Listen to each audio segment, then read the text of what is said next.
Never in a million years was he ever a person of interest or suspect or came to mind as the person who took your mom's life. No, not at all. And how you can look somebody in the eye and knowing that you committed this crime and act like nothing happened is pretty unreal. On May 2nd, 2001, Montgomery County Police responded to a Chevy Chase residence for a welfare check on 50-year-old Leslie Preer after she failed to show up for work that morning. Tragically, their worst fears were confirmed as police discovered Leslie murdered inside her home. The bloody crime scene provided evidence, but the lack of leads hindered progress in identifying any suspects.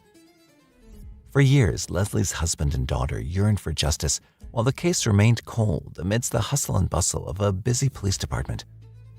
Then, 23 years later, a breakthrough led to the case's resolution. However, for Leslie's daughter, closure brought not relief, but a chilling revelation, one that shattered her world forever. Up until that fateful May day, the small community of Chevy Chase, Maryland, could never have imagined such a tragedy happening in broad daylight to one of their own. Neither could Carl Preer, who lived with his 50-year-old wife, Leslie, and her 18-year-old daughter, Lauren, at 4824 Drummond Avenue in Chevy Chase, Maryland. However, his life and thoughts were about to be changed forever. That Wednesday morning, Leslie didn't show up for work at Specialties Incorporated, an advertising production company in D.C. By 10 a.m., her colleagues grew concerned. Her employer, Brett Rady, couldn't reach her by phone, so he began contacting her family members. However, neither Lauren nor Carl Preer were at home at that time. At around 11:30 a.m., Brett and Carl both arrived at the Preer residence to check on Leslie. What they found was a scene straight out of a nightmare. There was blood splatter and smeared blood on the walls near the front door, dried blood on the floor in the corner, a puddle of water near the door, a knocked-over corner table, and a blood-stained rug moved from the foyer into the living room. Concerned, Carl called out his wife's name several times and searched the house, but couldn't find Leslie. Realizing the gravity of the situation, Brett called 911 and the police arrived within minutes. Carl hadn't yet realized what had happened to his wife, but authorities had a grim suspicion. When they conducted a thorough search of the residence, they discovered Leslie Preer's lifeless body in the upstairs master bathroom shower stall. The sight was gruesome. Leslie lay face down, her legs and feet protruding from the shower stall. She'd sustained multiple head lacerations, some of which bore V-shaped marks, likely caused by the sharp edges of the molding near the foyer and front door. Her body was then taken from the residence and sent to the Maryland office of the chief medical examiner for autopsy. The forensic experts meticulously combed through the crime scene at the residence. It was evident that the perpetrator had tried to remove traces of blood and had physically transported the body from the foyer upstairs to the shower stall, where they attempted to wash away evidence by running water over the body and preventing further bleeding. With all the evidence gathered from the home, investigators eagerly awaited the post-mortem results for further insights. The findings from the autopsy indicated that Leslie Preer had struggled with the perpetrator before her death, succumbing to blunt force trauma and strangulation. The autopsy has been completed. The cause of death, as we know, a contributing factor to that is blunt force trauma. While authorities disclosed some of these details, they remained tight-lipped about one small yet crucial detail. During the autopsy, Leslie's fingernails were scraped, revealing unknown male DNA. This DNA suggested physical contact, possibly during a struggle, consistent with wounds on her arms. The same DNA was found in blood droplets from the dining room, kitchen, and back door. Despite submitting this DNA profile to CODES on September 19, 2001, no matches were found. Investigators believed this DNA belonged to Leslie's killer, but they had no leads on who that might be. Neighborhood canvases yielded no new information, and the crime didn't appear connected to any previous incidents in the area. That we've experienced and that we've talked about over the last couple of months. Obviously, Commander Reynolds and the chief, myself, are concerned, and we want to be able to try to allay the fears of the community. The police urged the community residents to stay vigilant and report any suspicious activity that could aid in making an arrest. One neighbor, Meg Bloom, recalled that around 7:25 a.m., as she was putting her child in the car, she witnessed Carl Preer leaving the house and loudly saying goodbye towards the front door, presumably to Leslie. Another neighbor, Mary Lewis, who'd been outside babysitting children close to the Preer residence all morning, did not observe or hear anything unusual. Unfortunately, nothing came to fruition.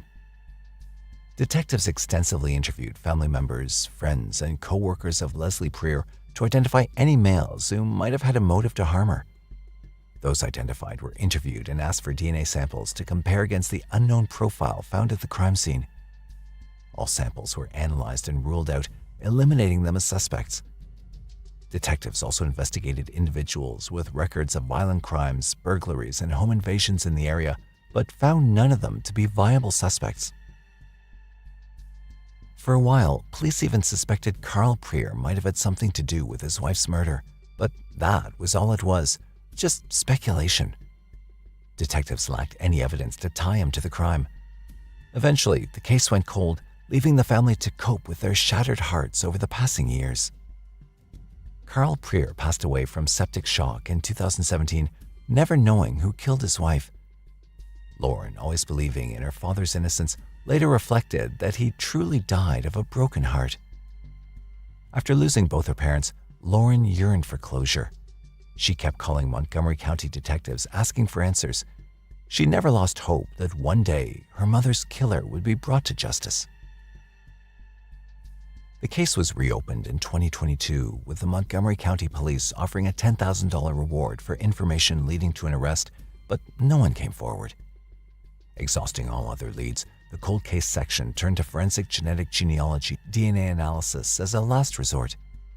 On September 23, 2022, they submitted DNA from the crime scene to the Texas lab Othram, which developed a comprehensive DNA profile of the suspect using advanced technology. This profile was then sent to Family Tree DNA, a genealogy company that allows law enforcement to use their databases in violent crime investigations. Finally, on June 18, 2024, the now 46-year-old Lauren received a call from cold case detectives who'd been tirelessly working on her mother's case. They'd finally identified her mother's killer, Eugene Theodore Glidor. It was not relief, but shock that Lauren felt upon hearing the news. All she could manage to say was, "No." Eugene Glidor was a name Lauren had known well. He'd been her high school boyfriend when they were both students at Bethesda Chevy Chase High School. Back then, Eugene was known for being kind, sensitive, and well-liked by everyone. He had aspirations of becoming a computer engineer. Their families were close, and the young lovers often spent time together at each other's homes. Lauren's father, Carl, would barbecue while her mother, Leslie, cooked pasta, and they'd all gather around the kitchen island to eat. Glidor even joined them on family trips to lakes near the Outer Banks and beaches in Delaware and Maryland, where they enjoyed playing games like Life and Parcheesi. During their 5-year relationship, Lauren witnessed Glidor struggle with his parents' divorce and was aware of some volatile family dynamics, but she never experienced any violence from him nor suspected he was capable of such a crime. In fact, she was so confident in his character that she once marched down to a local police station around 1995 to defend him when investigators suspected he matched the description of someone who had assaulted a woman on the bike path between their houses. Now, the memory infuriated her as feelings of betrayal surfaced. Ironically, Lauren later recalled that her mom always spoke fondly of Glidor, while her dad had always felt there was something off about him. They broke up 2 years into a long-distance relationship shortly after Lauren's second year of college. They didn't speak for 3 years after the breakup, but Lauren still considered him a close family friend. Although Glidor didn't attend Leslie's funeral, Lauren unexpectedly ran into him at a bar in Bethesda shortly afterwards. When she informed him of her mom's passing, he looked at her and quietly replied, "I'm so sorry." I've spoken to him. He didn't seem weird, and how you can look somebody in the eye and knowing that you committed this crime and act like nothing happened is pretty unreal. Over the years, she encountered him a few times at gatherings with mutual friends, but nothing seemed out of the ordinary. Then, 3 years ago, Glidor's brother texted Lauren expressing concern that Glidor might harm him. Unsure of how to respond, Lauren chose not to reply. However, the thought that he could be capable of murder never crossed her mind. Those who knew Glidor well are equally stunned. One of his co-workers, Jordan Wires, replied, "I couldn't imagine him hurting a fly." Those around him knew him as warm and outgoing, a stark contrast to the actions he now stands accused of. Throughout his life, there were subtle signs of trouble brewing. In 2021, his ex-wife sought a protective order, describing his behavior as unpredictable and frightening. She accused him of throwing objects, punching walls, and yelling in her face. A colleague, Michael Kyle, noted that Eugene had a temper and could become defensive when challenged. Kyle recalled a time when he confronted Glidor about comments made during a work call that he found troubling. Glidor had battled with alcohol and drug issues in the past, and he'd faced several criminal complaints, including charges of weapons possession, driving under the influence, and causing disturbances. He was also a suspect in theft and burglary incidents at one point. Unfortunately, Glidor had never been arrested for crimes that would have required his DNA to be collected and entered into the CODES database. Montgomery County Police discovered Eugene Glidor's connection to the case through a neighbor's tip back in 2001, who suggested he might be a suspect due to his previous association with Lauren. The tipster also noted frequent police visits to the Glidor residence due to various complaints. Glidor and his mother moved out of the neighborhood in August or September of 2001. Unfortunately, Glidor was not interviewed or tested at the time. Now, after 2 decades, they had identified their suspect, but they proceeded cautiously, maintaining surveillance to ensure accuracy and avoid errors. On June 9, 2024, detectives at Dulles International Airport collected an empty water bottle discarded by Glidor. The arrest came thanks to that DNA and an empty water bottle police say the suspect threw away at a local airport.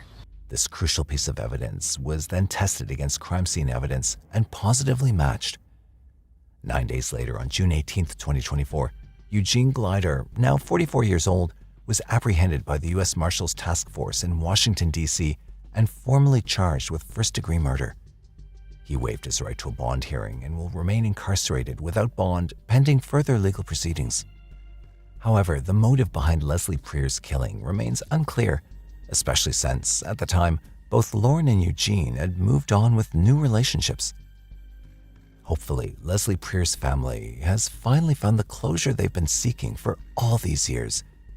Cases like these serve as a reminder that we may never truly know the people around us, as monsters can hide in plain sight.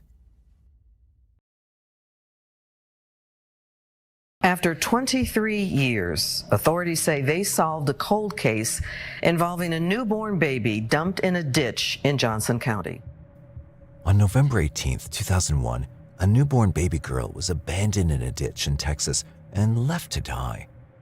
Wrapped in a jacket, with her umbilical cord still attached, she was found by a local resident. It took 23 years for this innocent child to get justice and to identify the person behind this horrendous crime. How could anyone in their right mind do such a thing to a helpless baby? The person who discovered the baby was a man named Johnny Riddle, a local resident collecting cans along the side of the road between Alvarado and Burleson, south of Fort Worth, Texas. This individual immediately contacted authorities upon finding the infant, setting off a comprehensive investigation. The Johnson County Sheriff's Office was dispatched to the scene on November 18, 2001. Officer Steve Shaw was leading the team back then.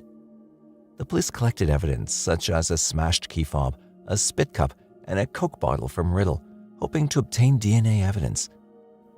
The infant was found with her umbilical cord still attached, indicating she was abandoned shortly after birth. The initial assessment revealed that the newborn was a female, born alive, likely outside a medical facility, and had only recently died. The tragic situation showed she'd bled to death, leading investigators to believe that there was foul play behind it. Due to the absence of immediate leads, investigators in the community temporarily named the infant Angel Baby Doe. She was laid to rest in Rose Hill Cemetery with the collective hope that justice would eventually prevail for the innocent life lost so tragically. Investigators faced significant challenges due to the limited evidence available at the scene. The baby's body, the jacket, and the umbilical cord were carefully collected for forensic examination. Despite these efforts, there were no immediate clues to identify the infant or her parents. The initial forensic analysis confirmed that Angel Baby Doe had bled to death, a conclusion that intensified the urgency of the investigation. The investigators interviewed numerous residents in the area, hoping to find anyone who had seen or heard something unusual around the time the baby was abandoned. These interviews, however, didn't yield any substantial leads. In parallel, investigators also collected DNA samples from the infant and compared them with samples taken from people in the local community. They hoped to find a match that could lead them to the baby's parents. Unfortunately, none of the DNA samples matched. Now, despite the lack of immediate success, the investigative team remained diligent. They continued to follow up on every potential lead, no matter how small. The investigation included revisiting the scene, re-interviewing witnesses, and expanding the search area. They also reached out to medical facilities to check for records of recent births that could match the timeline and details of Angel Baby Doe's birth. However, these efforts didn't yield any significant breakthroughs. As months turned into years, the trail grew cold. Detective Shaw retired in 2017, but continued his quest for justice in the case. And finally, 2 decades after the infant was found, in June 2021, the Johnson County Sheriff's Office took a crucial step in solving the case of Angel Baby Doe by submitting forensic evidence to Othram, a specialized DNA lab in Woodlands, Texas. Othram scientists used forensic-grade genome sequencing to develop a detailed DNA profile of the infant. This detailed profile allowed their forensic genetic genealogy team to conduct in-depth genetic research, leading to new investigative leads for law enforcement. It did take us a little bit of time to build a good profile, considering that the source material was, again, a couple of decades old and not in great condition. This baby's not going to be in a government database, and there's no leads as to who this baby might be. So it's not uncommon for these agencies to reach out to us for assistance on trying to develop any leads that they could get. In this case, who this baby was, what family did the baby come from. With these new leads, investigators launched a follow-up investigation that pointed them towards potential relatives of the infant. This critical breakthrough led to the identification of the infant's mother as 48-year-old Shelby Stotts. Stotts was subsequently indicted on multiple charges related to the death of Angel Baby Doe. The Texas office of the Attorney General's Missing Persons and Cold Case Unit secured an indictment for second-degree manslaughter against Stotts. According to the charges, in November 2001, Stotts recklessly caused her newborn daughter's death by abandoning her 1-day-old baby on the side of the road. She failed to seek medical care after giving birth and didn't clamp the baby's umbilical cord, leading to the child bleeding to death. Stotts had worked as a paraprofessional at Claiborne High School. The Claiborne Independent School District issued a statement saying that they were aware of the arrest and grand jury indictment of Shelby Stotts. Claiborne ISD took the allegation very seriously, and she was no longer employed by Claiborne ISD. In June 2022, the Johnson County Sheriff's Office sought assistance from the Attorney General's Cold Case and Missing Persons Unit to help investigate new leads. Since then, the unit has worked closely with the Johnson County Sheriff's Office on the case. By September 2023, DNA samples taken from Shelby Stotts and Angel Baby Doe confirmed that Stotts was the biological mother. Additional evidence indicated that the child was alive and breathing at birth, and that Stotts was, indeed, responsible for abandoning her. Stotts was indicted and arrested on July 1, 2024. She faces charges of second-degree manslaughter and is currently held in the Johnson County Jail on a $100,000 bond pending arraignment. According to the Attorney General's office, Stotts will be prosecuted under the laws that were in effect at the time of the child's abandonment and death. In 1999, just 2 years before Angel Baby Doe was born, Texas became the first U.S. state to enact the Baby Moses Law, or Safe Haven laws. These laws allow mothers in crisis to safely relinquish their babies at designated locations where the child can receive medical care until a permanent home is found, according to the U.S. Department of Health and Human Services. It's unknown why Stotts didn't take advantage of these services. After more than 20 years, the Angel Baby Doe case finally received the closure and justice it deserved. Without the advancements in technology, solving the case would have been extremely challenging. Typically, cases like these, without a confession or an anonymous tip, remain unsolved and become cold over time. And for Detective Shaw, achieving closure on this case means bringing it to a definitive close. There's going to be a name put on that marker. That's the most important thing to me, is to get a name put on that little baby's marker. November 12, 1966. Calumet City, Illinois was plunged into darkness when Karen Snyder, an 18-year-old new mother, was discovered in her bedroom, lifeless, bruised, and bathed in blood from over 100 stab wounds. The vicious crime shocked the community to its core. Yet despite its atrocity and police being aware of the suspect, justice remained elusive. For more than 57 years, Karen's murder remained unsolved. But just when all hope seemed lost, a bright spot emerged as a chance at a long-awaited closure when decades-old leads were revisited. At 11:10 p.m. on November 12, 1966, police arrived at the house in the 400 block of Wilson Avenue, Calumet City, Illinois. The call, made by Karen's husband, Paul Snyder, led them to a chilling crime scene. Like any other day, Paul returned from work on that fateful night. As he stepped into his bedroom, a sight froze him in terror. Karen lay motionless in a pool of blood, her clothes in disarray. Panic-stricken, he rushed to find their 2-month-old daughter, Paula. Thankfully, she was found unharmed in her crib in another room. Upon receiving Paul's call, the police swiftly arrived at the scene.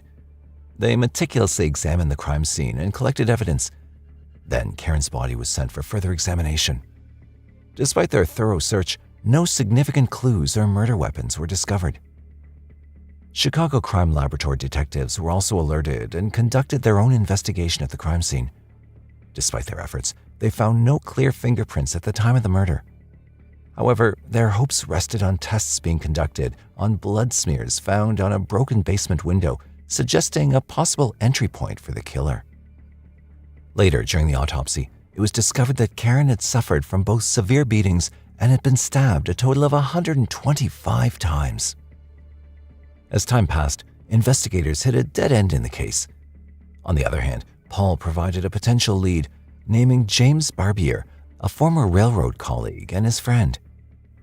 Barbier emerged as a prime suspect in 1966 when police noticed him at Karen's funeral, where he served as a pallbearer. His hands bore cuts that appeared consistent to that with a knife or from a recent altercation, raising suspicion. Despite being under scrutiny from that point forward, insufficient evidence prevented authorities from formally charging Barbier. He remained a suspect in the case, but was never arrested. Investigators tirelessly sought to establish a connection between James Barbier and Karen Snyder, hoping to uncover a motive behind her tragic death. Born on July 29, 1948 in Indiana, USA, Karen was the beloved daughter of Russell Delbert Neves and June Pearl. She married Paul at a young age and soon became a mother. Their life seemed blissful, centered around their precious child Paula, with no anticipation of the horrors that would unfold. Barbier, a trusted family friend, had been on good terms with both Karen and Paul. So as the investigation proceeded further, the detectives took their inquiry to the next level, executing DNA and blood tests to establish a biological link with the suspect. But despite extensive blood and DNA testing, investigators could not find any evidence linking him to the crime. As time passed, the investigation yielded no new leads or developments. And with insufficient evidence and no other leads to follow, the case went cold for years. However, the tragedy had a lasting impact on Karen's family. Paula, raised motherless by her devoted father Paul, grew up and eventually married. However, her mother's unresolved murder continued to cast a long shadow over her life. Reflecting on her childhood, Paula Larson recalled, "I carried it with me when my father explained what happened. I was about 11, but even at 5, I heard children at school talking about it because their parents spoke of it." Paul tirelessly advocated for James Barbier as the prime suspect, convinced of his guilt. Despite his efforts, investigators couldn't gather sufficient evidence, and the case remained unsolved for years. In 1989, Paul passed away without ever knowing the truth behind his beloved wife's murder, leaving Paula determined to seek justice on her own. Over the years, Paula persistently contacted authorities, hoping for progress in the case, only to face disappointment with each response. Finally, in December 2022, Calumet City detectives reopened the long-dormant case after receiving a call from Kevin Seeley, who had grown up hearing about Karen Snyder's murder from his grandmother. His grandfather and Paul Snyder were cousins. Due to his familial ties, Kevin felt a personal connection to the mystery and was eager to learn its current status. She always spoke of it, and someone that committed something like this should be caught or at least looked into. Over the next year, detectives meticulously sifted through evidence and interviewed witnesses, reigniting hope that justice might finally be served after decades of silence. Detectives sent Snyder's decades-old preserved clothing and a bedsheet to the Illinois State Crime Lab for analysis. Using advanced testing technology, the bloodstains on her dress indicated a possible match with Barbier's DNA. By March 2023, investigators secured a search warrant in Missouri and, with court order, obtained a DNA sample from the suspect. The subsequent analysis led to Barbier being charged with the murder. In April 2024, 79-year-old James Barbier was apprehended in Creve Coeur, Missouri, and extradited to Calumet City to stand trial. The news of the arrest brought immense joy to Karen's family, and her brother, Bill Neves, openly expressed his relief. And for 57 years, he was free, and my sister's been in the ground. Surprisingly, the arrest couldn't bring clarity to the case, as the motive behind Barbier's cruel act remained a mystery. However, during the trial, a surprising twist of law unfolded, resulting in the accused perpetrator being set free. Barbier appeared in Markham for his initial court hearing on May 2, 2024. According to the state attorney's office, on the night of the murder, Barbier returned home where his wife noticed cuts and bloodstains on him. Prosecutors highlighted his nervous demeanor on that occasion as he promptly removed and washed his clothes. Despite compelling evidence, the Pretrial Fairness Act forced prosecutors to consider Barbier's age and health conditions. Defense attorneys argued that Barbier's diabetes and recent stroke warranted leniency. Consequently, a judge released Barbier with strict conditions, allowing him to return to Missouri pending trial. Under these conditions, Barbier must surrender his passport, attend all court proceedings, and restrict his travel within Missouri and court appearances only. Karen's family felt a mix of disappointment and hope as Barbier was finally arrested after years, but released to await trial from home. Despite their disappointment, they clung to the hope that justice would prevail for their beloved Karen. Karen's daughter, Paula, reflecting on Barbier's arrest, said, "My family, my father's side, had always said, this is the man. I felt no remorse for him. I do not feel bad. I feel that you have lived your life 57 years free. I don't feel bad for him."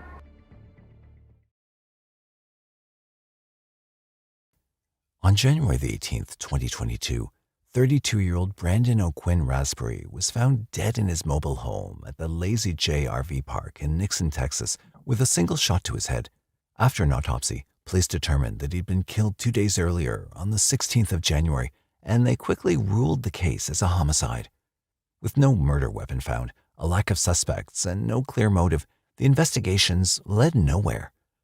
Until a surprising and heartbreaking confession came through in April 2024, 2 years after the murder. On the 18th of January 2022, Brandon's employer at Holmes Food grew concerned as he hadn't showed up at work for 2 days. Normally, he was a dedicated and hardworking staff member, so he called the RV park owner and asked him to check on Brandon. When the man went to check Brandon's trailer, he knocked but didn't receive a response. So he waited for a while before forcing his way in. There, he found a 32-year-old man dead on his couch, which doubled as a bed. He quickly called police, who promptly arrived at the scene and reported that the cause of death was a single shot to the head. After Brandon's body was found, an autopsy was performed, which confirmed that he'd been shot in the head, and this was ruled as the cause of death. They also found 2 minor grazes on his body, one on his right middle finger and one on his left index finger. Medical examiners confirmed that Brandon had been dead for 2 days before the RV park owner found him. The Gonzales County Sheriff's Office, or GCSO, quickly began a homicide investigation, along with the Texas Department of Public Safety Ranger Division. They collected evidence from Brandon's house, including the spent shell casings, and sent it to the crime lab in Austin for analysis. The casings were found to be from a 9mm handgun. Investigators obtained search warrants to go through the data from Brandon's cell phone, as well as any other phones in the area, but no leads were discovered. They also searched the trailer park for any clues or evidence of the murder weapon, but nothing was found. For more than a year, there was very little to go on. No murder weapon, no unfamiliar DNA sample, and no motive for the murder could be found. All the other trailer owners had been interviewed, but no one knew anything. The Gonzales County Sheriff's Office was still putting out requests for the public to help solve the case. The Greater Gonzales County Crime Stoppers even offered a cash reward to whomever submitted a tip that led to any information about Brandon's killer. Their hope was that any small clue would be able to give some fresh insights into what happened that day. Still, nothing happened, and eventually the trail went cold. That is, until April 2024, more than 2 years after Brandon's death, when a confession was finally made, but not one that the police would have expected. Brandon was born on August 31st, 1989, in Brenham, Texas. His parents, Kenneth Lee Raspberry and Charlene Hadley Munn, raised and educated him in Brenham before they separated. Over the years, he gained 5 siblings: Jonathan, Kembra, Karis, Camden, and Cohen. In 2022, he moved to Nixon from Brenham, where he'd been living with his mother and his 2 children, Tyler and Bradley Raspberry. This move was based on the recommendation of a coworker, and on January 12, 2022, Brandon moved into the Lazy J RV Park. He'd recently rented an RV and was looking to be commuting from there to work at Holmes Food, a poultry processing plant in Nixon. Little did he know, that was the beginning of the end. On April 12, 2024, police received a call from a Nixon-Smiley Consolidated Independent School District in Texas. A 10-year-old boy had beaten a fellow student and threatened to kill him over a small disagreement. Officials rushed to the scene and asked to see the child so a threat assessment could be made. School teachers told police that the boy had been called into the principal's office after threatening the other child on the school bus. A child forensic interviewer was called, and in the middle of the questioning, out of nowhere, the boy admitted to shooting Brandon in 2022 while he was asleep in his RV. What could have made this boy kill Brandon Raspberry? Authorities reported that the child said he was visiting his grandfather, who lived in the same RV park as Raspberry, on January 16, 2022. The next few minutes were filled with a detailed explanation of how the boy had seen Brandon walking around the RV park in the afternoon of January 16, 2022. He'd never met him, nor did he have any reason to be angry at him. He also had access to his grandfather's dirt and army green-colored pistol, which he'd found in the glove box of the truck. Later that night, he stuck into Brandon's rig and found him asleep. Fascinated, he walked over to him, pulled the trigger, and shot him in the head. Then he fired the gun one more time into the couch before leaving. Afterwards, he put the gun back into the glove box and kept quiet like nothing happened. According to him, he just wanted to see how it felt to fire a gun. Detectives were beyond shocked and asked about the whereabouts of the gun. The boy said his grandfather had later pawned the gun, and after investigations, the gun was found at a pawn shop in Seguin, Texas. On April 17th, the shell casings found at the crime scene were tested and compared to the gun using the National Integrated Ballistics Information Network. To everyone's surprise, the test results showed the 9mm gun was the weapon used to kill Brandon Raspberry. The grandfather was questioned, and he denied any involvement in the murder. According to him, he never suspected it had been used to commit a crime. At the time of the murder, the boy was 7 years old, just a week away from his 8th birthday, and this shocked investigators, especially due to the legal challenges involved. According to Texas law, children under the age of 10 cannot be held criminally responsible for their actions towards anyone. Based on this, no murder charges were filed against the boy for Brandon's death, and he was placed in emergency detention for 72 hours. After this, he was taken to a psychiatrist hospital in San Antonio for monitoring due to the severity of his actions. When he was released, a terrorist threat charge was filed against him at the Gonzales County Sheriff's Office due to his actions against his classmate on the school bus. The boy was placed in detention again by the Gonzales County Juvenile Probation to await his court date at a later time. Kenneth Lee Raspberry, Brandon's father, was surprised at the turn of events. He said this wasn't anything near the suspect they'd imagined. This is a little boy, for reasons that I'm sure these counselors and case managers and all of that's going to pick that poor little boy's brain apart, he also said about the child. He said that the child must have been tormented by something to take such actions, and that he needs to be preyed upon, comforted, and forgiven. According to Kenneth, as the kid is still young, he hopes he can still be helped. Brandon's mother, Charlene Hadley Raspberry, was in disbelief. She said she couldn't wrap her head around how one 7, almost 8-year-old could do something like this without any remorse. Look at this one, 7, almost 8. It's unbelievable. Though the boy responsible for the murder was placed in a detention center for monitoring, the Raspberry family wasn't satisfied as they expressed their heartbreak over the lack of justice for Brandon. The family started an online petition to increase awareness and change Texas law when it comes to juveniles and justice. The petition cites the American Psychological Association, saying, "By age 7, most children can distinguish right from wrong and understand consequences." Hadley, who signed the petition, justified her decision, stating that she believed the boy should face legal consequences for murdering Brandon. Brandon's brother Jonathan also expressed displeasure at the fact that the murder weapon was kept so negligently that a child could have access to it for so long without repercussions. Brandon's brother expressed his opinion that the grandfather was partly to blame for the incident. He believed that if the grandfather had properly taken care of the gun, the boy wouldn't have been able to access it and act on his impulses. By getting this petition signed and taken care of in this manner, we could prevent this from ever happening again to somebody, Jonathan Fodstick said. Getting this petition signed and taken care of, we could prevent this from ever happening again to somebody. It's beyond sad that a preteen caused the end to a bubbly young man with his whole life ahead of him. While it's understandable that the child's identity has been protected, you can't help but wonder if that's the best course of action. Regardless of what happened, Raspberry's parents want him to be remembered for his generosity and caring nature. On May 22, 2019, 59-year-old Rhonda Darlene Richardson was discovered by a passerby in a wooded area near her home in San Jacinto County, Shepherd, Texas. She'd gone looking for her dogs in the woods 2 days before the incident took place. Investigators rushed to the scene and saw that Rhonda had been assaulted and heavily attacked, which caused her death. They also found stories and motives pointing to a suspect, but there wasn't enough evidence to fully charge him. It took 5 years and a fresh perspective from a new cold case unit to dig into the case and reveal the evidence that had been hiding in plain sight all along. On the afternoon of May 22, 2019, 2 people riding an ATV on a trail in the wooded area of the Sam Houston National Forest found a woman lying face down with her boots placed next to her.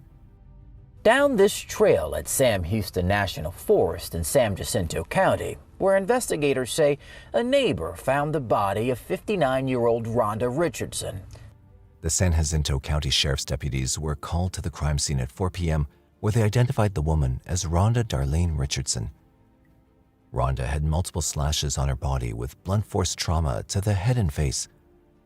After checking her pulse, they confirmed she was dead and an autopsy revealed she'd been there for about 2 days. Rhonda's body was already in an advanced state of decomposition when it was found, so police could not really specify what killed her. The only thing certain was that she was assaulted and cut with a scalpel that was found beside her before her death. After this, police officials ruled her death as a homicide, and investigations into her death quickly commenced. Rhonda Darlene Richardson was born on September 1, 1959, to Wanda Hall and Elmer Richardson. She spent her early years in Texas along with her younger brother, Dwayne Richardson. Later in life, she had 3 children, Chris Cheney, Trey Israel, and Amanda Ramkasoon. Rhonda worked as a corrections officer for the Texas Department of Criminal Justice, or TDCJ, in Shepherd, Texas.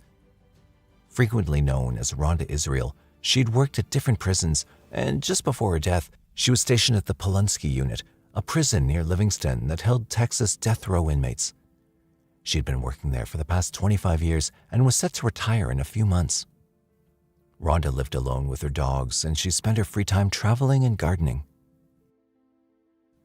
Investigators thought this could be a homicide initiated by someone who had something against Rhonda, as when she was found, she still had her jewelry on her.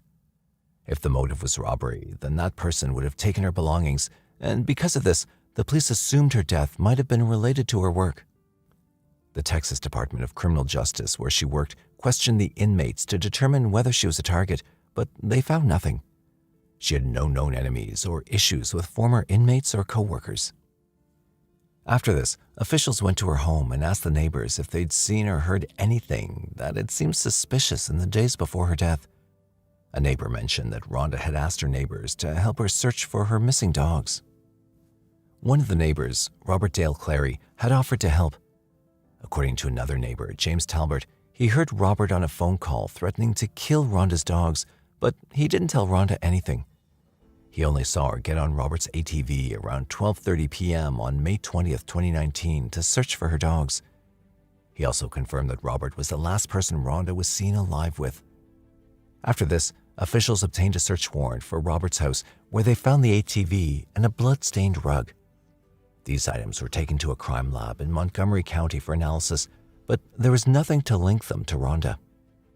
Then they ran a background check on Robert Dale Clary and found he'd been arrested multiple times in the past, between the years of June 1990 and June 2003. He'd served criminal time at the TDCJ and had 5 cases of driving under the influence of alcohol. Record that stretches back to 1993. DPS records confirm he served time on 3 convictions for DWI. Clary also served time for assaulting a family member. In 2007, he was charged with indecency with a child. He also had several assault charges in Harris County in 1998 and 2004, as well as a charge of indecency towards a girl in 2007. Police later found out that Robert was one of the people who first found her body, but he didn't alert officials immediately. Instead, he told his nephew and other family members that he'd be considered a suspect if he reported it, since he lived close by and knew her personally. Later, on the day they found her, he returned to where her body was with his nephew and took photos of it. It was his nephew, Jason Clary, who later informed the police about Rhonda's body. After hearing this information, the officials were almost certain that Robert had a hand in Rhonda's death.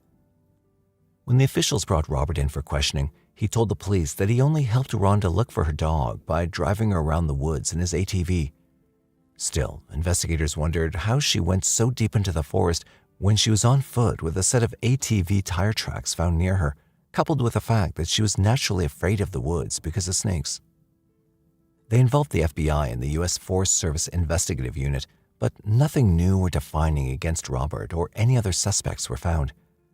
Thus, they weren't able to formally charge Robert by the end of 2020 for the murder of Rhonda Darlene Richardson, and eventually, with no leads, the case went cold. In 2022, the team from Cold Justice took over the case and started to review it again. Former prosecutor Carrie Siegler joined forces with law enforcement from the San Jacinto Sheriff's Office to go through case notes, files, and witnesses.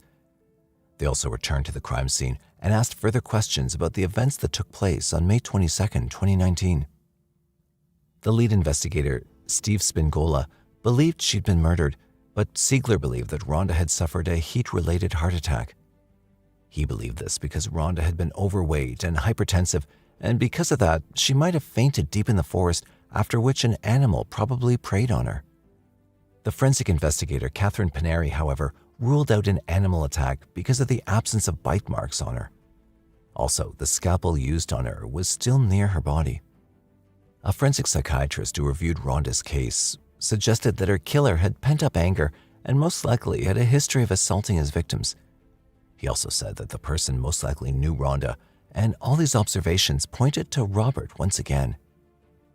After months of searching, they found a digital lead that would finally point them to the killer, and it was the one they expected. The Cold Justice team reviewed the data from Rhonda's phone at around the time of her death and linked it to the initial suspect, Robert Dale Clary. They got a warrant for his phone data and saw further evidence that put him at the crime scene where Rhonda's body was discovered. His cell phone records showed that he was out on the trail that night, very close to the last point where Rhonda's phone went off.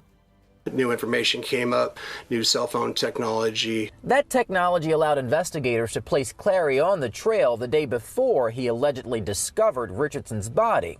Investigators were able to match that data with data from Richardson's phone, also placing her on the very trail at the same time as Clary. That, along with subsequent accounts from witnesses, helped to crack the case. According to the police, Robert had also kept the pictures he took of Rhonda's body even after the police asked him to delete them. In addition, a new witness had come forward to link Robert to the murder, though information regarding who this was and what they said was never released to the public. Based on this, Robert was questioned again in 2022 by Detective Sharpen and questioned again at the San Jacinto County Jail. He still denied knowing Rhonda's phone number and giving her a ride on his vehicle, as well as having any pictures of her on his phone. Since his words contradicted the evidence police found, that gave the police further reasons to detain him. Finally, on October 31st, 2022, the now 65-year-old Robert Dale Clary was arrested at his home in Shepherd, Texas, for the murder of Rhonda Darlene Richardson.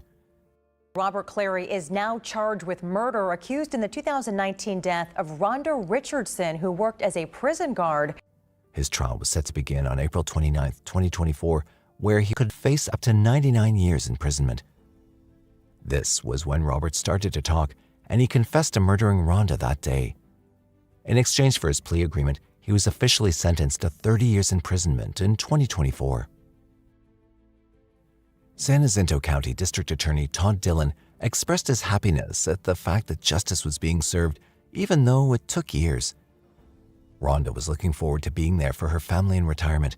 Robert took that future away from her, so it's only fitting that he surrenders his. He further stated that Robert wouldn't be eligible for parole for at least 15 years, and even then, the severity of his crime would be reconsidered. He also thanked the witness who had come forward to seal the deal for the arrest of Robert. After the arrest, Robert's nephew told police how their family was scared of him. He also talked about how he used to make indecent comments towards Rhonda, but she didn't return the feelings. This might have contributed to why Robert attacked her that day in the forest and eventually killed her. Rhonda's daughter, Amanda Ramkisoon, remembers her as a great mother and grandmother who only wanted to spend time with her family and pets. However, Robert Dale Clary took that away from her just because of his lack of control. One can only hope that he'll spend the rest of his life in prison for his crimes against Rhonda and everyone else he's assaulted. In 1989, Rose Snath, a 78-year-old widow, had missed her usual church service. Concerned by her absence, her family visited her home only to discover a scene of horror. Rose had been mercilessly murdered in her own house. Particularly brutal. The cause of death was multiple stab wounds, blunt force trauma. The crime was a shocking act of violence and burglary that left her community in shock. Despite initial efforts and a few pieces of evidence, justice for Rose remained elusive, and with each passing year, the case had grown colder and colder. It wasn't until 2024, 35 years later, that new light would be shed on this dark chapter. But how did the investigators finally crack the case after more than 3 decades? On January 21, 1989, When Rose Snath didn't show up to the St. John the Baptist Church in Northampton, her family grew worried. Her nephew went to check on her, but his worst fears came true when he arrived at her home on the 2600 block of 2nd Street in the Coplay section of North Whitehall Township, Pennsylvania, that night and discovered her body. The scene was one of chaos as her home had been ransacked, and it was clear she'd fought for her life. Rose's death was ruled a homicide, with 28 stab wounds and blunt force trauma evident on her body. Investigators were immediately on the scene, carefully documenting every detail. They found a knife and a pellet gun, which were collected as evidence. Early on, it was clear that Rose had defensive wounds, indicating she put up a fierce fight against her attacker. The initial approach focused on searching the neighborhood, interviewing potential witnesses, and following up on any leads that came in. However, the investigation had faced numerous challenges, and despite the intense effort, there were no immediate suspects. The trail of evidence led to more questions than answers. How could an elderly woman be mercilessly murdered in her own home, leaving no trace of the killer? To understand the case, investigators also looked into the victim's background. Rose Snath was well known in her community. She'd retired from the D&D shirt factory and lived a quiet life in the North Whitehall Township after her husband Michael passed away. Although they didn't have children, she cherished her extended family. However, her peaceful routine was disrupted when in 1988, shortly after Christmas, her home was robbed while she was away, leaving her in a state of shock and disbelief. Among the stolen items was a firearm and some jewelry, and this left her feeling vulnerable and paranoid. Little did she know that this burglary would happen again and foreshadow an even more devastating event, her murder shortly thereafter. Despite these challenges, Rose remained constant in her habits. A regular attendee of St. John the Baptist Church in Northampton, she never missed Sunday services and cherished the post-service lunches with friends. As the investigation unfolded, Rose's family arranged her burial. Despite their grief, some family members couldn't bring themselves to attend. Those who did were confronted with a heartbreaking sight. Rose's open casket revealed a facial expression frozen in terror, a haunting reminder of the violence she endured. Rose Snath was laid to rest next to her husband at St. John's Cemetery in Northampton, finally reunited in peace.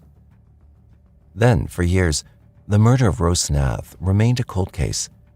The evidence collected was preserved carefully, but without advances in technology, there was little progress. The family held on to hope, though, believing that one day justice would be served. The town of North Whitehall Township carried on, but the memory of the unsolved murder lingered like a dark cloud.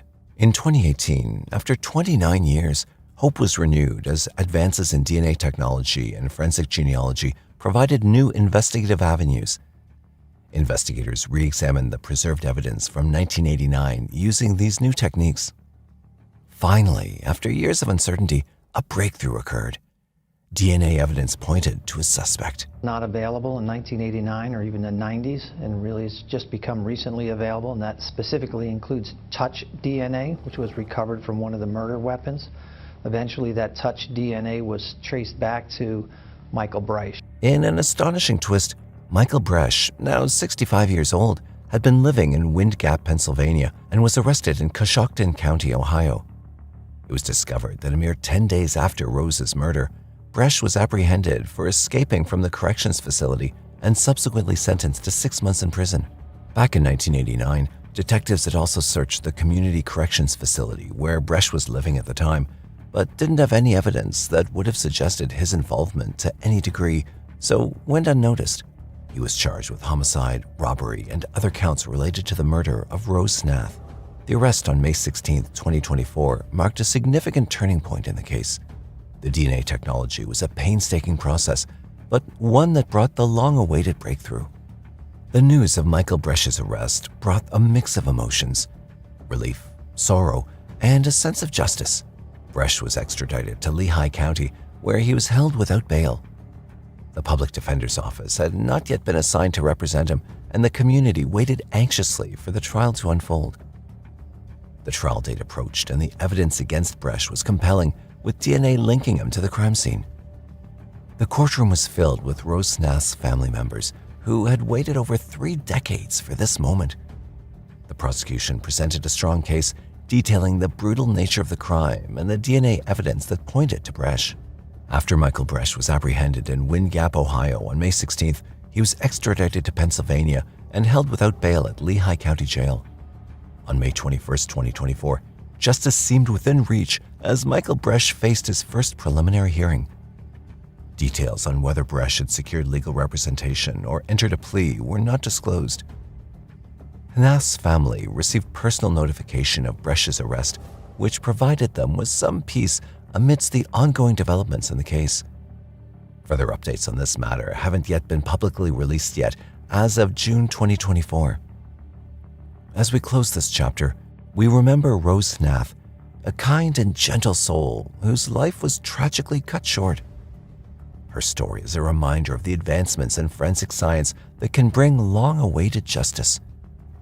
The year 2024 will be remembered not just for the arrest, but for significant progress in a case that had spanned more than 30 years, yet with many questions still unanswered. On July 15, 1990, DeKalb County, Georgia was shaken to its core when two siblings, 43-year-old Pamela Sumter and 46-year-old John Sumter, were savagely stabbed to death. Pamela initially survived the attack, but tragically succumbed to her injuries weeks later, but not before leaving investigators with a vital clue she had bravely shared. The Sumter family was forever altered by the devastating incident. Yet despite the atrocity of the tragic incident, the case remained unsolved for 34 years. But just when all hope seemed lost, a new lead emerged, offering a chance at long-awaited closure.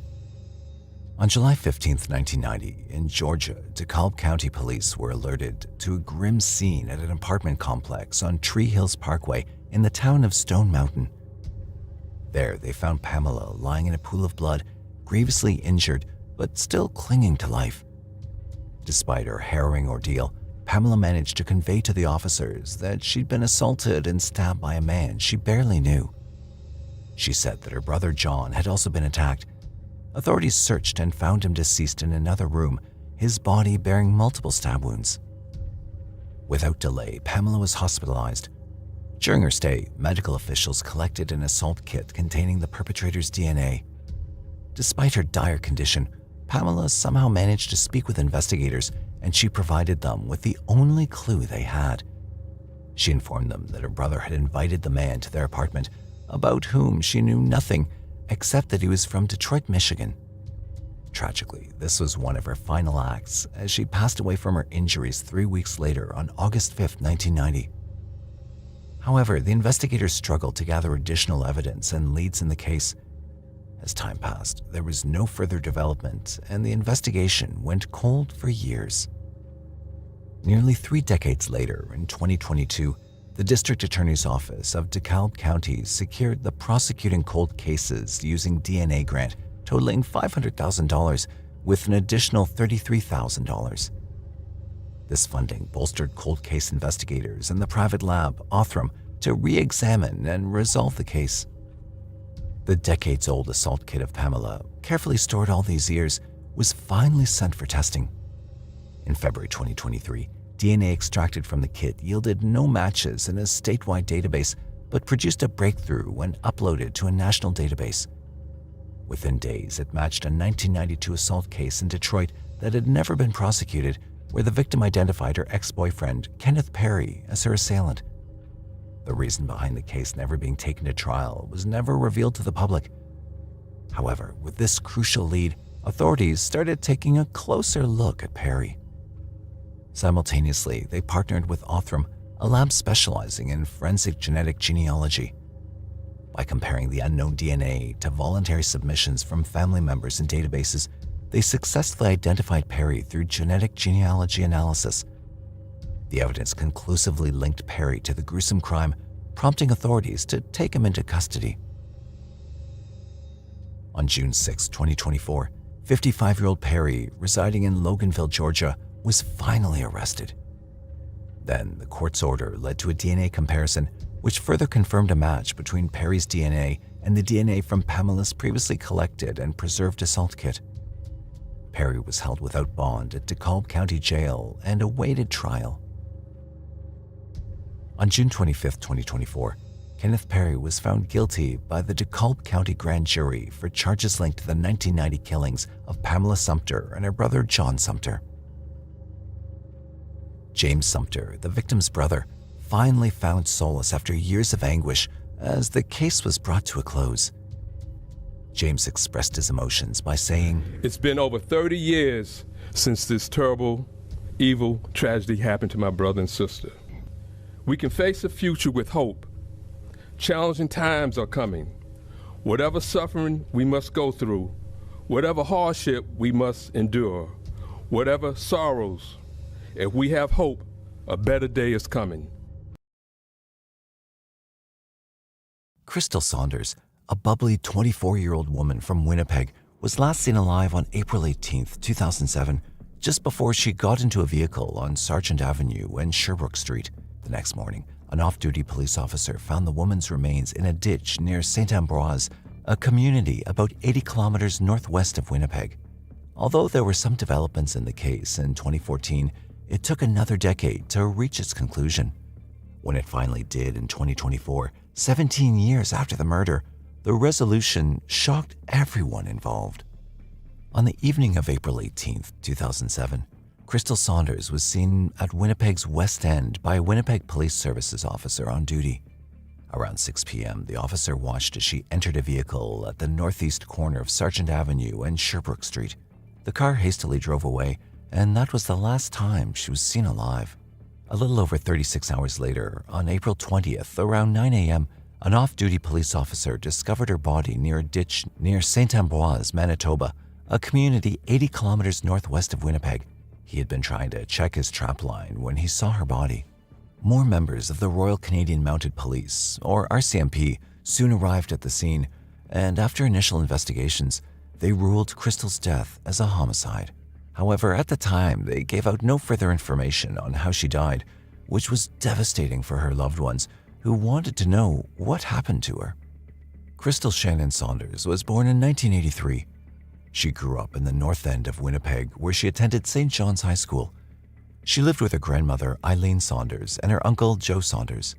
Growing up, Crystal was a happy and bright child who enjoyed a variety of arts. She was good at music, dancing, math, and writing. Leslie Hansen, a friend of Crystal, described her as an ambitious person who had dreams of going back to school and becoming a counselor, working with at-risk youth. However, she soon got involved in escort work and was often away from home for hours at a time. She also got involved with drugs, and soon she became addicted. Somewhere during this journey, Crystal had a daughter, but due to her struggle with addiction, the child was taken in by Crystal's grandmother. In order to beat her addiction, Crystal began to attend a rehabilitation program in February 2007 at the Behavioral Health Foundation in St. Norbert, Manitoba. However, in March, she suddenly stopped attending. At the time of her death, Crystal had made plans to deal with her addiction and get her daughter back. The Portage La Prairie RCMP was put in charge of the investigation, and they started to question her family and friends, including those who had seen her on the day of her death.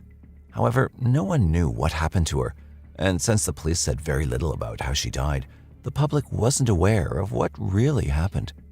They interviewed Crystal's mother, Sandra Saunders, who said that her daughter had been scared for her life in the weeks before her death. She told police that Crystal was always talking about being threatened, but she never took it seriously because her daughter was always high on something. Upon further investigation, police found traces of unknown DNA on Crystal's body. It showed that she'd been assaulted before her death. But in 2007, there were no matches within the system, so that lead was left unattended to. Eventually, the trail went cold.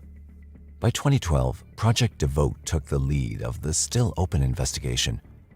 They were a newly formed unit within the RCMP Winnipeg Police Services Task Force for Missing and Murdered Exploited Persons.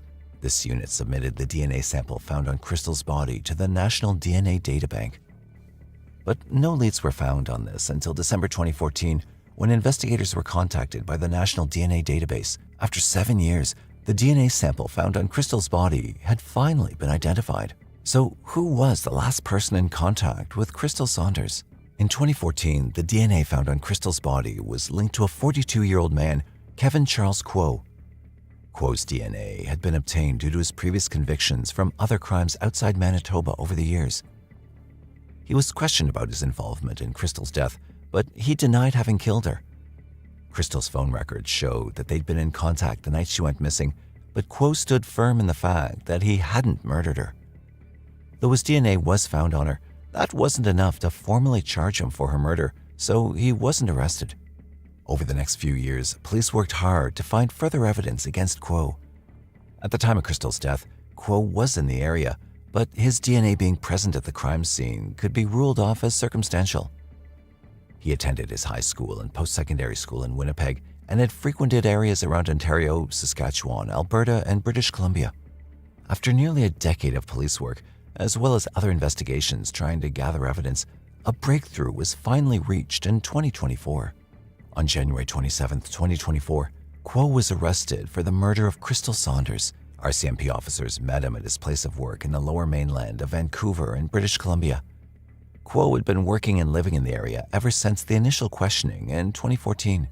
On January 29, 2024, he was officially charged with the second-degree murder of Crystal Saunders. Arrested 42-year-old Kevin Q from Vancouver, BC, and charged him with second-degree murder in relation to the death of Crystal Saunders. The police department in charge of the case, however, refused to comment on what further evidence was found against him. They only mentioned that the advancements in DNA technology had allowed them to confirm Quo's involvement in Crystal's murder. The investigators further stated that they also went through the records of interviews, case notes, and files through the years to reach a conclusion on the case. He was expected to be taken over from Surrey to Winnipeg for a formal charge, but further information regarding this case has not yet been released to the public. Sandra Saunders, Crystal's mother, told police it was the most wonderful news she had heard for a long time. Knowing who'd killed her daughter lifted the weight of pain she'd been carrying for 17 years. Joe Saunders, Crystal's brother, felt relief at the case being solved and anger towards his sister's killer. According to him, Quo had continued to live his life freely for 17 years after taking Crystal's. He also stated that Crystal's grandmother, who had died in 2017 before getting justice for her granddaughter, would be happy that the killer had finally been caught. On January 30th, 2024, a vigil was held in the Mamawi Chiatata Center at Winnipeg's North End to remember Crystal Saunders. Gathered around the fire, members of her family threw pouches of tobacco into it as they remembered their sister, friend, and mother. At a press conference held after Quo's arrest, the RCMP chief officer expressed displeasure as he said Crystal was a wonderful person who was just exploited and taken advantage of. Crystal was a mother, she was a daughter, and a friend to many that needlessly lost her life to violent crime. Crystal also struggled. She was exploited and had issues with addictions. Unfortunately, Crystal was a vulnerable person, and someone took advantage of that. Natani Fontaine, the Manitoba Families Minister, talked about the ripple effects this case would cause in the lives of Manitoba residents. Yes, this is good news. It's going to have some ripple effects, but also I think that what you're going to see is that families will have a sense of hope, but also coupled with frustration. In all of this, one thing that's clear is that slowly and surely, the advancements on DNA technology is paving the way for these murderers to be brought to justice. There's a bright ray of hope in the families of the victims who have long been due for closure and justice. I think it's a little ray of hope, I'll say. That's how I'm taking it. It's a little ray of hope that the families can take and say, maybe one day my family situation can be solved. My loved one can be brought home. And I think that's part of the whole messaging. The Saunders family wants the public to remember Crystal Shannon Saunders as a loving, playful, and caring young woman, rather than for the challenges she faced in life. Still, the RCMP is asking for anyone with additional information on Crystal Saunders' murder or any other matters related to Kevin Quo to call the RCMP tip line at 1-888-673-3316. On April 3, 2017, a quiet day in Baltimore, Maryland turned into a scene of chaos and confusion. The police were summoned to a local neighborhood where a deadly shooting had occurred. The incident alone was alarming, but what really shook everyone was the mysterious motive behind the killings. For 7 years, the reason remained a puzzle, but when the truth came out, it revealed a shocking and disturbing explanation that no one had anticipated. The day began just like any other for 40-year-old Tony Anthony Mason Jr., but with an extra spark of excitement. He had a date planned with his girlfriend that evening. Tony had everything meticulously planned out. After finishing his work for the day, he got ready and left his house around 11 p.m. to pick up his girlfriend, whom he'd been dating for about a month. They headed out together, eager to enjoy their night. They went to a few bars, played darts, and had a few drinks, which made them feel a little dizzy. But they were having a great time, laughing and enjoying each other's company as the night unfolded. Time was slipping away, and Tony and his girlfriend decided it was time to call it a night. They headed back to Tony's car, which was parked in the driveway, and sat inside to relax for a bit before heading home. Everything seemed perfectly normal, but their evening was about to take a horrifying turn. Around 11:40 p.m., a man driving down the same driveway noticed Tony and his girlfriend sitting in the car. He suddenly hit the brakes and stared at them intently, as if trying to remember something. Shockingly, without warning, the man pulled out a gun and started shooting. He fired at Tony first, then turned the gun on his girlfriend before quickly fleeing the scene. The whole incident was utterly disturbing, as the motive that drove this man to such a sudden and violent act was far from terrible. Hearing the gunshots, neighbors quickly gathered and were horrified to find Tony and his girlfriend in a terrible state. Chaos ensued as they immediately called 911 and the authorities arrived with paramedics around midnight. Sadly, by the time they reached the scene, Tony was pronounced dead, but his girlfriend was still clinging to life. She was quickly transported to the hospital, where she underwent an intense and life-saving operation. Meanwhile, investigators remained at the scene, trying to make sense of the shocking and unprovoked attack. They meticulously examined every detail, from the bullet casings to the position of the car, trying to piece together what had happened. The investigation was complex and required thorough attention to every possible clue, as there was nothing immediately obvious to explain the violence. Tony had been shot twice in the head, which seemed like a clear indication that he was the primary target. The authorities found no signs of a struggle, no illegal substances, and nothing out of the ordinary that might suggest what had led to this tragic event. It was crucial to understand who Tony was and why someone would want to kill him. As they delved deeper, they discovered that Tony Anthony Mason Jr. wasn't just any ordinary person. He was a respected sergeant with 17 years of service in Washington's Metropolitan Police Department. On the night of the incident, he was off duty, unarmed, and not wearing his uniform, which had initially made his identity unclear to his fellow officers. Even after conducting extensive background checks on both Tony and his girlfriend, the investigators found no links to criminal or gang activity. The revelation introduced a new dimension to the case, which shocked the investigators with the mystery behind why an off-duty police sergeant was targeted in such a manner, which clearly seemed like a senseless act of violence. Investigators began to consider if someone might have held a grudge against Sergeant Tony because of his position and decided to kill him out of revenge. This theory provided a potential motive for the crime. To gather more details, the authorities reviewed CCTV footage from the area, hoping to catch a glimpse of the killer. In the footage, they saw a car pull up and stop near Tony's vehicle. For a few moments, there was no movement. Then, suddenly, a hand emerged from the car's window and the person started shooting. The CCTV captured the chilling scene clearly: the flash of the gun, the recoil, and the car speeding away afterward. With this crucial evidence, the authorities focused their search on tracking down the car, believing it to be the key to finding the killer.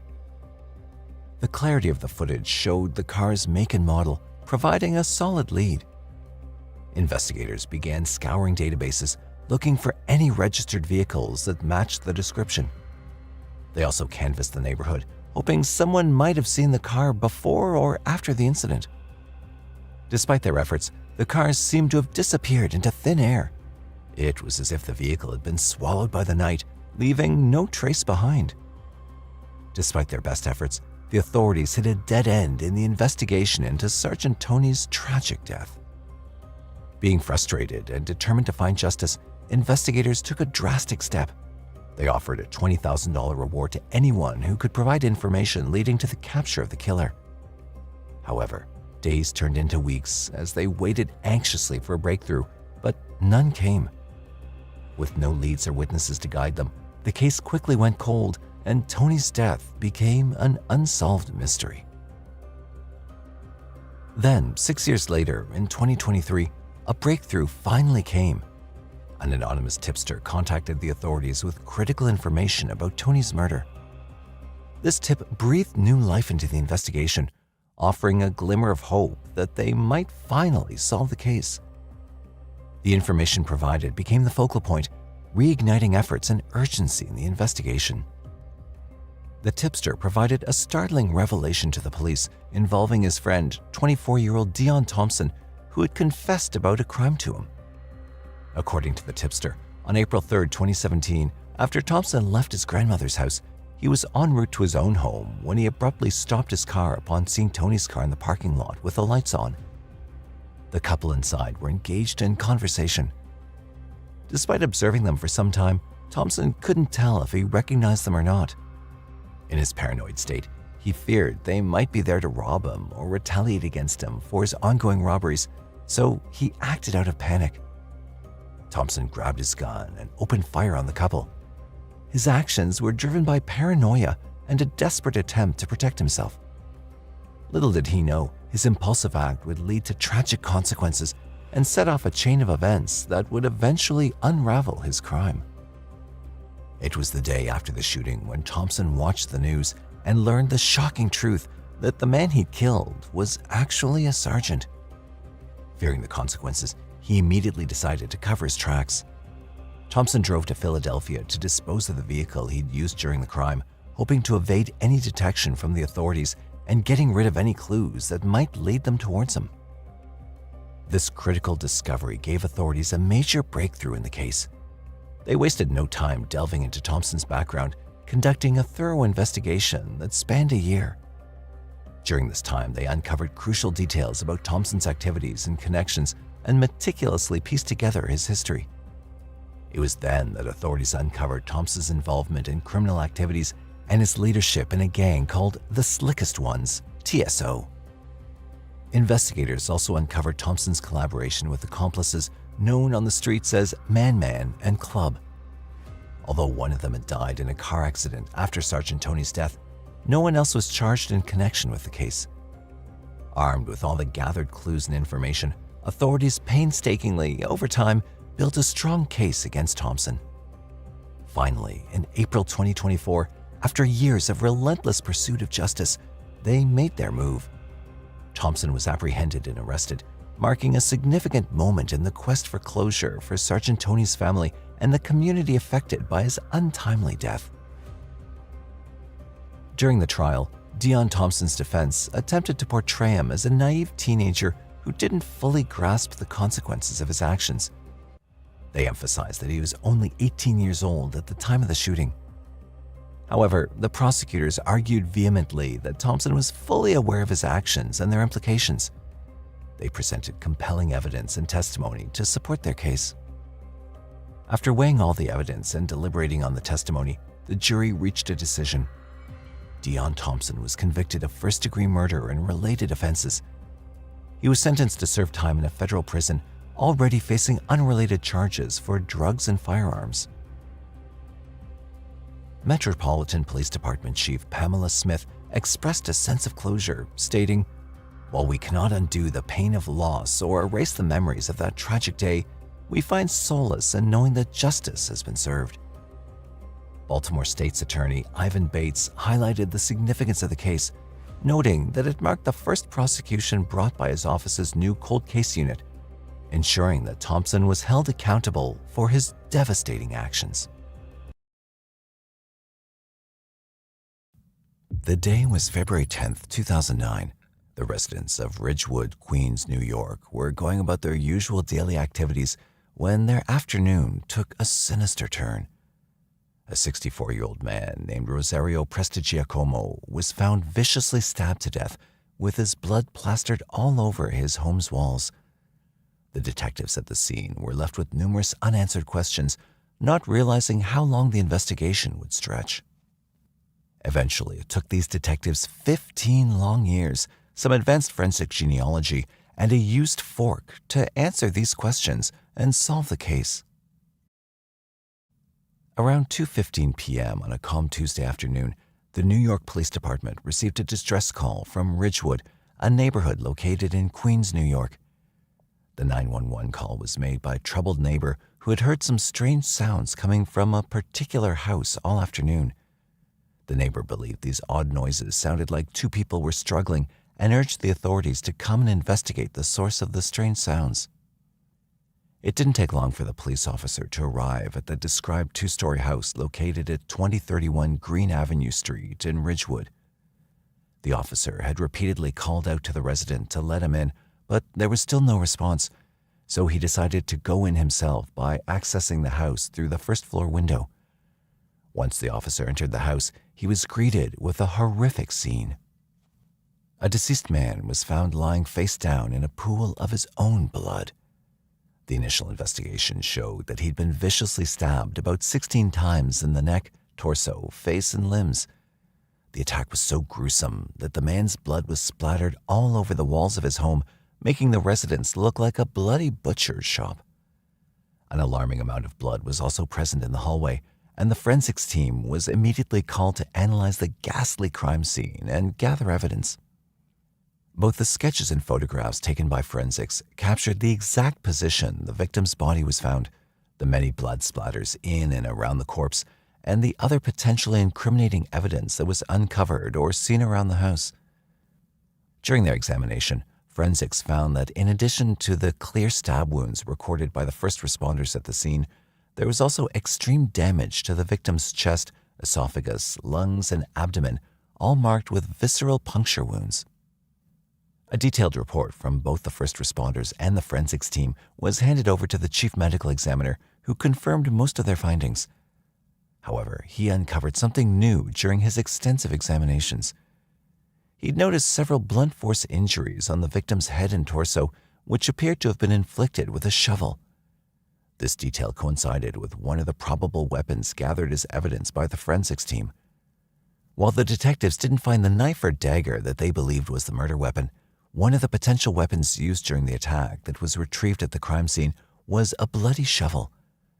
The presence of these blunt force traumas also indicated a struggle had taken place before the attacker stabbed him to death. A further analysis by the chief medical examiner revealed even more incriminating evidence, mainly found in the blood samples, that would give the detectives the first trace of their escaped killer. The chief medical examiner had created DNA profiles from the blood samples retrieved by the forensics team and the crime scene detectives during his examination. While examining the DNA obtained from the blood swabs, he noticed that apart from the DNA of the victim, there existed the DNA of an unknown male. After a few more tests, the medical examiner was convinced that the foreign DNA profile belonged to the killer. Additional analysis also showed that some of the blood samples with the foreign DNA were retrieved from under the victim's fingernails.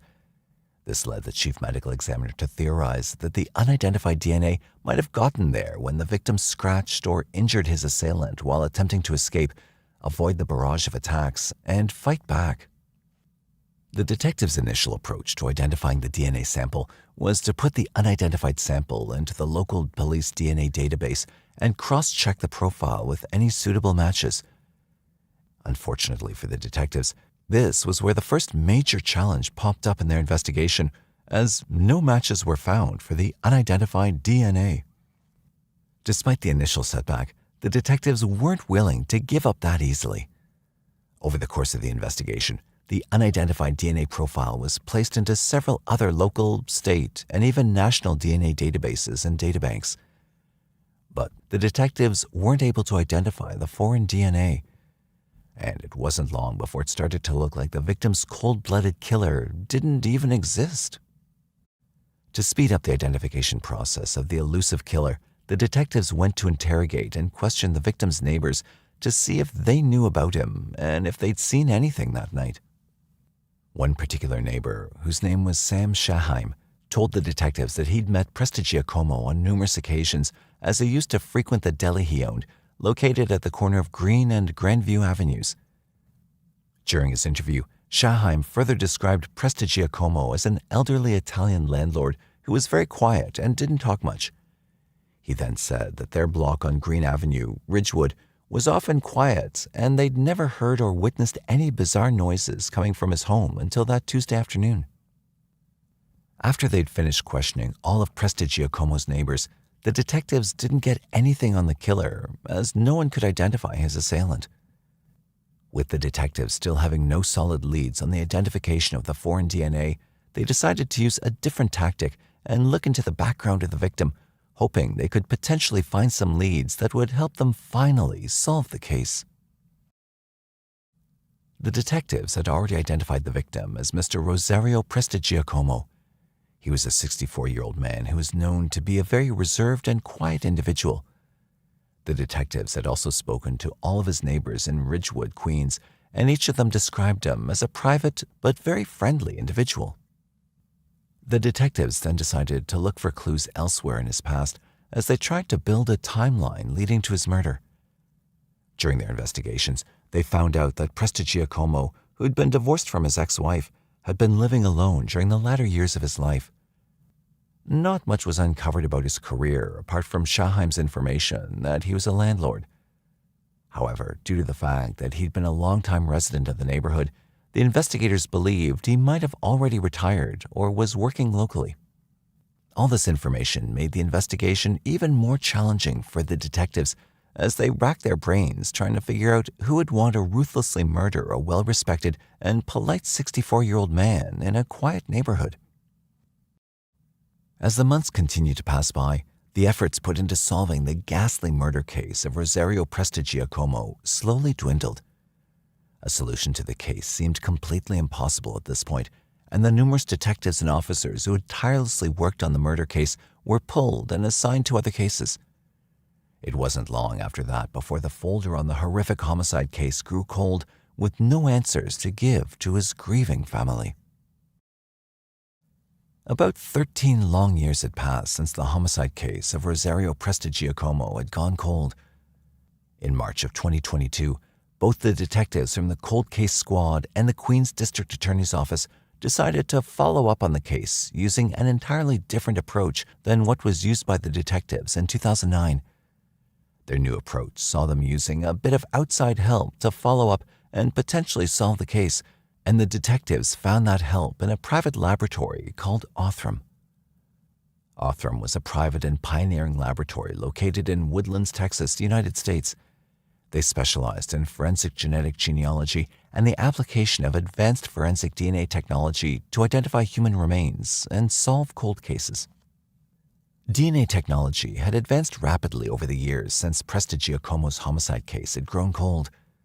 The advancements in forensic genetic genealogy allowed the specialists at Othram Inc. to create a comprehensive genealogical profile from the blood samples that were retrieved from the crime scene using advanced DNA testing on the unidentified DNA sample in June 2022. Once the tests were over, the specialists at Othram uploaded the genealogical profile to public databases, and this was what the NYPD Cold Case Squad needed to finally move on to the next phase of the investigation. Investigator Linda Doyle, who was part of NYPD's Forensic Investigations Division, built a family tree to identify any possible suspects or the relatives of a potential suspect using information from the now updated databases. It took her a while, but in December 2023, Investigator Doyle handed over a lead to the NYPD and the District Attorney's Office. Working alongside each other, Detectives Francis Noonan and Matthew DeBonis of the NYPD's Cold Case Squad, who were working under the supervision of Sergeant James Wheeler, joined forces with the detectives from the District Attorney's Office.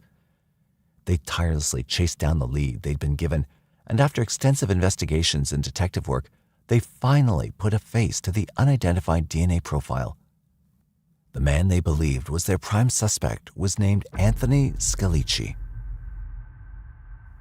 A thorough investigation was carried out into the man Anthony Scalici, and it was revealed that the 41-year-old man was the nephew of Rosario Prestigiacomo. He was the son of Prestigiacomo's ex-wife's brother, a revelation that had baffled the entire NYPD department. The detectives quickly tracked him down to Boynton Beach, Florida.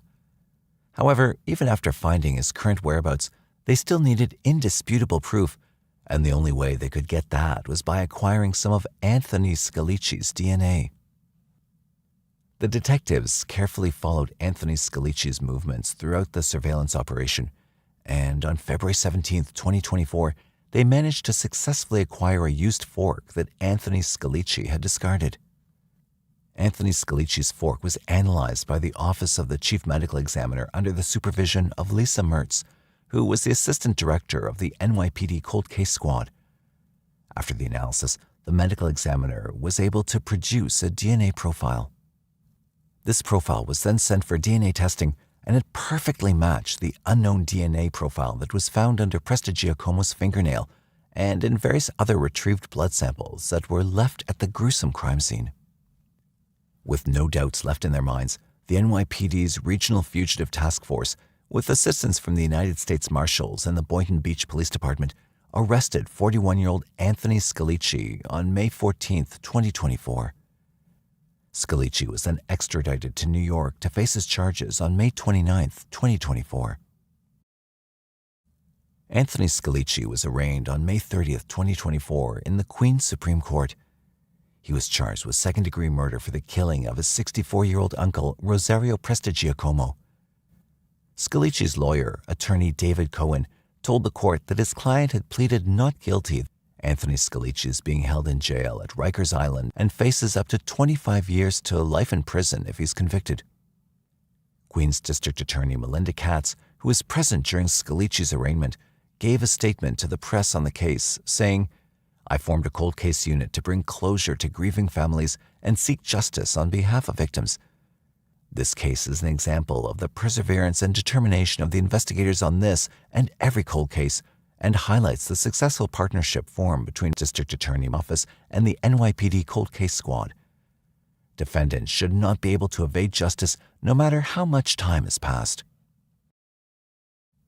The identification of Rosario Prestigiacomo's killer has brought much-needed closure to Prestigiacomo's family. The victim's daughter, Rosa Adele, gave a statement to the press on her father's homicide case, saying, "It's a real big shock. All this time, he was right beneath us, and we didn't know it. Nobody had the right to kill my father. What Scalici did was disgusting. He should live a life of torment. I can't forgive it. I can't. It's a bad dream, and we want to wake up and have my dad back." The victim's brother, Vincenzo Prestigiacomo, also spoke to the press in a short video interview, expressing his thanks and gratitude to the investigators who relentlessly worked to bring his brother to justice. While the investigators were never able to find a motive behind Prestigiacomo's tragic and terrifying murder, his family is still thankful that solving his murder has brought some relief to the emotional toll they've been bearing all these years. They also hope that this resolution will bring some closure.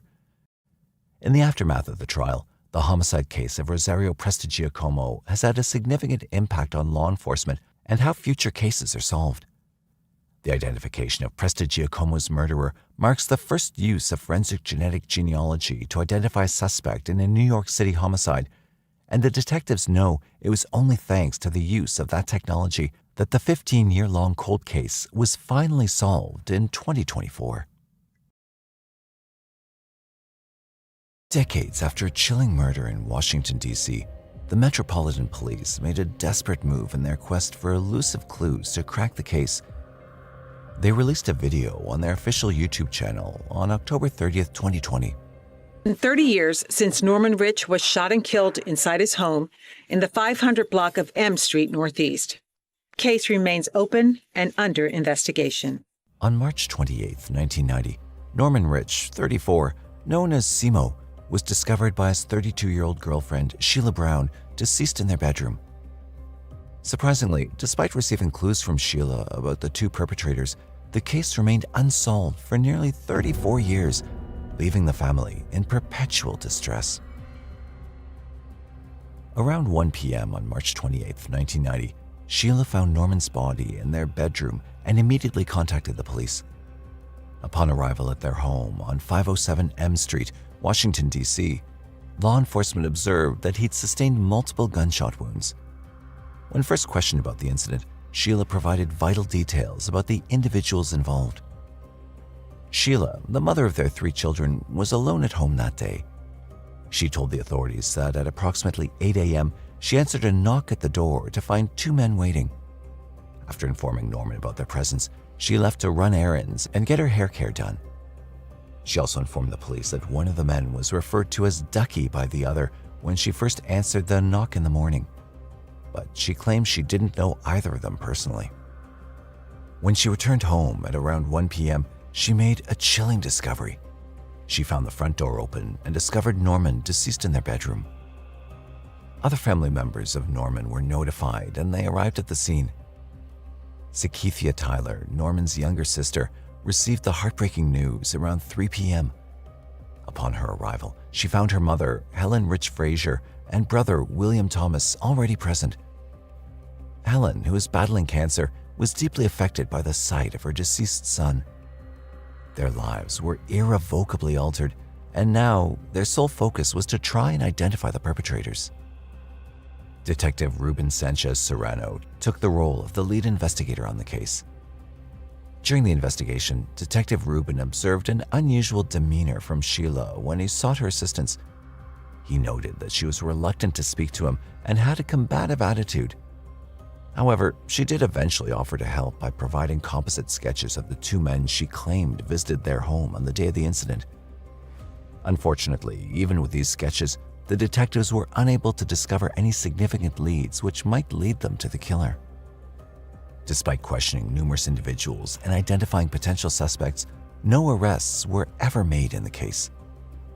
Even after offering a $25,000 reward, no one came forward with any crucial information. Detective Ruben remarked, "It was quite unusual, especially in the 90s. That was a lot of money." To find any leads, detectives also gathered information about Norman's personal life and family dynamics from his sister, Sakethia. According to Sakethia, since childhood, Norman was an affectionate boy who was particularly favored by their grandmother, earning him the name Simo. Raised in Washington, D.C. alongside his 7 siblings by their mother Helen, Norman had a tight-knit bond with his family, and they all supported each other. As the eldest, Norman assumed the role of a provider and caretaker early on and learned the value of hard work from a very young age. He later started his own family with his girlfriend Sheila. In March 1990, Norman was residing in Washington, D.C. with Sheila and their 3 children, all under the age of 11. Detectives were surprised to discover that none of the children were present at home on the day of the tragic incident. Sakethia emphasized that Norman was a devoted father who took on various jobs over the years to provide for his children. However, his most recent role was of a stay-at-home father while Sheila worked to provide for the family. His children were his top priority, and he dedicated himself wholeheartedly to nurturing them. However, detectives found no important clues about the perpetrators from Norman's background and personal life, and the case remained unsolved. With insufficient evidence and no leads to pursue, the case went cold for years. But the authorities asserted that the investigation had never been closed, and they diligently monitored any developments that could lead to a breakthrough. Their assertions proved to be true when, decades later, a surprising twist emerged, shocking everyone involved and bringing the case closer to being solved. Sakethia was just 26 years old when her beloved brother was cruelly murdered, and since then, she'd tirelessly fought for justice and to keep the investigation alive. Despite people urging her to move on, she steadfastly responded, "Simo is my life." Throughout the years, she maintained close contact with detectives and cooperated whenever needed. For many years, the investigation remained open with no significant developments until Detective Michael Fulton assumed control of Norman's case in January 2021. Under his leadership, the investigation became active again, renewing hope with the Norman's family that someone would step forward with crucial information to solve the case and provide them with much-needed closure. Authorities worked quietly until a stunning twist unfolded. On Wednesday, March 27, 2024, Norman's girlfriend, Sheila Brown, now 66 years old and living in Annapolis, Maryland, was arrested for his 1990 homicide. The community was shocked by this revelation, as Sheila herself had never been suspected. And now it came out that over the years, she'd been deceiving investigators with falsehoods and fabricated stories. On March 28, 2024, marking the 34th anniversary of Norman's murder, the Metropolitan Police Department revealed her arrest during a police conference. During the conference, Kevin Kentish, DC Police Inspector, emphasized that detectives had tirelessly pursued the case without pause. About the breakthrough of the case, he stated, "In this case, there were certain things that were present now that were not present in 1990 as far as DNA, witness statements. There's certain, like I said, stuff that we have now that we didn't have back then that assisted us in being able to look at this case a little differently." However, he couldn't disclose specific details on how the case was solved. Unfortunately, this case was brought together by a grand jury, and that information is confidential, so I cannot go into the details that was brought forward in that grand jury. Can you talk about the DNA, though? How did the DNA play a role in it? I can't talk about that either. That was another thing that was discussed in the grand jury. Kentish only revealed that through their investigation, detectives found that the alleged murder was domestic in nature. Regarding Sheila, Kentish mentioned that she'd been interviewed numerous times over the past 3 decades, but charges had not been pursued due to insufficient evidence. Finally, after 3 decades, Sheila Brown was indicted by the DC Superior Court on charges of second-degree murder and obstruction of justice. Despite the charges, she pleaded not guilty and was released on bond, awaiting her next court appearance. No further details about her trial have been released. Norman's brother, William, expressed his optimism about Detective Fulton's efforts in his brother's case and believed that it would ultimately bring justice. Sister Sakithia shared her heartfelt emotions about Norman. "He was like a dad to us, and he worked hard, provided for us, and then he had his own family and worked hard to provide for them.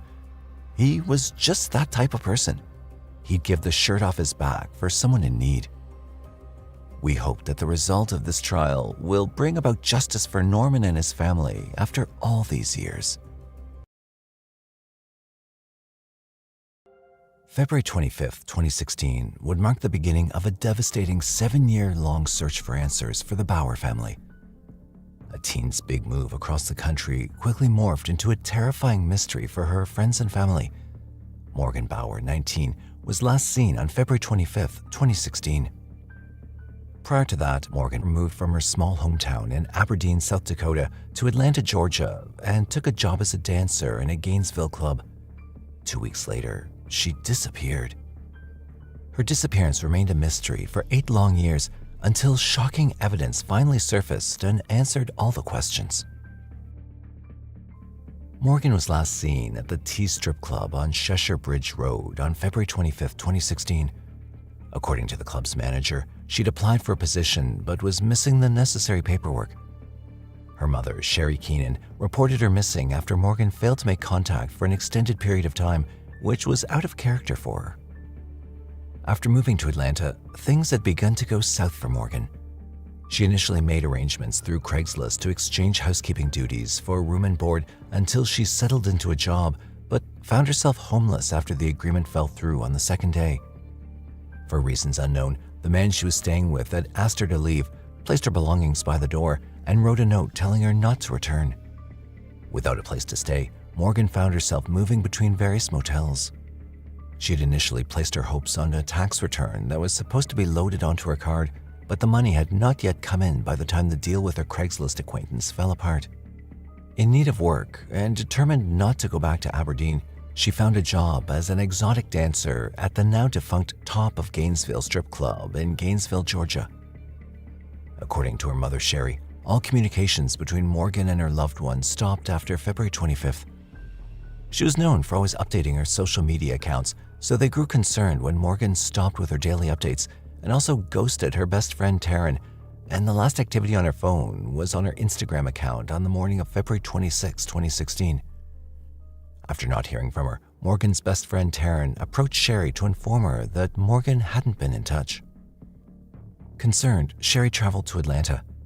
Hoping to find some trace of her daughter, she contacted everyone Morgan had spoken to whilst in Georgia. On March 12, 2016, she reported her missing to the Atlanta Police Department. The situation was extremely worrying, as people who knew Morgan, especially from her hometown, understood that it was not in her character to just vanish like that. Morgan Erin Bauer was born on April 13, 1996, in Memphis, Tennessee. She grew up in Aberdeen, South Dakota, with her sister Alyssa and her mother Sherry. Morgan graduated from Central High School in 2014. She had a dream of leaving her rural roots to make a life for herself in the big city. People who knew Morgan described her as adventurous, spirited, and determined to seek a better life and opportunities. After high school, Morgan moved cities on February 12, 2016, hoping to start anew. During investigations, police officers found out that on February 25th, Morgan left the Top of Gainesville Club with another dancer, Caitlin Gobley, and a man named Jonathan Alexander Warren, who happened to be Caitlin's boyfriend. Their activities after leaving the club were unclear. However, it was later confirmed that Morgan was seen on February 25th at a Citgo gas station located at the 3200 block of Highway 278 in Covington, Georgia. Police were able to trace Morgan's cell phone, and they discovered it had last pinged just after midnight on February 27, 2016. The ping was in Porterdale, Georgia, where Caitlin and Jonathan resided. A search of the area was conducted immediately, but nothing of value was uncovered. Her cell phone was never located, as there had been no activity on it.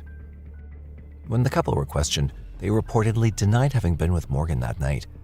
However, they eventually admitted to dropping Morgan off at the Citgo gas station on the night of the 25th, where they watched her get into a green Mitsubishi Eclipse. The story was unverified, as investigators were unable to find any surveillance footage to support it. It was later learned that Caitlin had also auditioned at Tease on the day of her disappearance, and that Morgan had offered to get her a license, as Atlanta requires exotic dancers to possess one. Investigators also learned that Caitlin and Jonathan had shared troubling posts on Facebook around that time. According to the page, Caitlin made a post around the time Morgan vanished with the meme that said, "Bob likes to kill, Bob kills for fun," and had tagged Jonathan. Despite this, little investigation was done into their possible involvement. They were later reported to have separated and even began living in different states. However, according to the reports, they were still not formally cleared as suspects in the case. Police stated that there was no evidence of foul play in Morgan's disappearance. However, her family feared she was in danger given the circumstances. In a bid to find her daughter, Sherry created a GoFundMe account so as to raise funds for her daughter's investigations. But things took a drastic turn when 1 month after Morgan disappeared, her sister Alyssa made an announcement that she believed Morgan was alive and well. Alyssa stated that Morgan had left South Dakota to get away from their manipulative and bipolar mother, Sherry. She accused Sherry of setting up a GoFundMe under false pretenses. Morgan's best friend, Taryn, who had initially told Sherry that Morgan was missing, also posted on a Facebook group that she believed she'd been talking to Morgan online. This caused a backtrack in the search for Morgan. Sherry later spoke out about her search efforts for Morgan. She stated that she had hired a private investigator to aid in the search, but they only hindered it and used up valuable resources. Sherry also said that she'd handed out thousands of flyers, spoken with news outlets, reached out to missing persons organizations, and organized a billboard with information about the case. But without any new leads, witnesses, or surveillance footage, the trail went cold. In July 2023, things started to ramp up in Morgan's case again when police in the Georgia Bureau of Investigations carried out a search on a mansion in Porterdale, Georgia. The home belonged to a Dr. Warren, the father of Jonathan Alexander Warren, the same Jonathan who'd been one of the last people to have seen Morgan alive. While specific details of what triggered the search were not fully disclosed by authorities, it was reported that the search was based on credible information and evidence gathered over the course of the investigation. Morgan's bones were found in Porterdale in 2023, according to the FBI. The police discovered items of evidentiary value, which were significant in linking the suspects to Morgan Bauer's disappearance and murder. there was a news chopper over the scene and several tents were set up in a wooded area near the home. Police released videos of FBI agents slowly combing the property in grid formation.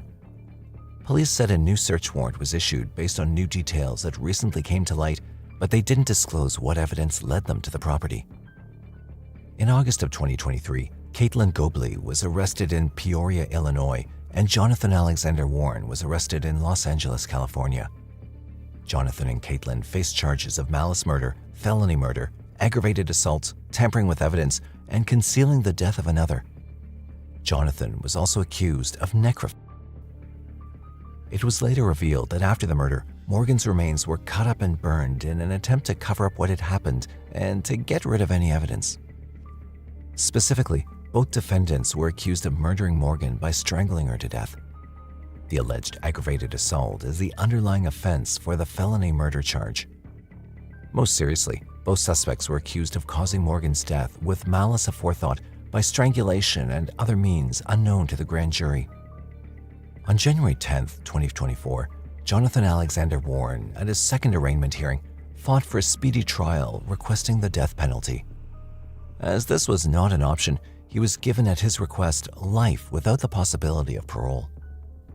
Caitlin, on the other hand, was charged with malice murder, felony murder, aggravated assault, tampering with evidence, as well as concealing a death. According to the Newton County District Attorney, she was scheduled to be in court on April 2024, but no further updates have been released. While the reasons for the senseless murder of Morgan might forever be a mystery to her loved ones and even the public, her family can finally find solace and move on knowing that Morgan's killers are locked behind bars. Sherry thanked the community and the authorities for their hard work. In honor and remembrance of Morgan, her loved ones all came together on February 26, 2024 and held a candlelight memorial for her. Sherry went on to say a few words. "I truly don't know how to process that Morgan is not here or how to picture life without her. My daughter's light may no longer be a visible flame, but that light lives on in the hearts of those who loved her. Tonight, let us honor Morgan's memory by committing to live our lives with the same kindness, compassion, and fun she shared so freely."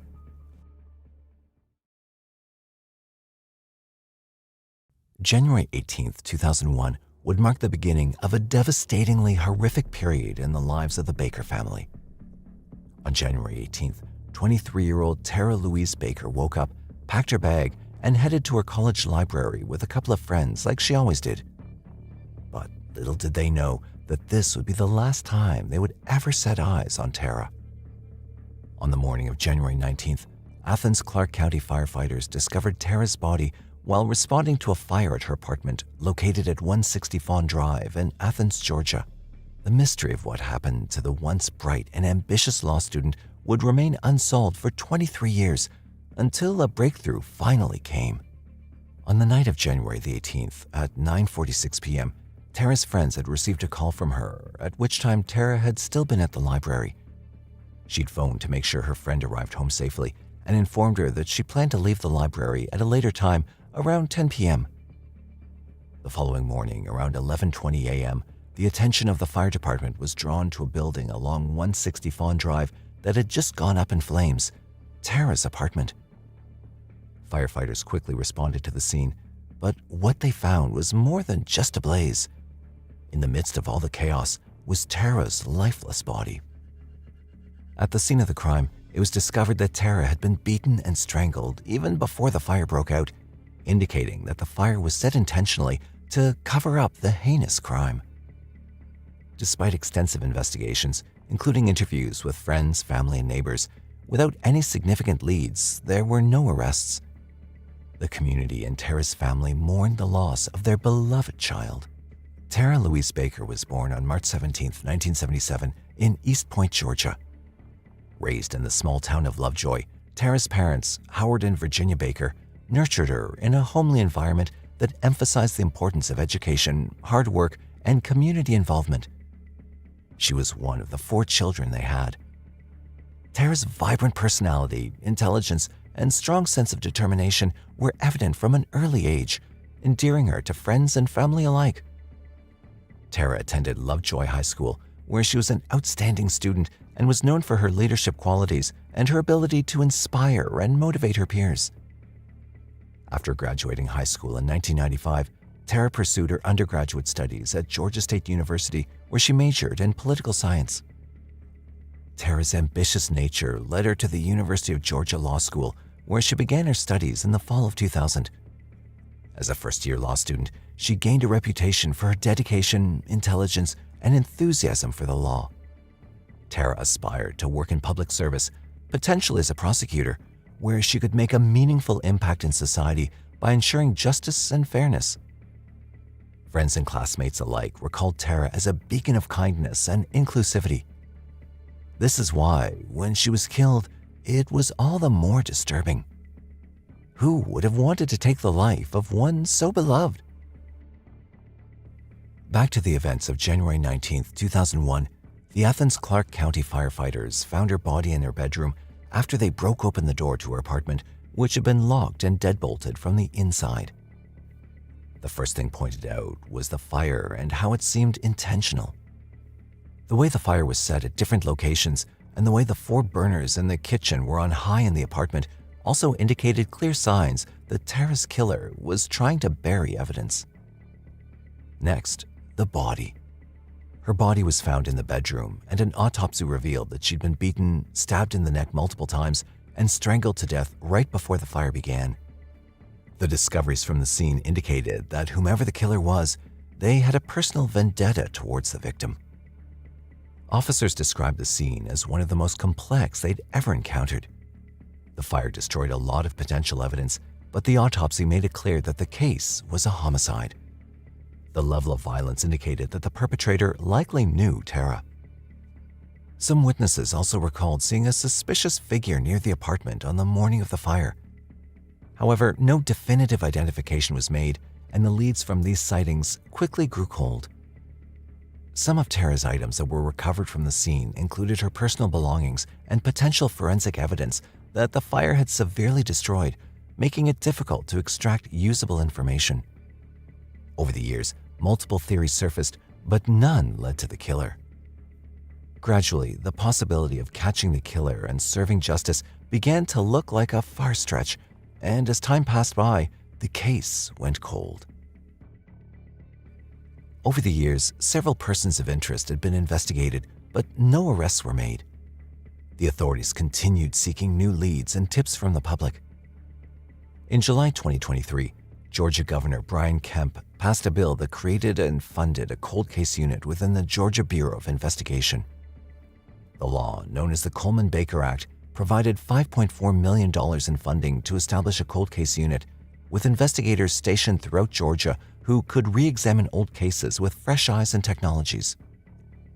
In September 2023, there was a significant breakthrough in Tara's case. Special agents of the Georgia Bureau of Investigation Cold Case Unit partnered with the Athens Clarke County investigators to conduct a tireless, in-depth review and analysis of the investigation into Tara's death. Using DNA science combined with the collaborative investigative work of law enforcement partners, they were finally able to narrow down a suspect pool and single in on a perpetrator. On May 9, 2024, the Athens Clarke County Police Department and the Georgia Bureau of Investigation announced an arrest in the case. For you this morning, the Clarke County Sheriff's Office has shared a picture of the man accused of killing a first-year UJ law student 23 years ago. So investigators say Edric Faust, on the left there, killed Tara Baker, who's on your right, back in 2001.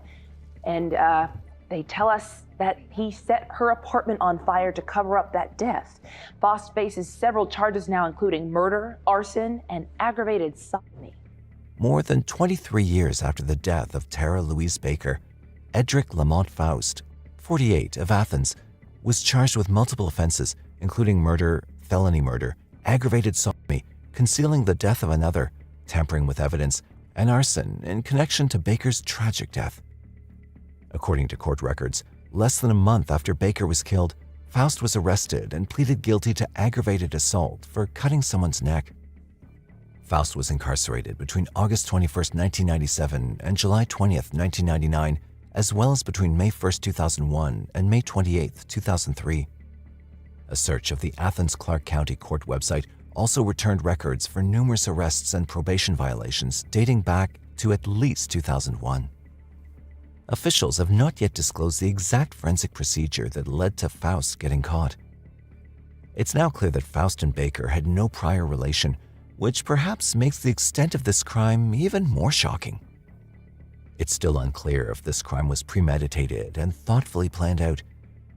But if there's anything we know for sure, it's that Tara finally got the justice that she deserved.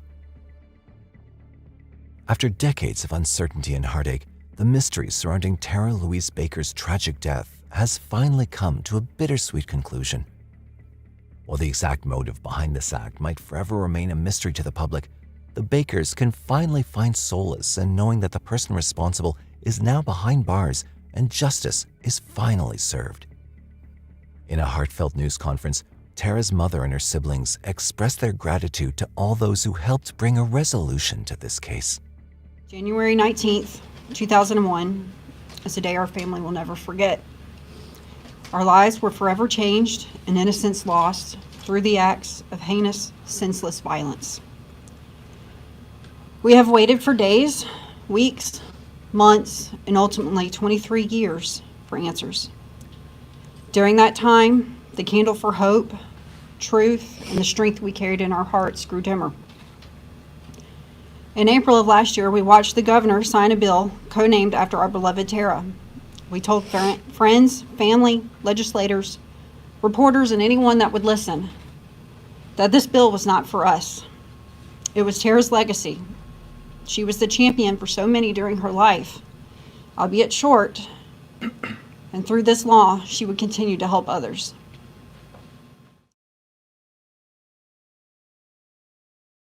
On the night of December 9th, 1996, 36-year-old Lisa Redmond was on duty as a Pizza Hut delivery driver in West Valley City, Utah. She'd been on the job for a few months, leaving around the same time every night to get back to her family. Little did she know, that night would be very different. By the next morning, she was dead, bloodied and hit by her own car. But how? Police found sufficient evidence to rule the case as a murder, but there were no suspects and no leads. The case quickly went cold. For 28 years, Lisa was deprived of justice. That is, until 2024, when New Age technology came to the rescue once again. What evidence could have surfaced after so long, and how was the case ultimately solved? Lisa Redmond was working a night shift at the Pizza Hut restaurant in West Valley, Utah. As a pizza delivery driver, she was used to taking multiple orders and deliveries in one night with her pickup truck. On December 9th, 1996, Lisa was last seen at 9:45 p.m., where she drove out of the Pizza Hut car park to make a final delivery at a hotel near the airport before going home. 10 minutes later, police got word of an injured woman on 3100 South 5300 West. By the time they got there, Lisa was on the ground, still dressed in her work uniform, and dead. Her clothes and shoes were bloody as she lay still on the pavement. A crowd quickly formed around her, but police were able to dispel them and take notes. According to the evidence, they determined she'd been hit on the head and torso by a blunt object. From the way her body was twisted, it seemed like she'd also been hit by a car. Colleagues from Pizza Hut quickly noticed the delivery truck was missing, along with all of Lisa's belongings. The next day after Lisa's death, police discovered her 1994 GMC extended cab pickup truck at 3291 South 4400 West, a church parking lot in West Valley. They soon matched it to the tire prints found on her body. A shoe print was also found on the passenger side, but this was confirmed to be Lisa's. There was also evidence of a struggle in the truck, as well as splatters of blood on the headrest, the seat buckles, the passenger seat, and at the interior of the car. With this, police quickly determined she'd been hit by her own car, which she used to make deliveries.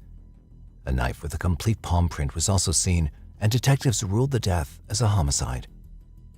Lisa's employer at Pizza Hut quickly offered a $5,000 reward to anyone who could give more information on what had happened that day. However, no one came to claim it. The only thing police had were the blood samples, her car, and a whole community of people scared about a killer on the loose. Meanwhile, detectives decided to take a look into Lisa's life, looking for clues. She was born on September 4th, 1960, in Littleton, Colorado. For a brief time, Lisa served with the U.S. Navy. On the 9th of June, 1987, Lisa was married to James E. Redmond Jr. in Salt Lake City, Utah. They had 2 children, Megan and Nathan. Aside from her job as a pizza delivery driver, where she frequently worked overnight shifts to help with the bills and support her kids, she was a volunteer teacher's aide at Silver Hills Elementary. Working there once a week, she taught kids how to read. Lisa Redmond also enjoyed camping, needlework, and reading. She was known as a loyal wife and a dedicated mother. Sadly, such a person was taken from this world so soon, and there was nothing much the investigators could do at this point. In 2000, when the case had started to grow cold, Pizza Hut increased the reward to $10,000. The detective assigned to the case, Anita Monson, regarded this as a good incentive, especially as they believed Lisa's killer had been assisted that night or had confessed the crime to someone. Still, nothing came up. And for more than 2 decades, there were no developments. That is, until 2019. With the advancement of DNA technology and forensic science making headway, the detective leading the case reopened it. Along with other members of the police department and forensic analysts, they ran a blood sample found on the seatbelt of the delivery truck and got a match. So, what brings Young back into the spotlight now? A lab test of Redmond's truck. In March 2019, a West Valley police lieutenant investigating the cold case received a report that advanced DNA testing was performed by the state crime lab on the blood taken from the seatbelt in Lisa's car. This testing was done with CODES, which stands for Combined DNA Index System. This is a computer program which searches DNA databases nationwide to match the samples to profiles of convicts, crime scene evidence, and missing persons. And soon, they had a break. The DNA found in the blood sample, as well as the fingerprints on the knife, matched to a middle-aged man, Donald Eugene Young Jr. Police quickly brought his file up on the database and found that he was already serving time at a Utah correctional facility in Gunnison for the assault of a 23-year-old University of Utah student in 1996. He is currently at the Utah State Prison on assault convictions to a jury that's also started in 1996. And he's a suspect in a 1999 murder of a University of Utah student, plus the murders of 3 other women in St. Louis. He'd been convicted for this in 2010 and was serving a sentence of 30 years based on the charges of 2 counts of first-degree felony, aggravated assault, and 1 count of second-degree felony robbery. In 2019, another West Valley Police Department forensic investigator compared the prints from the knife found in Lisa's car to a palm print card belonging to Eugene and found them to be a match. He was promptly interviewed by the police, who told him that his palm prints were found at the scene of a homicide in December 1996. However, he denied even being in West Valley City at that time. Prior to this, he'd already been incarcerated for a number of crimes. In 2008, before the case of assault on a university student, Young was charged with the 1999 stabbing and murder of a 22-year-old university theater art student, Amy Quinton, in her Salt Lake City apartment. When he was linked to the killings of 3 women in Illinois, Amy's case was put on hold. However, all 3 murders were dismissed due to the lack of solid evidence, so he was transferred back to Utah to face the murder charges for Amy. Initially, this was a death penalty case, but this case was also dropped in 2012 due to the lack of evidence. 57-year-old Young had also been charged for the murder of 3 other women in East St. Louis, Illinois. In 2017, the Utah Board of Pardons and Parole ordered Young to serve 23 more years in prison for his 1996 assault conviction before another parole hearing. During this time, police gathered more evidence that put him at the scene of Lisa Redmond's murder. On the 9th of May 2024, 5 years after the first charge in 2019, Young was formally charged again by the Salt Lake City County officials thanks to the preserved DNA evidence. Though the blood from the crime scene had been tested before, new advancements in DNA testing had finally solved the case. The Salt Lake District Attorney, Sam Gill, announced the charges of murder, aggravated assault, and aggravated robbery. 36-year-old Lisa Redmond here was last seen in West Valley City. 28 years later, Donald Young is now facing 3 charges, including an aggravated murder and robbery charge. Young initially pleaded not guilty, but after further investigation and interrogation, he was confirmed to have been present at the crime scene. Still, he pleaded not guilty. From the beginning, the West Valley City Police Chief, Colleen Jacobs, said it was a classic whodunit case. This was a genuine whodunit from the beginning. There was very little evidence or leads, very few leads in the beginning to follow. There were very few leads to follow in the beginning, but with the recent advances in technology, we've been able to put together many of the missing pieces in this case, said on the day Young was charged. Justice for Lisa and her family has been a long time coming, he further stated.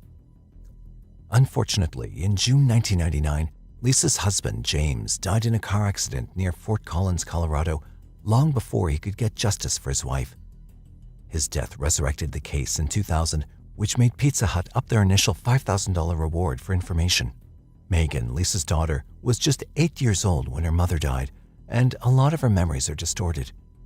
However, she remembers her mother as very kind, very loving, very generous, and really good with kids. Lisa's son and younger child, Nathan, was 5 at the time of his mother's death. Young was 31 at the time of Lisa's death and had harassed several women in many different ways. From assault to robbery to murder, the police knew him from other crimes, but they didn't think he was involved in this one. Lisa was a dedicated mother, a loving and loyal wife who didn't deserve to be killed in that manner. Yet life's unfairness didn't spare her from Young's grasp. Young has been sentenced to spend 30 more years in jail for his crimes, and one can only hope that he'll spend the rest of his life paying for all his heinous actions towards women.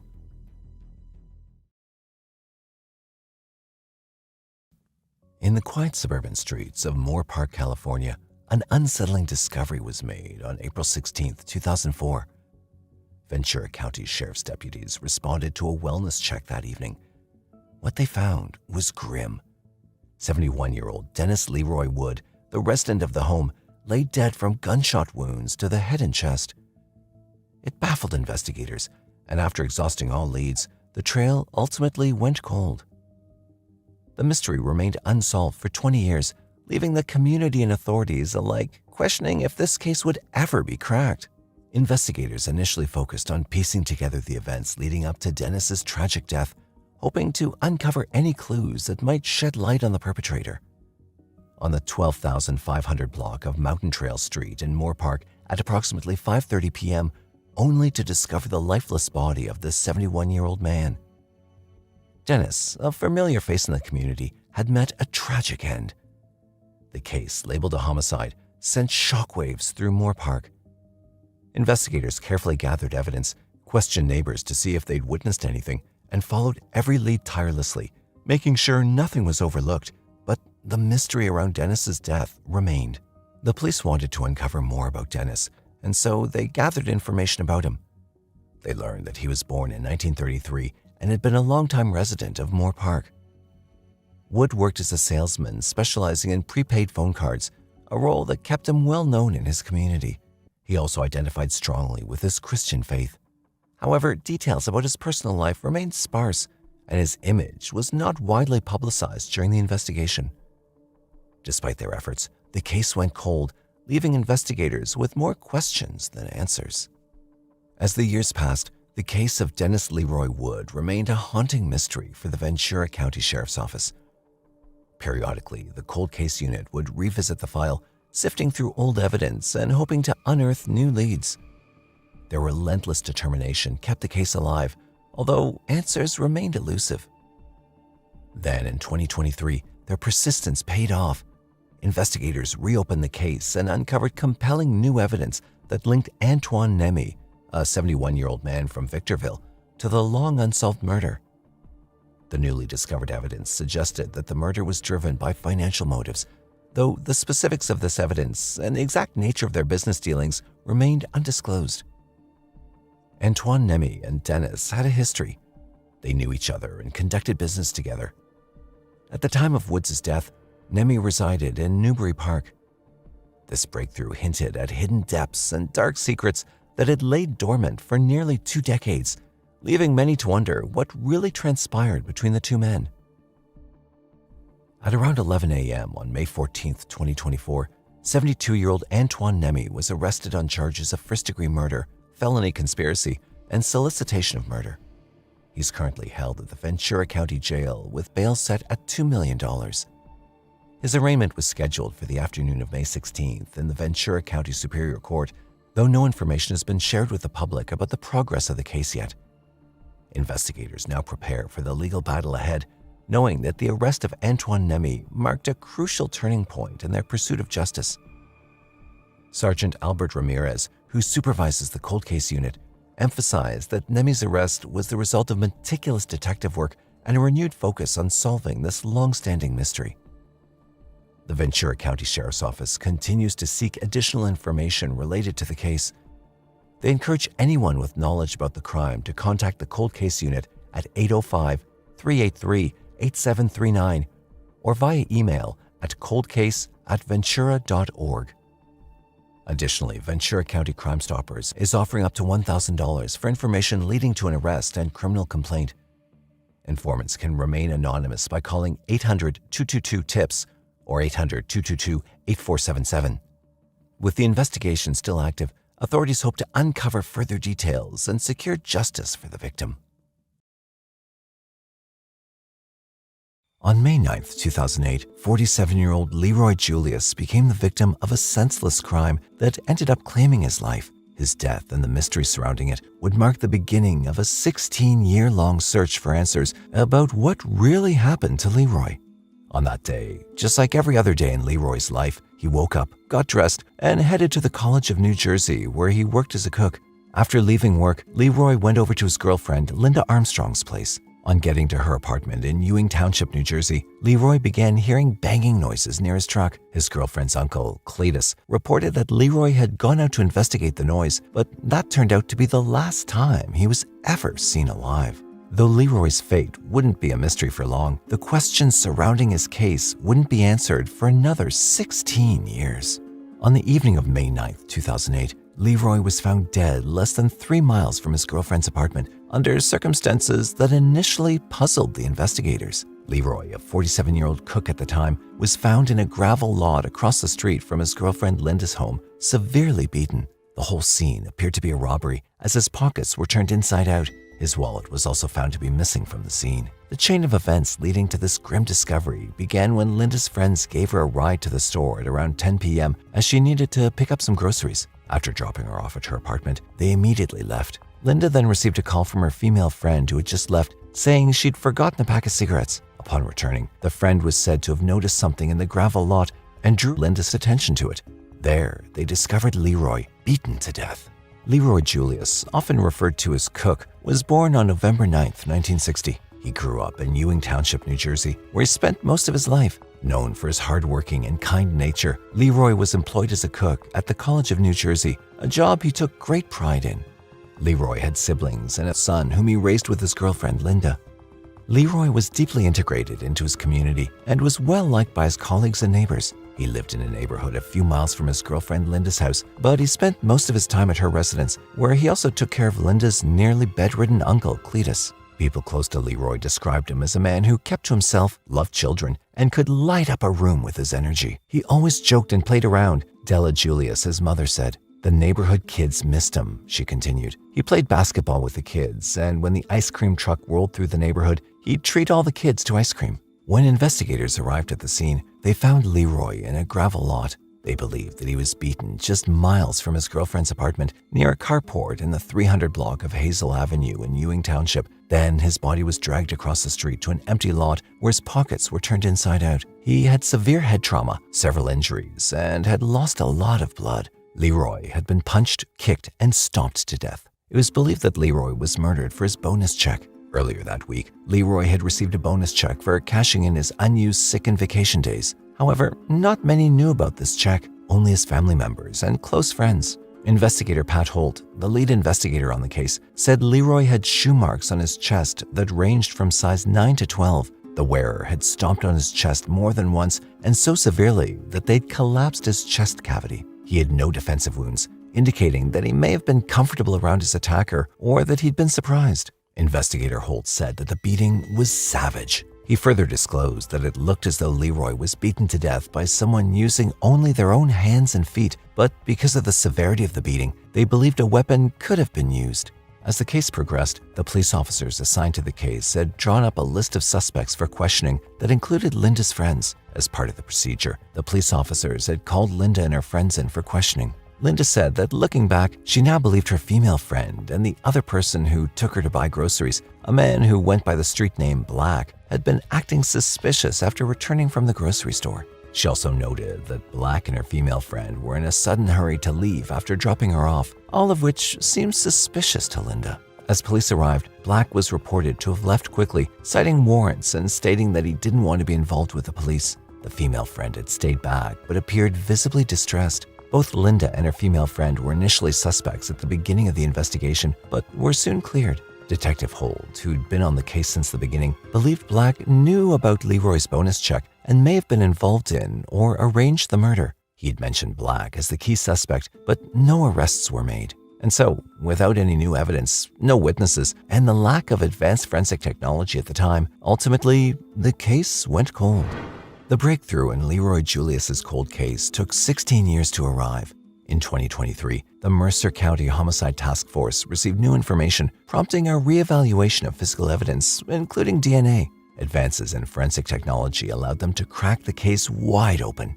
DNA evidence found under Leroy Julius's fingernails was found to match 36-year-old Brayon Goodman. The victim's blood and medical insurance card were discovered inside an SUV that was parked near the crime scene, which also belonged to Goodman. Police officers believe Goodman did not work alone, and so with further investigations coupled with eyewitnesses' testimonies, they were able to link Jason Howard, 41, to the case because of his involvement with Leroy.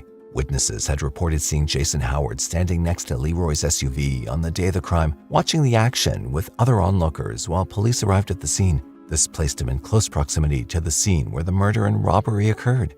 On April 15, 2024, both men were taken into custody and were charged with multiple offenses, including first-degree murder, robbery, and conspiracy to commit robbery. The charges were brought after a thorough re-examination of the case files, DNA analysis, cold case review teams, collaborative efforts between the Mercer County Homicide Task Force and the New Jersey State Police Laboratory for new forensic analysis. While the specifics of the evidence were not disclosed to the public, it was compelling enough to charge two suspects, Brayon Goodman and Jason Howard.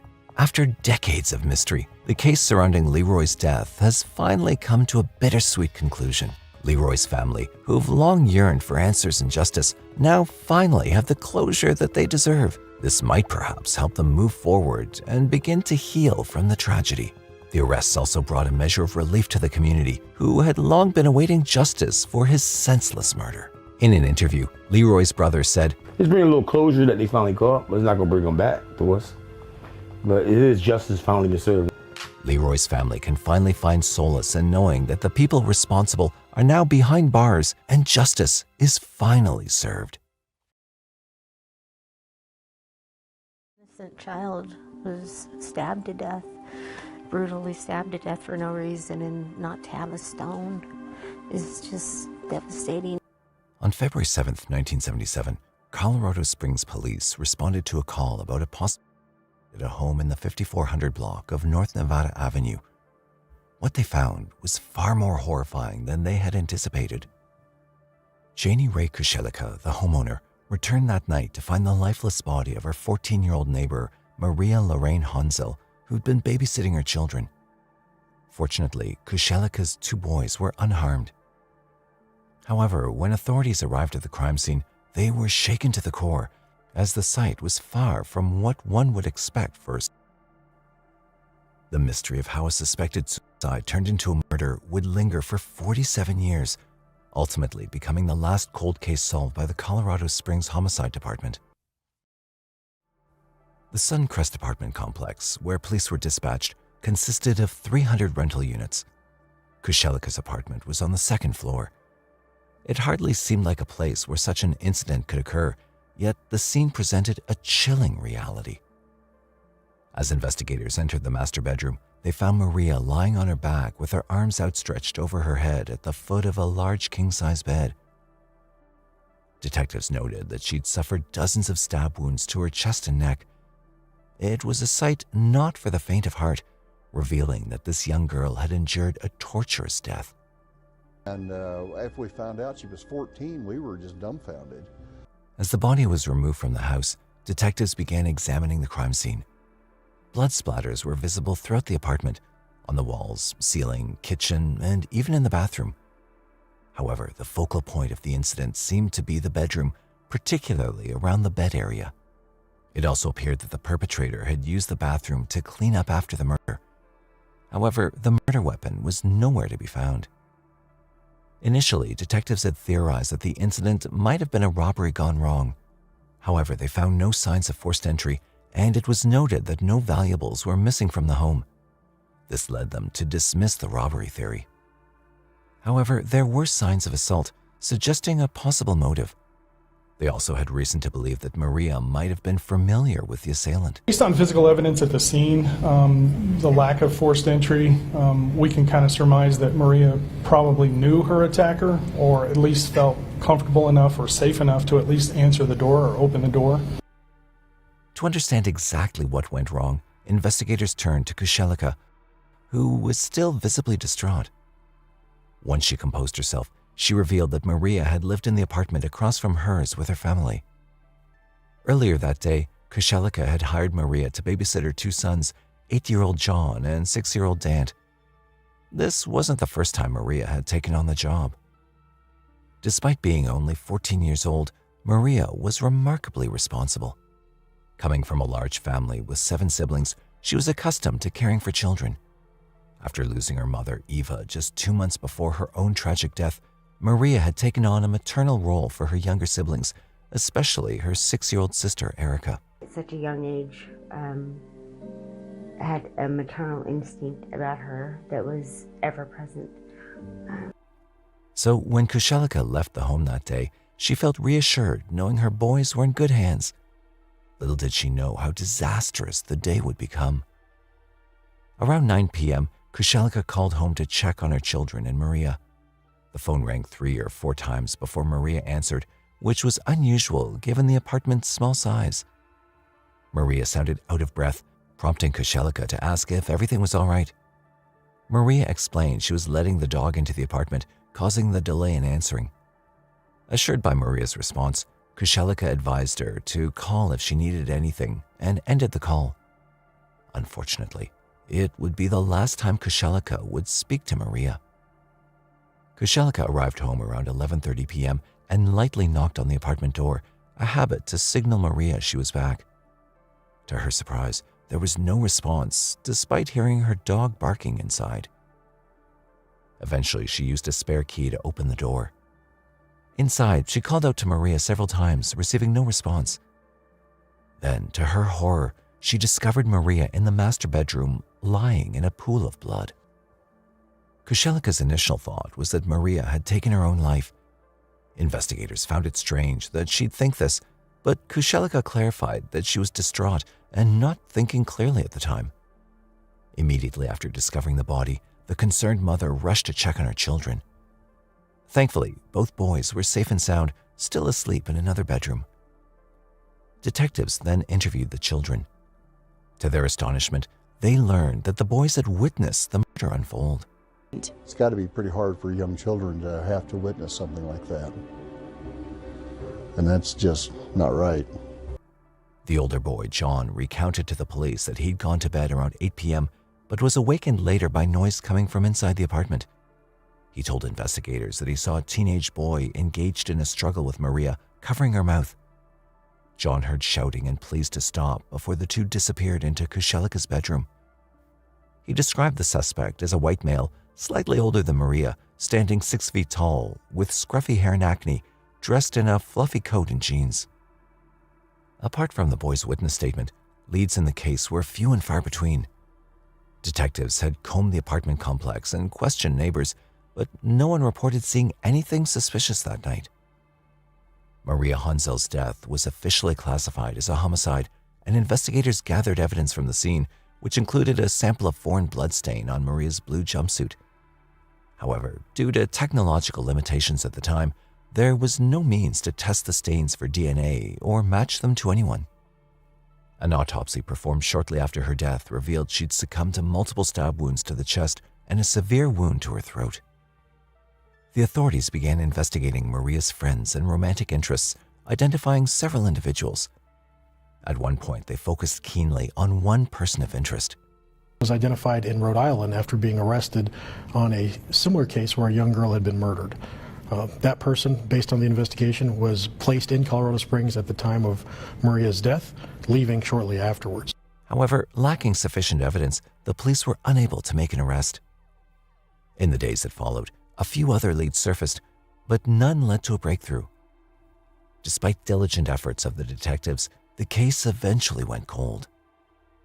Detectives struggled to find the right words for Maria's devastated loved ones. Her best friend, Kathy Moberly, fondly recalled Maria's ever-present smile, no matter the circumstances. Just a wonderful, wonderful friend, and such a neat personality. She skipped a lot, you know. She never really walked or ran. She skipped. She wanted to be a mama. She wanted kids. Lots of kids. And so did I. Kathy recalled that day Maria called her before her tragic death. I love these kids and I'm babysitting, and then she said, I better get going. She said, I love you, and I said, I love you too. Maria's funeral was a heartbreaking ordeal for her family. Her sister Erica later expressed how unforgettable and painful it was. The amount of stab wounds that she actually had, they literally had to have a scarf around her neck. Over the years, the case made no progress, leaving Maria's family grappling not only with unanswered questions, but also with other losses. Originally, Maria's tombstone bore the inscription, "Our Little Angel," but it was removed in 1987 after her father, Glenn David Hansel's passing, when the family could no longer afford its upkeep. An innocent child was stabbed to death, brutally stabbed to death for no reason, and not to have a stone is just devastating, and I've been too poor to put one on. Decades passed with advancements in DNA technology, leading to renewed efforts in Maria's case. Evidence, including the sample of bloodstain from Maria's jumpsuit, was sent to the Colorado Bureau of Investigation in the 2000s. A male DNA profile was extracted, but no matches were found in the Combined DNA Index System, or CODES, leaving the case dormant once more. In 2019, Colorado Springs investigators turned to Parabon Nanolabs for genetic genealogy DNA analysis. This innovative approach utilized public commercial DNA databases to trace familial relationships and ancestry, potentially shedding new light on the investigation into Maria's tragic murder. 5 years later, in 2024, investigators finally found a match through DNA analysis, identifying a suspect named William Charles Kernan Jr., also known as Bill. At the time of the crime, Kernan had been a student at a local college and had some acquaintance with the Kushelikas. Investigators also learned that Kernan had visited the apartment complex on previous occasions. However, this breakthrough came too late, as Kernan had passed away in 2010. While Kernan had been mentioned in early stages of the investigation, he wasn't considered a suspect at the time of Maria's death. The motive behind the attack on Maria and Kernan's presence at the apartment remains unclear. Kernan was 61 years old when he passed away in Cheyenne Wells, situated on the eastern plains near the Kansas border. He died of natural causes, having lived a full life while denying Maria her chance. Since Kernan had been cremated and had no living biological relatives, confirmation through DNA collection was impossible. However, the genetic genealogy results were compelling enough for the Colorado Springs District Attorney's Office to confidently conclude that William C. Kernan Jr.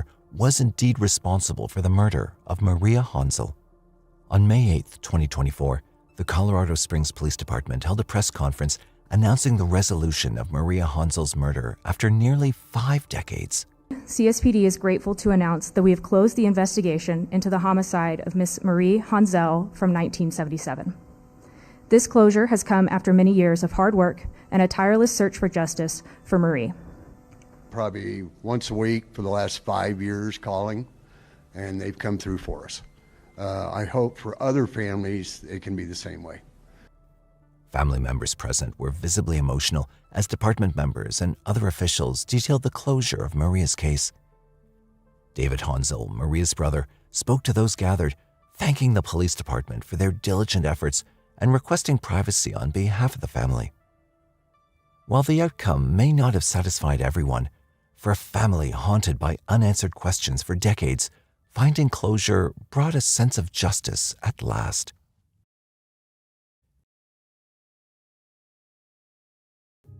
In 1994, just as Christmas was approaching, the disappearance of a woman shocked the entire East Flanders community.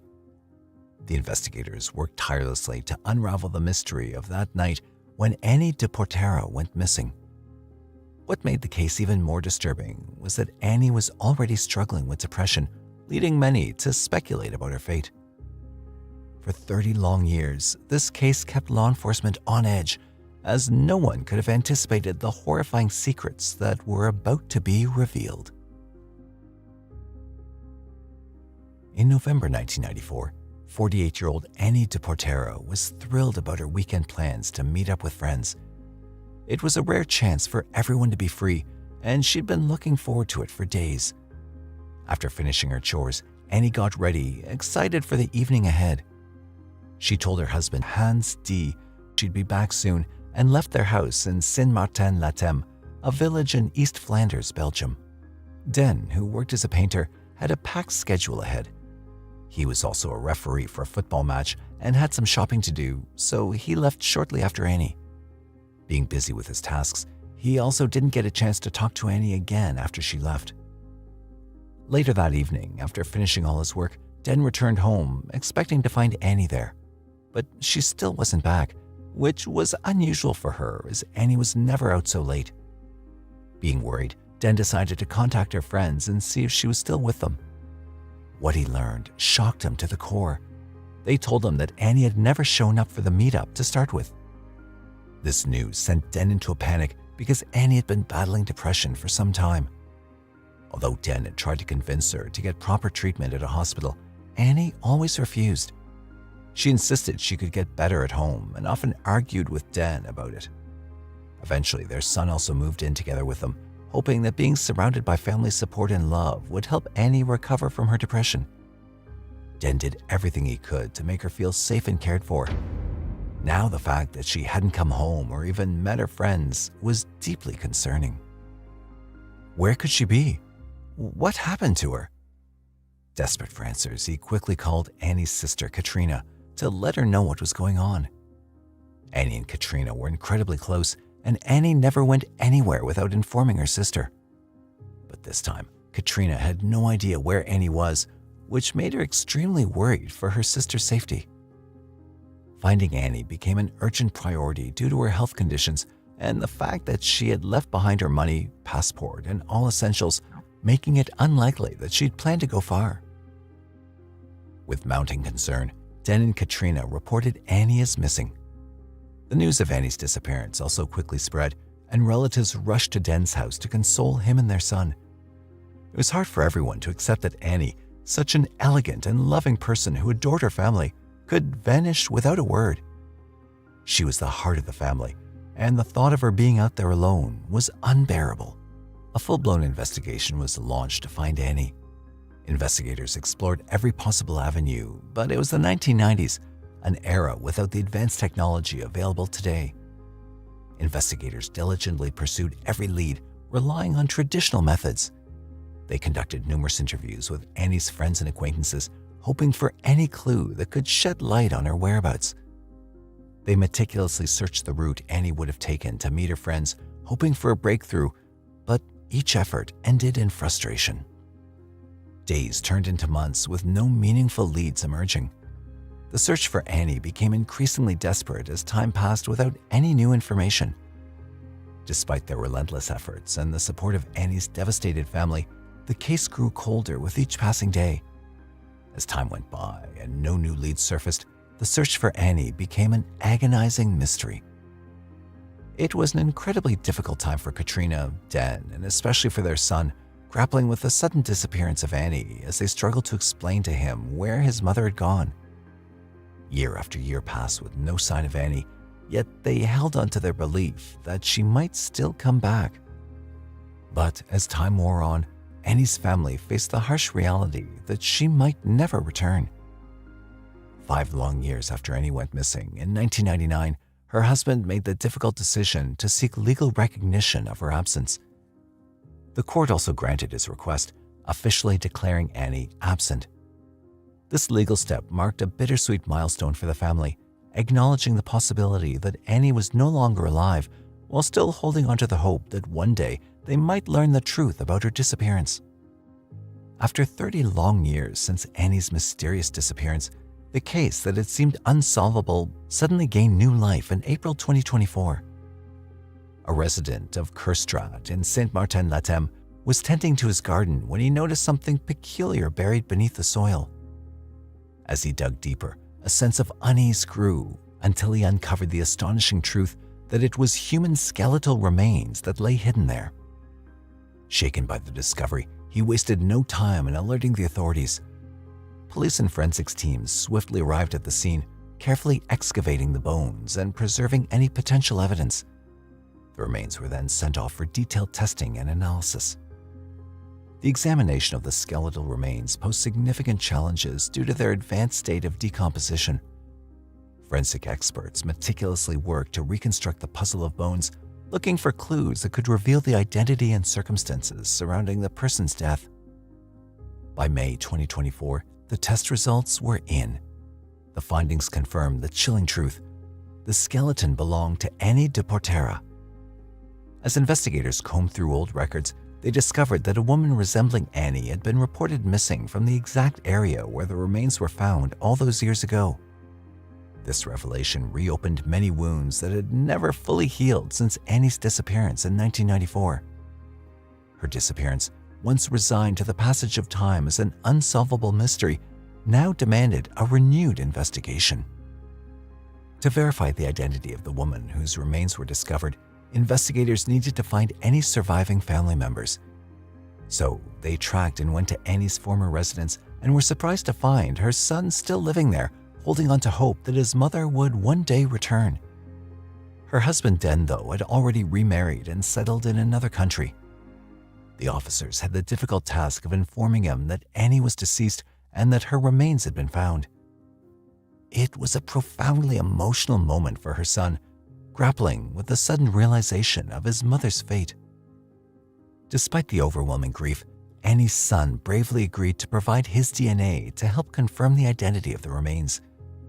This genetic sample was crucial for forensic testing, which would definitively establish whether the bones belonged to Annie. The DNA was sent to the lab for analysis, a process that would provide closure to the family and crucial evidence for the investigators. Finally, when the results came back, they confirmed what everyone feared. The remains belonged to Annie de Portera. With Annie's identity established, investigators focused on unraveling the mystery of her disappearance 30 years ago. They turned to Annie's son for any insights or suspicions he might have had about who could harm his mother, but he had no knowledge of anyone who held such animosity towards her. A significant breakthrough came when investigators spoke with the person on whose property Annie's remains were found. It's unclear whether he volunteered information to the police or if they learned of him through other means, but they discovered about a man named Hans D., who had been Annie's ex-husband. Initially, investigators doubted Hans could be involved, as he'd appeared close to Annie. He'd even publicly expressed his devastation over her disappearance in media interviews. Investigators wasted no time in tracking down Hans in Belgium, where he currently resided, and uncovered the most awaited revelation. They conducted a thorough and intense interview with him, during which Hans confessed to burying Annie's body 30 years earlier. However, he maintained that he was not the one who killed her.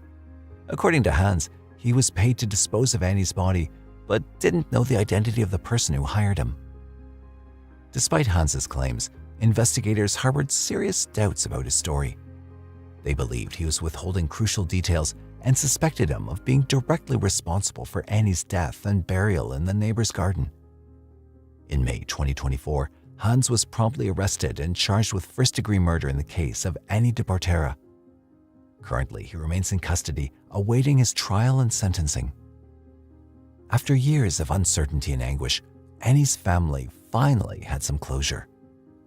They now knew where Annie had been all these years and who was responsible for her tragic end. The arrest of Hans marked a significant milestone in the long and painful journey towards justice for Annie and her loved ones. On a warm summer morning on May 12, 1972, hoping for a good catch, a fisherman set out for a stroll through a marshy area near Winter Haven, Florida. As he walked through the area, something strange in a field caught his eye. After leaning in for a closer look, his eyes widened as he was stunned to see human skeletal remains. This eerie find turned a peaceful morning into the start of a mystery that would haunt the town for the next 51 years. The fisherman quickly alerted the local authorities of Winter Haven about his grim discovery. Investigators rushed to the scene in the remote marshy area on the south side of Winter Haven, Florida, just east of Tampa. As soon as they arrived, they began the arduous task of piecing together the mystery of whose remains they were and how they'd ended up in the water. Along with the investigators, a team of forensic examiners was also on site, carefully examining the bones. After a thorough inspection, they determined that the remains belonged to a man between the ages of 40 and 50. The skeletal structure suggested that the man had been a strong and vigorous individual, weighing about 180 pounds and standing about 6 feet tall. However, it was challenging to gather much information on the spot, as the man was found with no wallet or ID, and forensic science in the 1970s was still developing. To get more answers, the remains were sent to the medical examiner for an autopsy to determine the cause of death. Meanwhile, the investigators stayed at the scene, combing through the area for more clues and evidence. Despite the advanced state of decomposition, which had erased much of the evidence that might have revealed the man's identity, the medical examiner managed to uncover crucial details about his final moments. A forensic autopsy revealed that the man had suffered 2 gunshot wounds to the head, indicating a violent end and leaving no doubt that he'd been murdered. However, there was a significant challenge. The man had no distinguishing features, and there were no records that could immediately identify him. This presented a daunting task for the investigators, as they now had to piece together the mystery of his identity and the events leading up to his tragic demise without any clear leads. While efforts to establish the victim's identity continued, investigators who were still at the scene discovered some belongings that they believed to be of the victim. They found a light-colored short-sleeved cotton shirt, dark blue trousers, leather dress shoes, and dark-colored socks. Despite these findings, the items didn't provide any specific details that could help identify the victim. The lack of advanced DNA testing technology at that time made it more difficult to extract any useful genetic information from the clothes. So, realizing the potential for future advancements, they carefully preserved these items for later testing. Authorities then pursued other avenues in their quest as they meticulously reviewed missing persons files, hoping to find a match based on his features, but each search ended in frustration. They also turned to the local community for answers, interviewing residents near the remote area where the remains were discovered. However, no one had seen or heard of a man fitting the victim's description, nor had anyone noticed anything suspicious or out of the ordinary during that time. As the investigation reached a critical juncture, in a final effort, they entered comprehensive details of the case into the National Missing and Unidentified Persons System, or NamUs, under the case number of UP 9508. This move was pivotal, as it aimed to harness future advancements in technology and forensic science. It also served as a beacon, hoping that someone with information about the victim would come forward and provide the vital clues needed to bring closure to the case.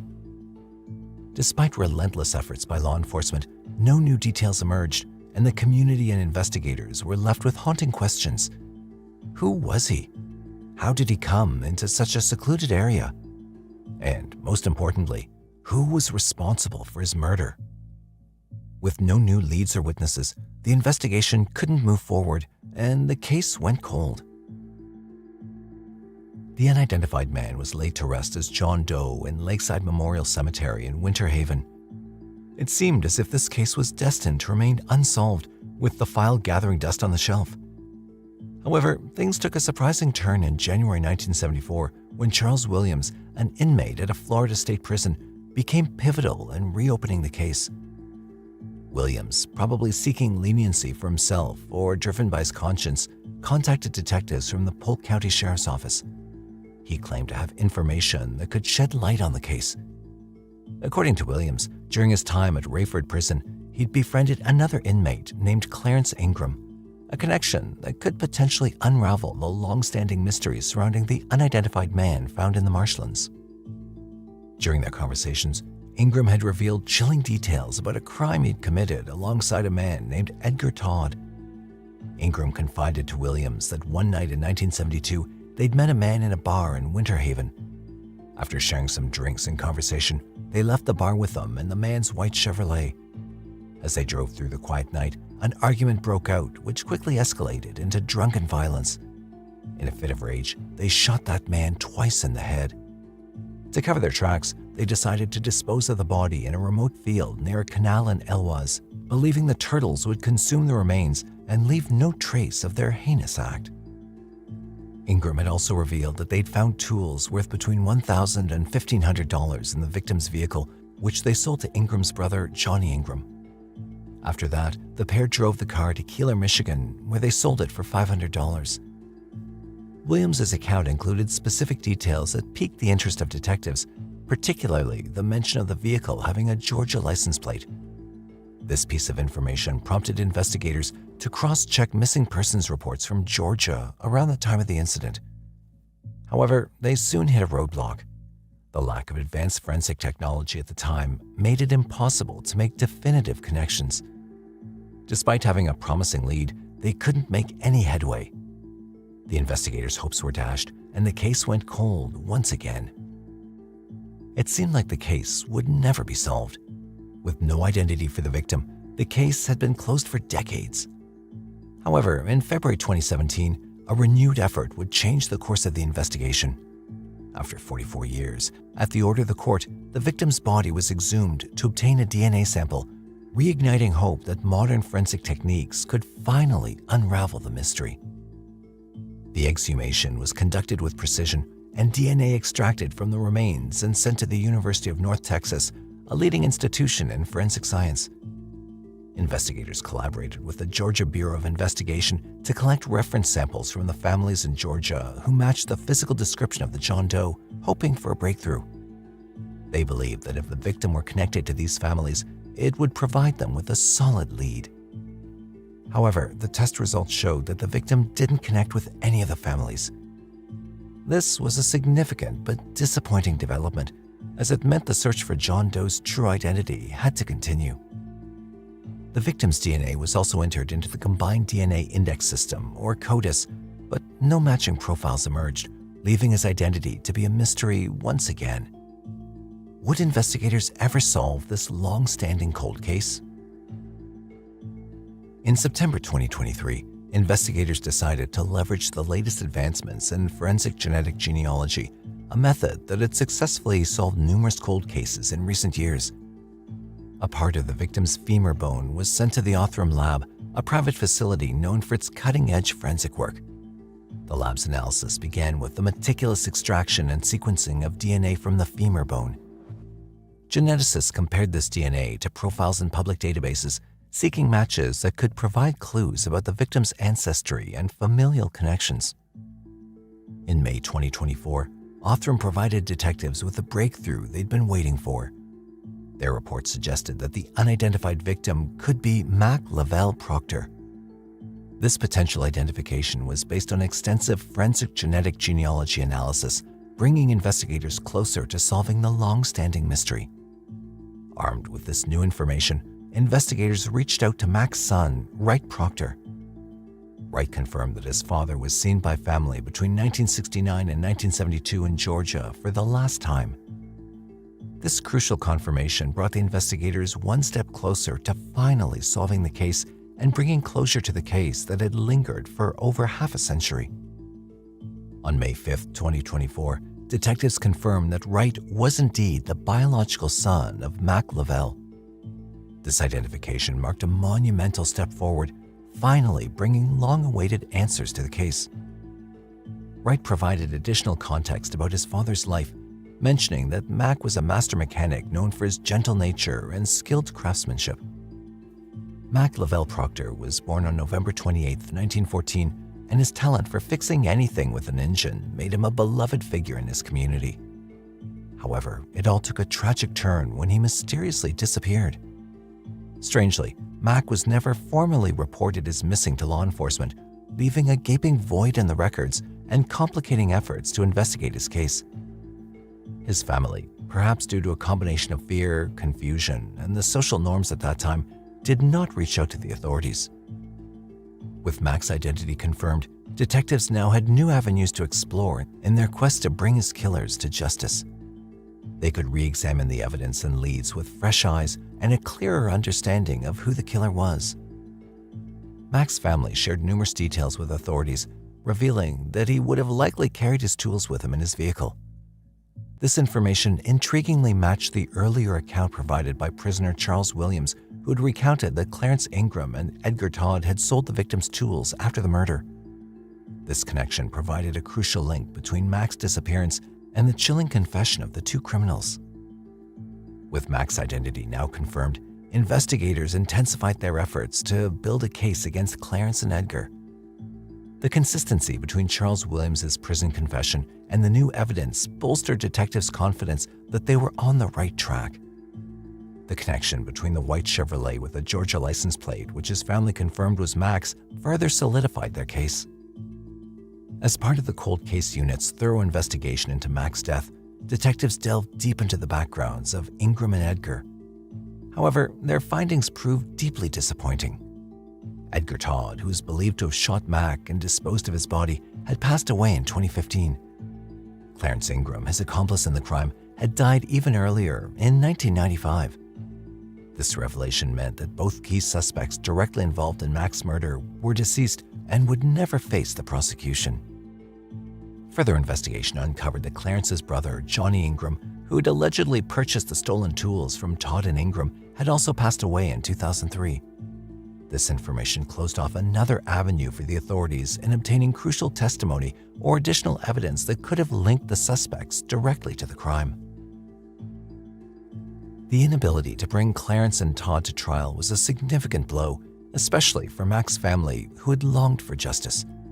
Despite this setback, the identification of Mac's remains and the uncovering of the circumstances surrounding his death provided a sense of closure for his loved ones.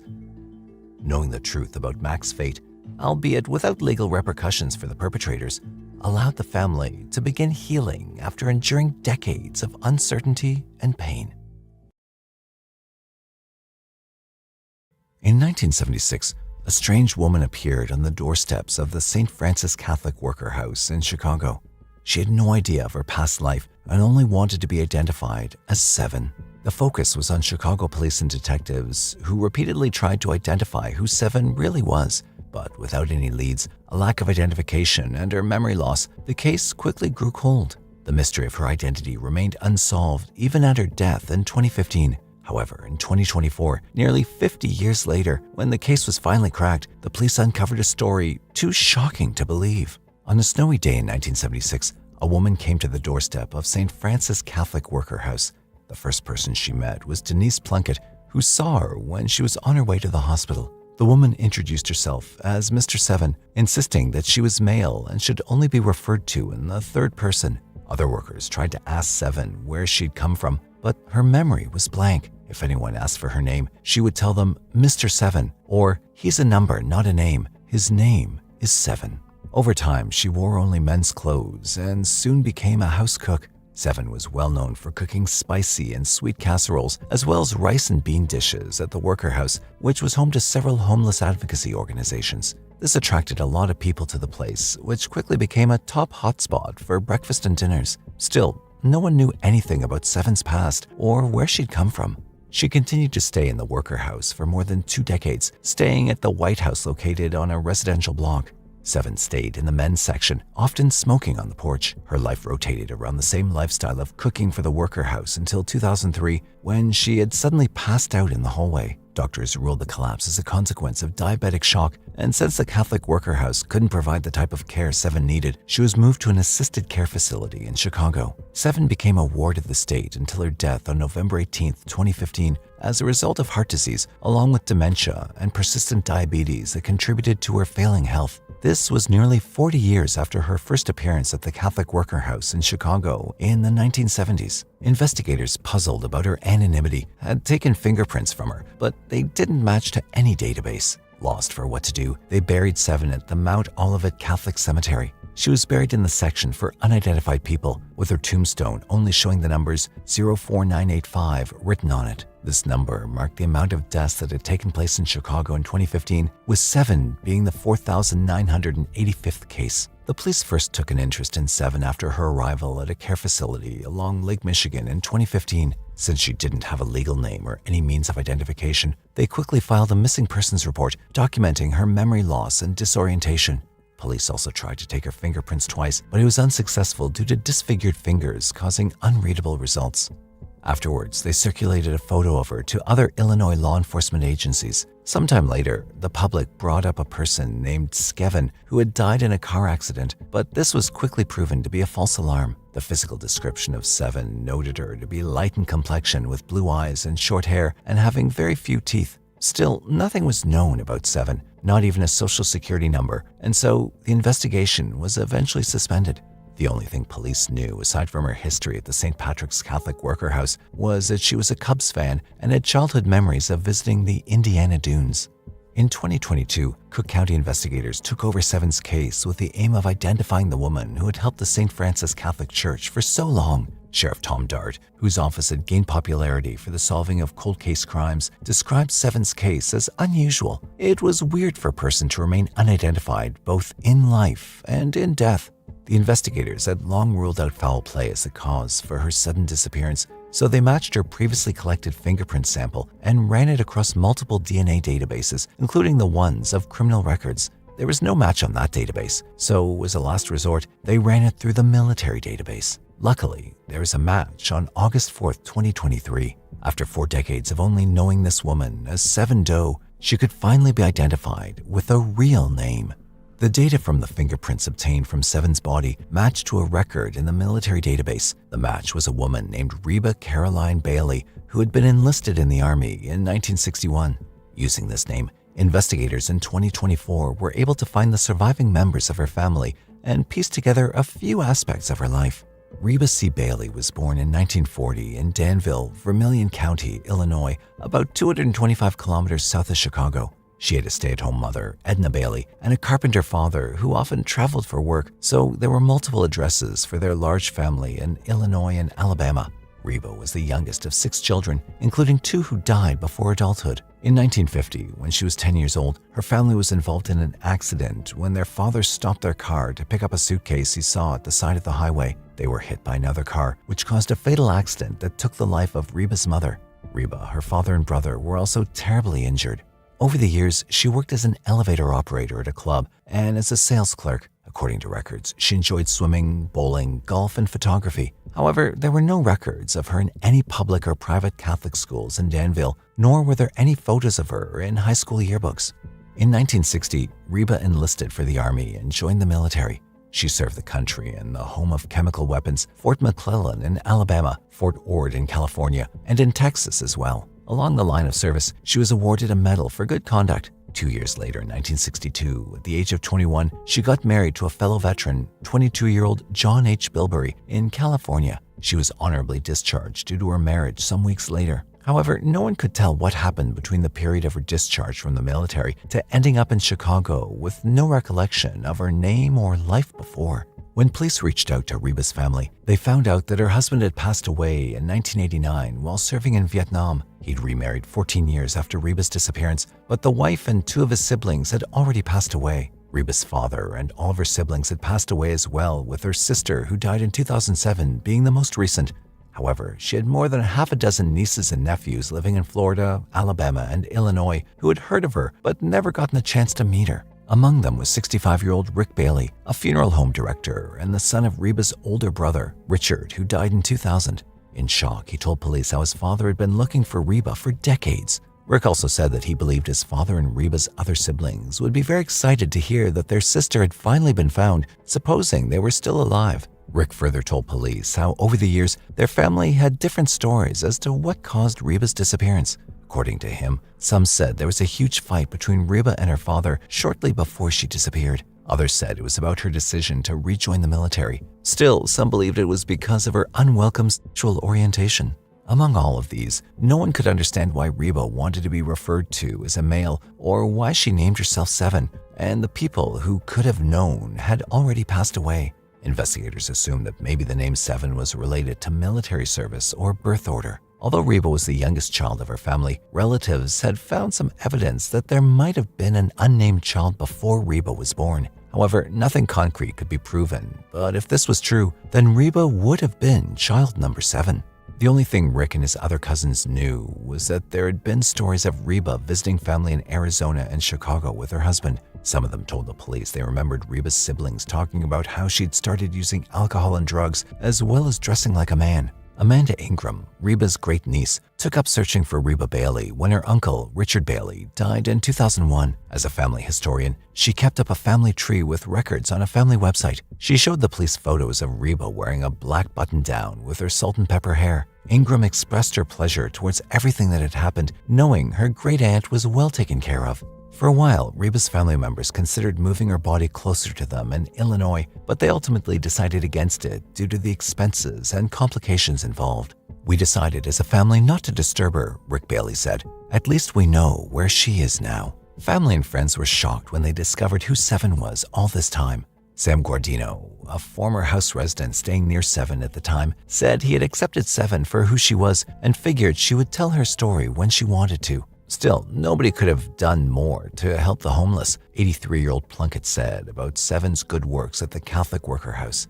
The commander of the Missing Persons Unit, Jason Moran, said it was good for everyone to have a name. A person dying without knowing who they were wasn't a good occurrence. The Cook County investigators have planned for a new tombstone for Reba, as well as a round of military honors to be conducted for her. In addition to this, the sheriff's office in Illinois had started making plans to pass a new law that allowed post-mortem fingerprints to be checked across all DNA databases from the state and federal sections. This was reviewed in order to make identification of missing persons easier.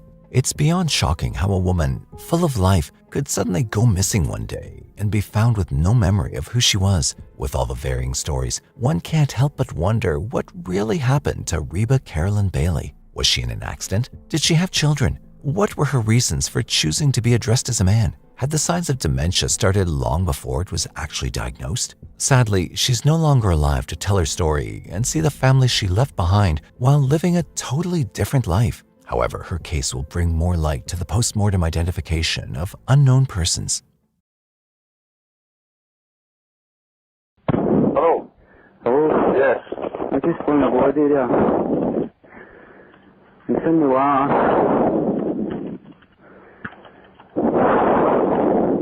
what?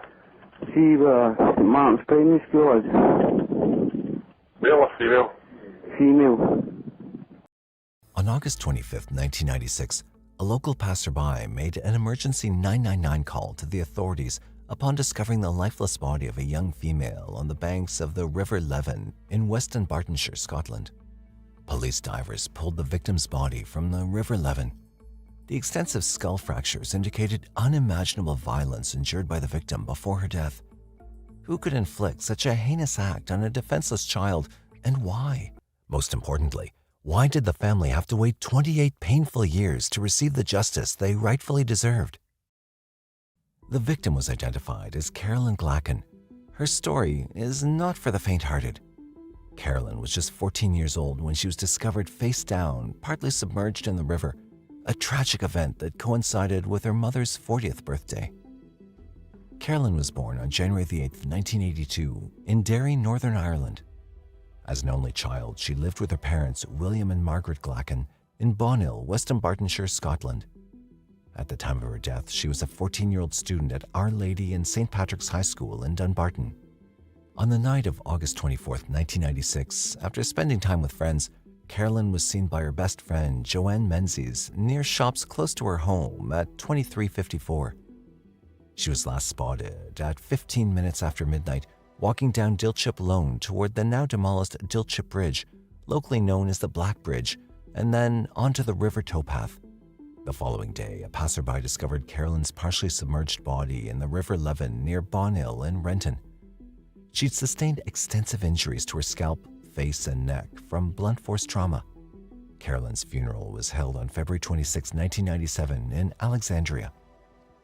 At the onset of the investigation, the police initially focused on tracing Carolyn's movements on the night she disappeared. A taxi driver who claimed to have seen her provided information. The taxi driver, who said he knew Carolyn, had seen a hooded figure walking about 30 yards behind her. A photo-fit image of this figure was circulated on appeal posters and featured on the BBC's Crime Watch UK program, but ultimately turned out to be a red herring. Later investigation revealed that on the night of August 24, 1996, Carolyn intended to meet with her boyfriend, Robert O'Brien, also known as Robbie, at a bridge, despite warnings from her best friend. Joanne Menzies, Carolyn's best friend, revealed that Carolyn had been seeing O'Brien for about 3 months. Menzies described Carolyn as very impressionable and a bit infatuated with O'Brien, and she believed the relationship was violent. Menzies had intervened on numerous occasions to stop O'Brien from attacking Carolyn. She stated Carolyn was happy and cheerful when they met around 2200 on August 24th. At the time, Robert O'Brien was the prime suspect. Names like Donna Marie Brand, Andrew Kelly, and Sarah Jane O'Neill were also circulated in the village since they were the last seen together with Carolyn, but the evidence was insufficient to arrest and charge them. While they all maintained the same alibi, claiming they spent the night of the murder at Ms. Betty Wilson's flat at 12 Allen Crescent. On the night of the murder, Andrew Kelly was entrusted with caring for Ms. Betty Wilson's 2 children, Archie and Jamie Wilson. The case went cold due to insufficient evidence against the suspects. In September 2006, a £15,000 reward was offered for information regarding Carolyn Glacken's murder, followed by a further appeal by Police Scotland in 2015. In June 2019, Police Scotland's major investigation team began to re-examine the case. Detective Inspector Stuart Granger, the senior investigating officer, faced several challenges, including the lack of digital forensic evidence, valuable CCTV footage, DNA profiles of the suspects, and a murder weapon. The team focused on a witness management strategy, finding that while some individuals questioned at the time were now deceased, others, now parents themselves, were more cooperative. An advancement came from Linda Dorian, Betty Wilson's upstairs neighbor. Dorian recalled seeing the 4 suspects leaving Wilson's house with Betty Wilson's children, Archie and Jamie Wilson, around midnight on the night of the murder. Independent witnesses began hearing screams from the River Leven around 12:30, with a female voice saying, "I did not say that. I did not do that." About 40 minutes later, Linda Dorian saw the group returning and heard someone exclaim, "That wasn't meant to happen. That went too far. How's this going to look?" Followed by, the weens, meaning children in the Scottish dialect. She also heard a female wailing and sobbing. This crucial testimony led investigators to focus on the 4 suspects. Detective Inspector Granger noted that these details were not uncovered in 1996 because the relevant questions weren't asked. Additionally, widespread heroin use in Renton during the late 1990s complicated witness reliability, and there was a culture of fear surrounding Robbie O'Brien's influential family, which discouraged people from speaking out. Detective Inspector Granger emphasized the importance of asking the right questions and acknowledged the challenges posed by the chaotic lives of potential witnesses at the time. Carolyn's teenage killers were all drug users who shoplifted to support their habits. Robbie O'Brien, 18, was in a relationship with 17-year-old Donna Marie Brand, who was pregnant at the time of the murder. He also saw 14-year-old Carolyn, described as infatuated with him. Their relationship began that summer, and the couple attended an Oasis concert at Ballock Castle Country Park just 3 weeks before Carolyn's death. Carolyn's mother and friends disapproved of the relationship, knowing that O'Brien, described by police as a violent bully, had assaulted her.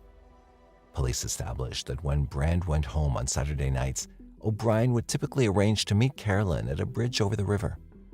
On the night of her murder, Carolyn had invited her best friend Joanne and 2 boys for sleepover while her mother was out celebrating her 40th birthday. However, Carolyn never joined them, instead making the fateful decision to meet up with O'Brien.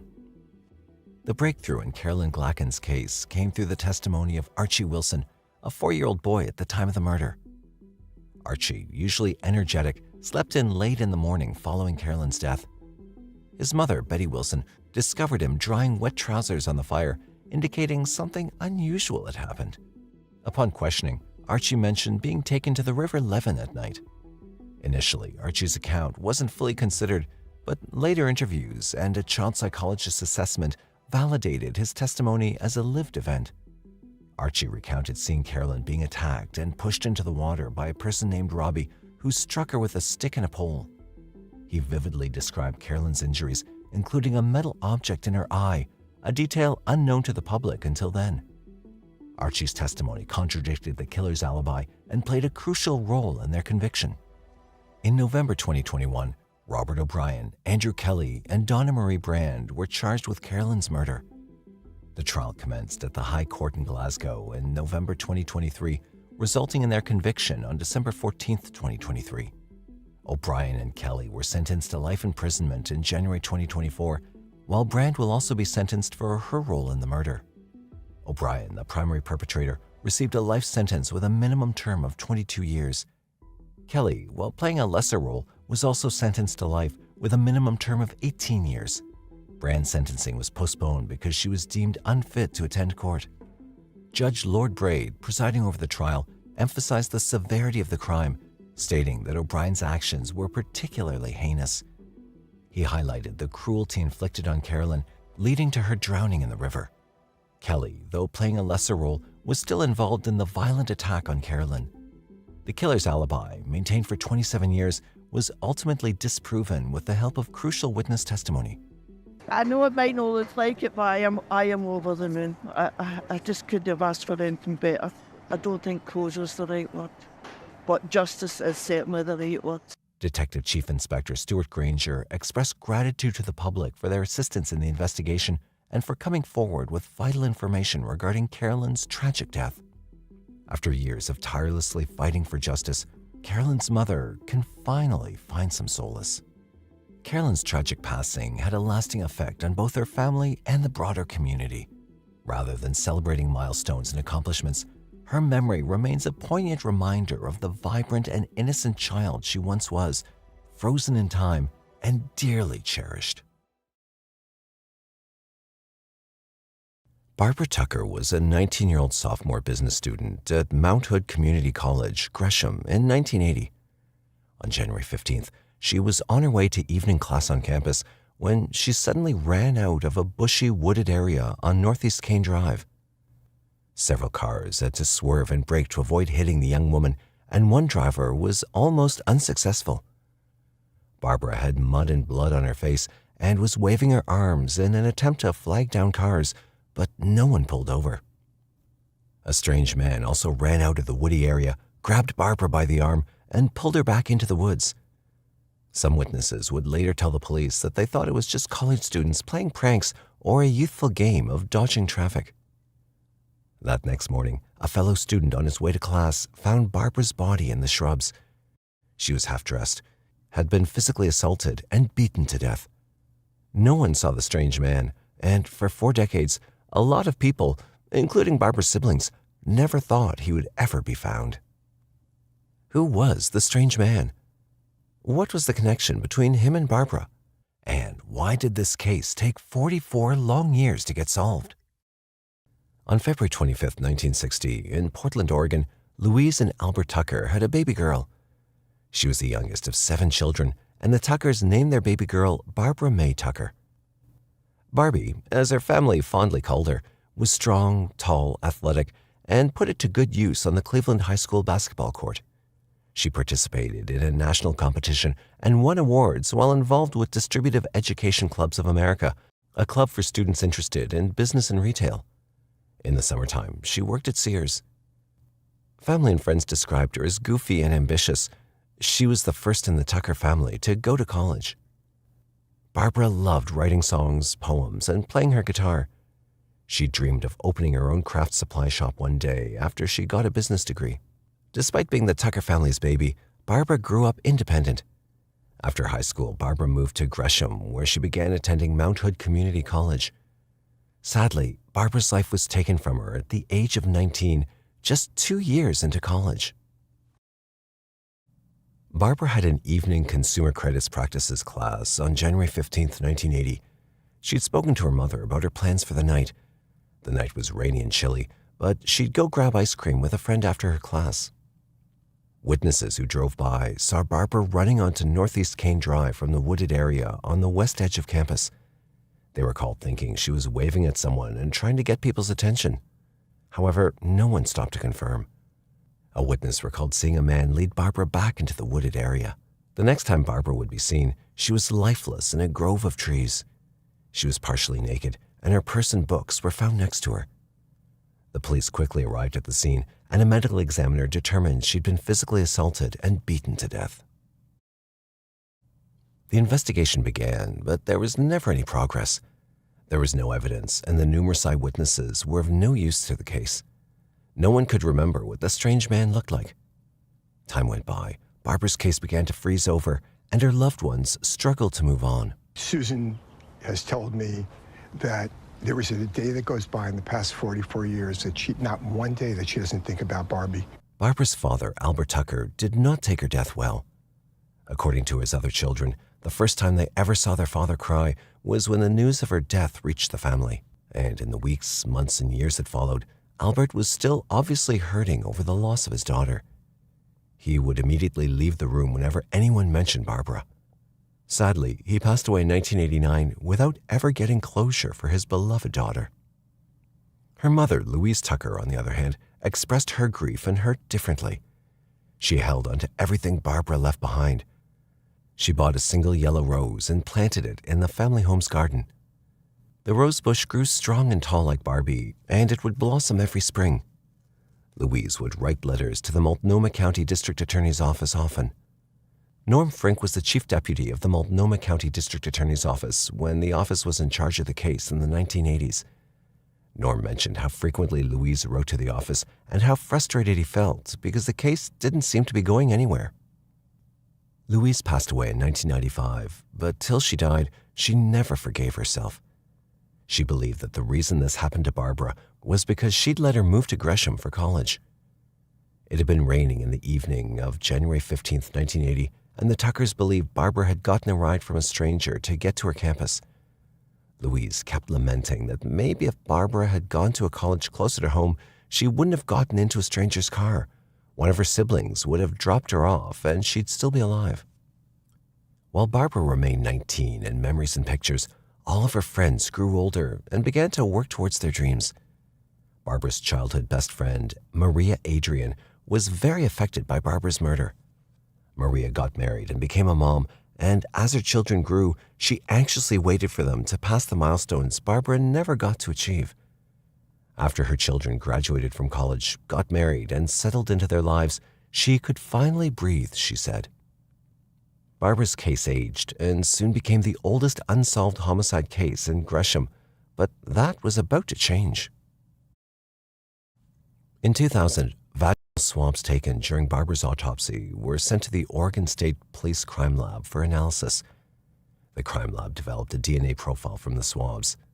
The detectives never gave up on Barbara's case, and in their pursuit, worked with Cece Moore, a Virginia-based genetic genealogist who runs a group called DNA Detectives. The DNA sample collected at the crime scene was entered into the GEDmatch database, and a match emerged. Finally, in 2021, a genealogist with Parabon Nanolabs using DNA technology identified a Robert Plimpton as a likely contributor to the unknown DNA profile developed in 2000. Detectives with the Gresham Police Department found that Robert was living in Troutdale, Oregon, and had begun conducting surveillance immediately. During their surveillance, the detectives saw Robert spit a piece of chewing gum onto the ground, which they collected and submitted to the OSP Crime Lab. The lab determined the DNA profile developed from the chewing gum matched the DNA profile developed from Barbara's swabs. On June 8, 2021, Robert Plimpton was arrested as he drove away from the Troutdale home and lodged at the Multnomah County Detention Center. He was charged with murder, rape, and abuse and was held on a $500,000 bail. This was the first arrest made in the Barbara Tucker case, which at this point was 41 years old. Lisa Plimpton, Robert Plimpton's wife, said the arrest was a shock and that her husband denied the accusation of killing Tucker. She mentioned that she and her husband were 15 and 16-year-old students at Reynolds High School in Troutdale when the news of Barbara's murder spread. According to Lisa, the only way Robert knew of Barbara was through the news. In the decades that followed Barbara's death, Robert had worked up quite a rap sheet. Court records show he'd been convicted 3 times for fourth-degree assault, twice for kidnapping, and also has multiple convictions for driving under the influence of intoxicants, as well as other traffic violations. According to the Oregon Department of Corrections, he was convicted of second-degree kidnapping in Multnomah County in 1985, for which he served a 30-month sentence. He also served 2 6-month sentences for DUI charges and parole violations. Oregon court records also show Robert was arrested in 1997 by Portland police on allegations that were similar to Barbara's case. He was accused of attempted assault in an attack on a woman. Court records say investigators had suspected that Robert drove her to a secluded place and attacked her. An officer later came across the woman, who was crying and injured. The case was dismissed after a grand jury found insufficient evidence to file a criminal complaint. Lisa maintained that her husband had turned his life around and had been sober for 25 years. At the time of Robert's arrest, he'd been married to Lisa for 18 years, and they also had a son. Barbara's friends and family found it unsettling and disappointing that her attacker was so close by for over 4 decades and no one knew about it. Troutdale was 16 miles east of Portland and 6 miles northeast of Gresham. Robert had pleaded not guilty to the charges and claimed to not fit the suspect's description. The trial started on February 26, 2024, and lasted until March 15th. Chief Deputy District Attorney Kirsten Snowden and Senior Deputy District Attorney Todd Jackson represented the state, and Robert was defended by Stephen Howes. Next matter, page 17, line. Robert Plimpton of Troutdale in court Wednesday to face murder, rape, and sex abuse charges. This virtual hearing is long overdue, to say the least. Robert's defense chose a bench hearing before Multnomah County Circuit Court Judge Amy Baggio over a grand jury, and the trial for the assault and murder of Barbara Tucker began. Attorney Kirsten Snowden clarified to the court that there's no evidence to establish a connection between 16-year-old Robert and 19-year-old Barbara. The defense argued that there was unmistakable, unavoidable, reasonable doubt about who killed Barbara. The eyewitnesses from the scene and the state's witnesses testified that the man they saw drag Barbara back into the bushes was as tall as Barbara, and others claimed that he was taller than her. That should make Robert nearly or over 6 feet tall. Robert, however, was 5 foot 8 inches. The defense lawyer also said that the only DNA evidence the investigators presented was the chewing gum they picked off the ground. They didn't test Robert's clothing to confirm the results of the OSP crime lab. Judge Baggio delivered her verdict on March 15, 2024, and found Robert guilty of 1 count of murder in the first degree and 4 counts of different theories of murder in the second degree. The judge clarified that the prosecutor failed to prove beyond reasonable doubt that Robert assaulted Barbara while she was still alive, hence the reason he was found not guilty for the assault charge. However, there's no doubt that Robert beat Barbara in her face and head until the 19-year-old died. While his sentencing is pending in front of Judge Baggio, he currently remains in custody in Multnomah County. Barbara's siblings expressed their joy and relief when the police first informed them of their first arrest in Barbara's case. 2 members of the Tucker family who were present in the verdict hearing wept and embraced after Robert's verdict was announced. Barbara's older sister, Alice Swan, mentioned how she thought the case might never be cracked, but her family was thrilled that the once rigid case was finally solved. It took 44 years, and their parents were not here to see it, but their Barbie finally got justice. I was on her lap. You know, it was Barney. I was little. And that was my last time I've seen my mom. On August 10th, 1996, 2 young girls, Pamela and Michelle Ames, aged 9 and 5, were playing peacefully in their home in Jacksonville, Florida. The young girls were under the care of their loving 31-year-old mother. That day, however, their laughter was replaced by rushed breathing and panic as they couldn't find their mother. Their patient waiting brought no change to the deafening silence of the void left by the prolonged absence of their mother. This was very unusual for the caring mother who never left her daughters alone for long. Sadly, when the sisters did hear about their mom, it forever altered the course of their lives. Their mother, Valerie Ames, was found several hours later, beaten, stabbed, and dead in a vacant apartment far away from her home. However, the apartment didn't belong to any of her friends or family. In fact, the homeowner wasn't even present in the house when she was murdered. How did Valerie end up in an unoccupied apartment? What had happened inside the empty house that ended with her losing her life? And above all, how was the long-standing cold case finally solved after 28 years? Valerie Ames was known for her positive energy and her fondness for animals and her kids. The gentle soul loved riding horses, camping, and most of all, taking care of her little babies. While Valerie's friends and neighbors remembered her as always being full of life, all of it was very cruelly drained from her in August 1996. Valerie was found dead in a pool of blood with numerous stab wounds. Notably, she was found in a residence at the Courtyard Apartments on King Street in the neighborhood of Riverside, Jacksonville. Her corpse was discovered after an alarm was raised by her neighbors when her daughters reached out to them and revealed that their mom was missing. An investigation revealed that the person who actually owned the apartment had been arrested just a day before and placed behind bars for an unrelated crime. But if the owner of the apartment had such a rock-solid and bulletproof alibi, how did Valerie get into the house on that ill-fated day? The arrested owner said that the place had been left unlocked when he was taken away. Apart from the killer who had stabbed and badly beaten Valerie, the murder weapon was also missing. However, the Jacksonville Police Department found over 30 pieces of evidence in the apartment that they hoped would help them hunt the attacker down. Although the cops worked hard to test all the evidence, the technology of 1996 didn't allow them the edge needed to expose the murderer. As a result, the case got shelved amongst the other cold cases while the evidence was stored away in the hopes that it would be useful later on. While the police had their hands tied, Valerie's kids were forced to swallow their pain and grew up without the loving touch of their mother. The murder of Valerie Ames was still sitting unresolved in a corner of the Jacksonville Police Archives in 2018. That year, however, saw the resurrection of the 500-page case file at the request of Valerie's daughters. Detective Harmony Brooks and her team revealed that they'd reopened the case and were confident of finding the killer now.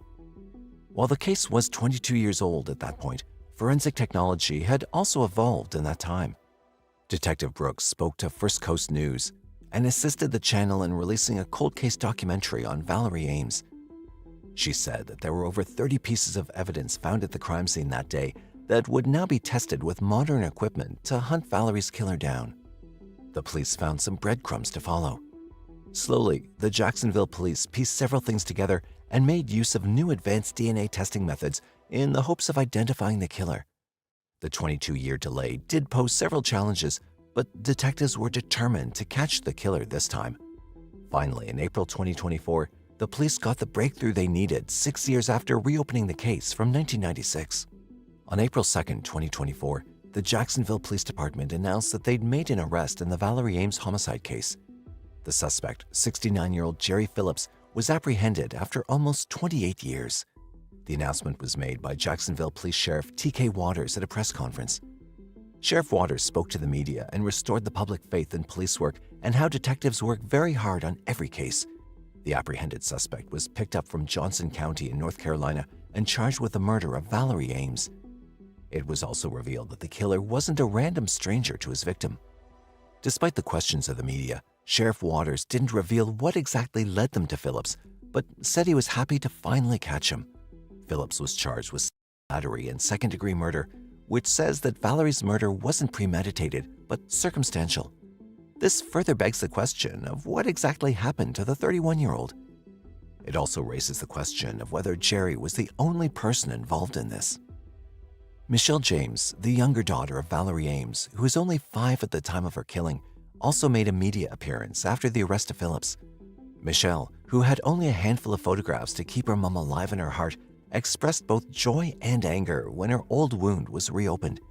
She said that all she and her family had been waiting for was to see Valerie get justice. Standing here today at almost 28 years later, we now have some answers on our beautiful mother, Valerie, and she has finally reached her chance to have justice. Her voice can finally be heard, and we want nothing but that justice. The Valerie Ames case is still ongoing, and more elements will soon be revealed, following which Jerry Phillips will also face a court trial. Although all those 28 years of struggle can't be reversed, Michelle and her family can now breathe a little easier. August 8th, 2000. A quiet day in Beckley, West Virginia, took a chilling turn. Natasha Alex Carter, a bright-eyed child, and her mother, Susan Carter, 41, vanished into thin air. There were no hints, no clues, just an unsettling void where their presence once filled the air. Susan's life with her new husband, Larry Webb, added another layer of complexity to the disappearance. How could a mother and daughter vanish without a trace from the comfort of their own home? Or were they taken away from this world by someone close that they trusted? And ultimately, what kept this story buried in cold case files for 24 years? For Rick Lafferty, Alex's father, it was like waking from a dream to find his daughter erased from existence. She never called him or reached out to him. Days turned into weeks and weeks into months, and the search for Alex and Susan yielded no answers. They'd seemingly evaporated into thin air, leaving no trace behind. Rick held a strong belief about who might be responsible for his family's disappearance, but the challenge was getting someone in the authorities to take him seriously. However, sometimes all it takes is one person in the right place to change everything, and Rick didn't give up until he found that person, FBI Special Agent Jennifer King. When the United States Marshal Service brought the missing case to the FBI's attention, Rick felt nobody else would listen to him except for Agent King.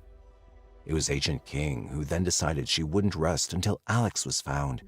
With the help of other law enforcement personnel, she brought new energy to the case, reigniting hope and finding out what happened to Alex. In the initial stages of her disappearance, people suspected her mother might have taken her and left West Virginia. Because Susan had a rough relationship with Rick, she moved in with Webb at his residence in Beckley. At the same time, there's an ongoing custody dispute between Susan and Rick. The FBI's documents reveal Susan had told Rick during their custody dispute that he'd never see his daughter again. They also warned the public that Susan might change her appearance and use the alias Susan Gail Carter Webb. Alex's grandmother, Shirley Day, also remembered Alex saying she was afraid of her mother and didn't want to live with her. She vividly recalled Alex's testimony in court during the custody battle, where Alex expressed her fears. Rick believed Alex disappeared months before the official missing date listed on posters. He also claimed that Susan didn't show up for the next court hearing, which led him to being granted full custody. But by then, it might have been too late. Even though posters said Alex was last seen on August 8, 2000, Rick believed she went missing months earlier, soon after Susan's clear warning that he would never see Alex again. The FBI offered a $10,000 reward for information leading to a resolution in the case. Law enforcement officials suspected Susan of abducting Alex, and a felony warrant for kidnapping was issued for Susan on November 13, 2000. At an FBI press conference, Rick tearfully pleaded for his daughter's return, expressing his longing to have her back home no matter the circumstances. 20 years passed since Alex and Susan disappeared, and age progression photos created by the National Center for Missing and Exploited Children depicted what Alex and Susan might look like in 2021. Rick suspected Susan's new husband, Larry Webb, might be responsible for Alex's disappearance. The FBI shared the suspicion and executed 2 search warrants at Webb's home. And that's when they made a chilling discovery. During an August 2023 search, officers found a bullet lodged in a remodeled bedroom wall, along with traces of blood. Forensic testing confirmed the DNA on the bullet matched Alex's, leading to an unsettling realization of the violence that may have occurred. Caregiver Terry Lilly, who looked after Webb, recounted the searches that led to this shocking discovery, emphasizing the significance of the evidence found behind the bedroom wall. They had taken a section of wall out in the time before and came back months later and said that after DNA testing, they had found a bullet in the wall and blood that had dripped down into the base of the wall. DNA testing shows they related had belonged to the girl. Now, DNA testing confirmed that all the collected evidence belonged to the missing girl. Sadly, just days after that interview, Terry passed away. However, investigators also gathered witness statements, further contributing to the mounting evidence against Webb. When asked about the additional evidence leading to the indictment in 2023, authorities were cautious due to the ongoing nature of the investigation. They mentioned DNA evidence and witness statements, but refrained from divulging specific details at that point. One neighbor, whose name wasn't disclosed, who moved to Kyle Lane in 1999, claimed to have seen a young girl at Webb's house during the summer of 2000. Although he only saw her once, he became suspicious when he noticed a missing child poster in the neighborhood a year later. In 2021, upon learning about the investigation into missing persons, he believed the child he saw was Alex Carter. The neighbor also recalled seeing another woman at Webb's house shortly after Susan and Alex disappeared. This newfound statement was a breakthrough for detectives, redirecting their focus squarely onto Webb for a confession regarding the fate of Alex and her mother. Webb, now elderly, allegedly suffered from dementia, which he purportedly used to his advantage. According to Webb and his caregiver, his memory was failing, and he claimed not to remember anything about the disappearance of the mother and daughter. Despite being romantically involved in Susan, he professed love for both her and Alex, strongly denying any involvement in their disappearance. He insisted that he'd searched for them over the years and recalled being away on a trip when they went missing. However, he believed he had contacted the police in Charleston and Beckley and had undergone a polygraph test in the aftermath, but the results of which never seemed skeptical. Webb's caregiver cautioned that his memory was unreliable due to dementia, suggesting that his recollection of events may be flawed. And Webb kept asserting that he loved Susan and Alex deeply, expressing remorse over not being able to find them despite his efforts. Despite his assertions of innocence, suspicions continued to mount against Webb, with investigators scrutinizing his every word and action in the hope of uncovering the truth. As the investigation drew closer to the truth, the FBI decided to increase the reward for information, raising it from $10,000 to $20,000. However, some wondered if this gesture was too little too late. And so, state police made a significant announcement declaring that Susan was no longer suspected of kidnapping Alex. Tony Rossa of the FBI admitted that mistakes had been made in the investigation at the outset and that they were looking into why signs had been missed. Meanwhile, Rick expressed his frustration with the Wyoming County Sheriff's Department's handling of the case. He believed that if they'd taken his concerns seriously from the beginning, Alex would still have been alive today.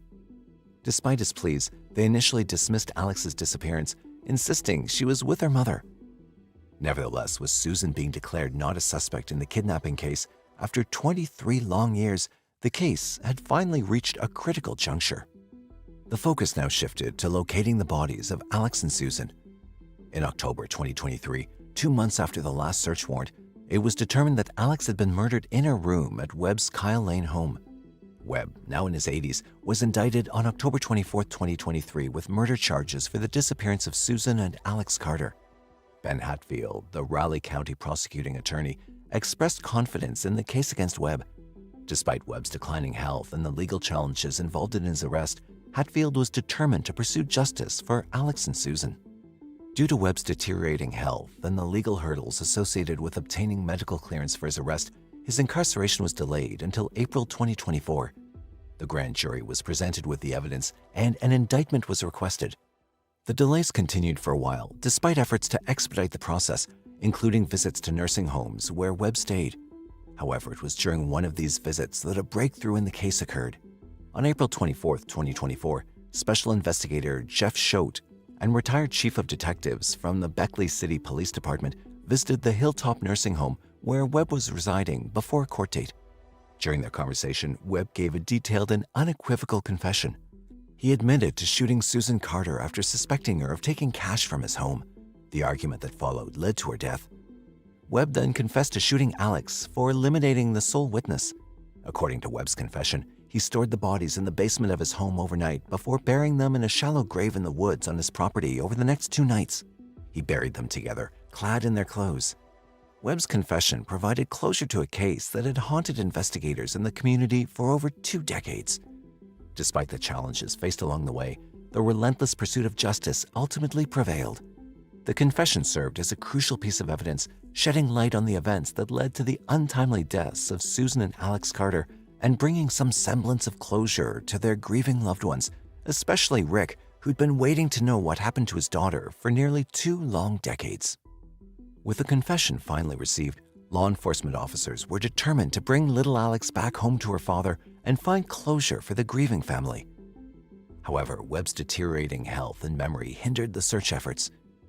Despite his attempts to guide them to the burial site, Webb was unable to provide an exact location.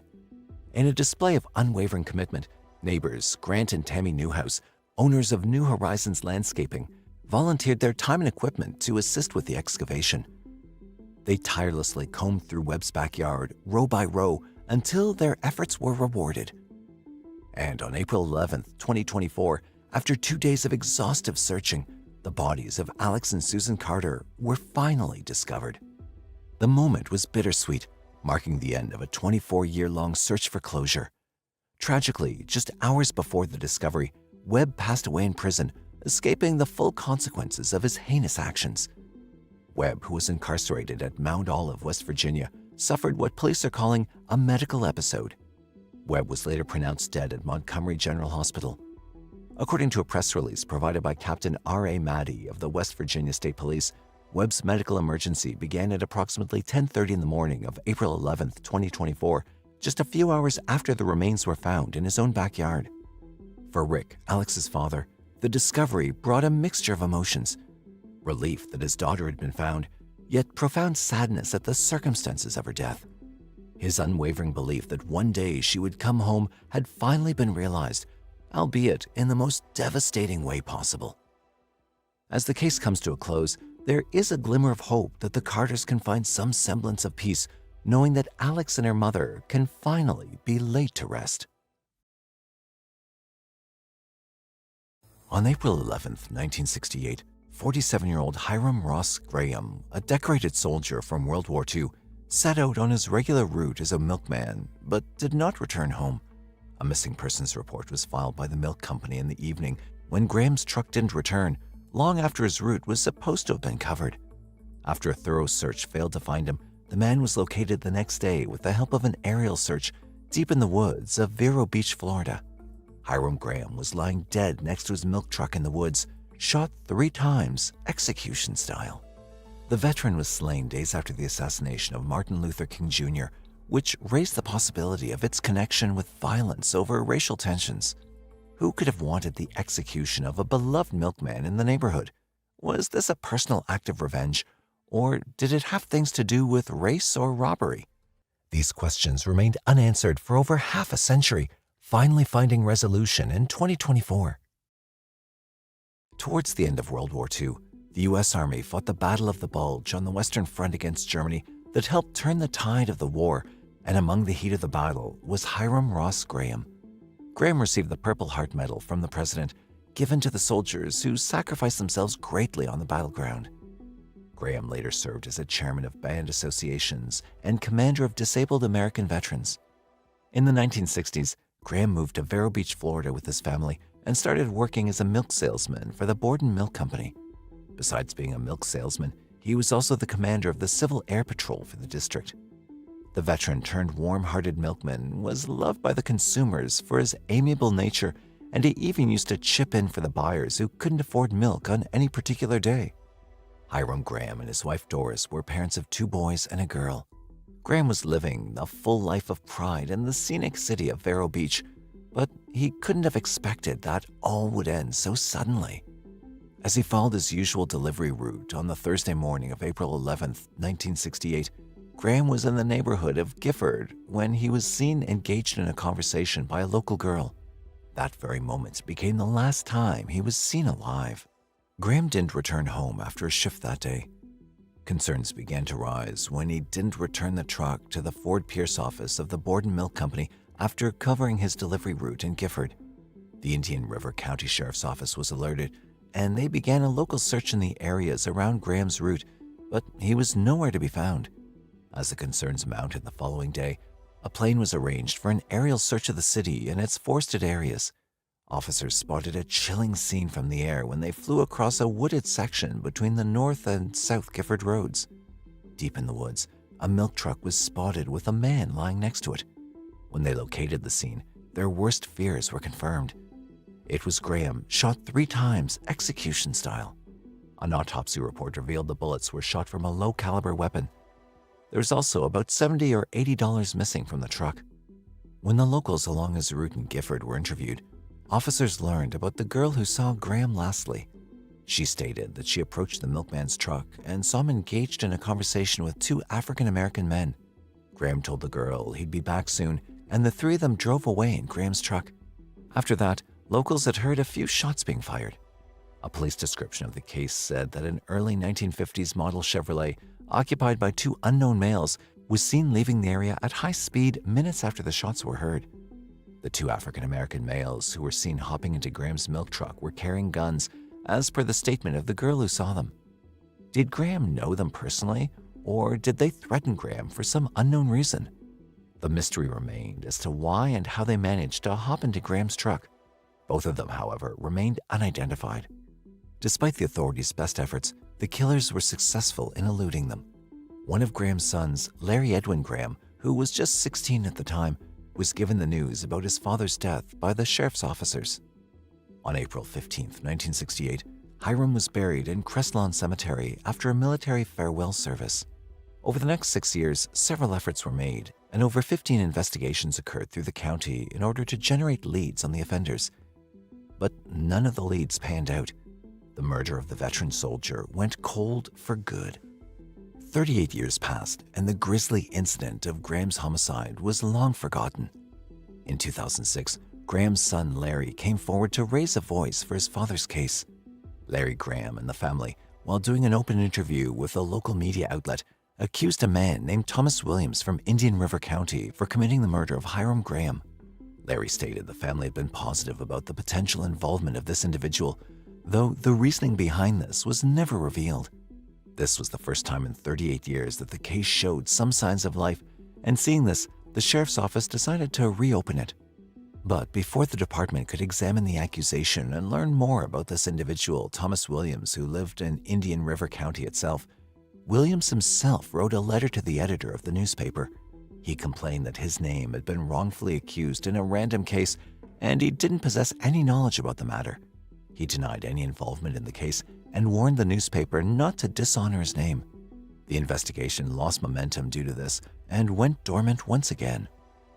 The cold case attracted its first clues years later when, in 2022, a lead reached Indian River County authorities from an unexpected source. The lead came from within the county jail itself. An inmate, whose identity wasn't revealed, but who was related to Thomas J. Williams, stated that Williams had confessed to him about murdering the milkman in the past. This inmate told the detectives that Thomas Williams was a very dangerous man and had been arrested and convicted many times for numerous other felonies. Detectives wanted rock-solid confirmation for this statement, so they searched for more people related to Thomas Williams. After interviewing some of them, they tracked down a woman from Miami in 2023 who was married to Williams in the past before they got divorced. She also chose to remain anonymous, but was able to provide the authorities with the final piece of information they needed. She testified that Williams had admitted to her too about shooting the milkman dead in the past. The detectives now had 2 separate testimonies, as both these witnesses had never met each other, and neither of them had any knowledge of the other's statement. Although the department now had more than enough evidence to convict the accused, Thomas Williams had died a natural death in 2016. Sheriff Eric Flowers said that both the witnesses came forward only because Thomas Williams was deceased. When alive, witnesses admitted he was a dangerous individual who was a threat to them and their families. Both the witnesses told the police in their separate statements that the death of Williams had given them the courage to come forward, as he was no longer a threat then.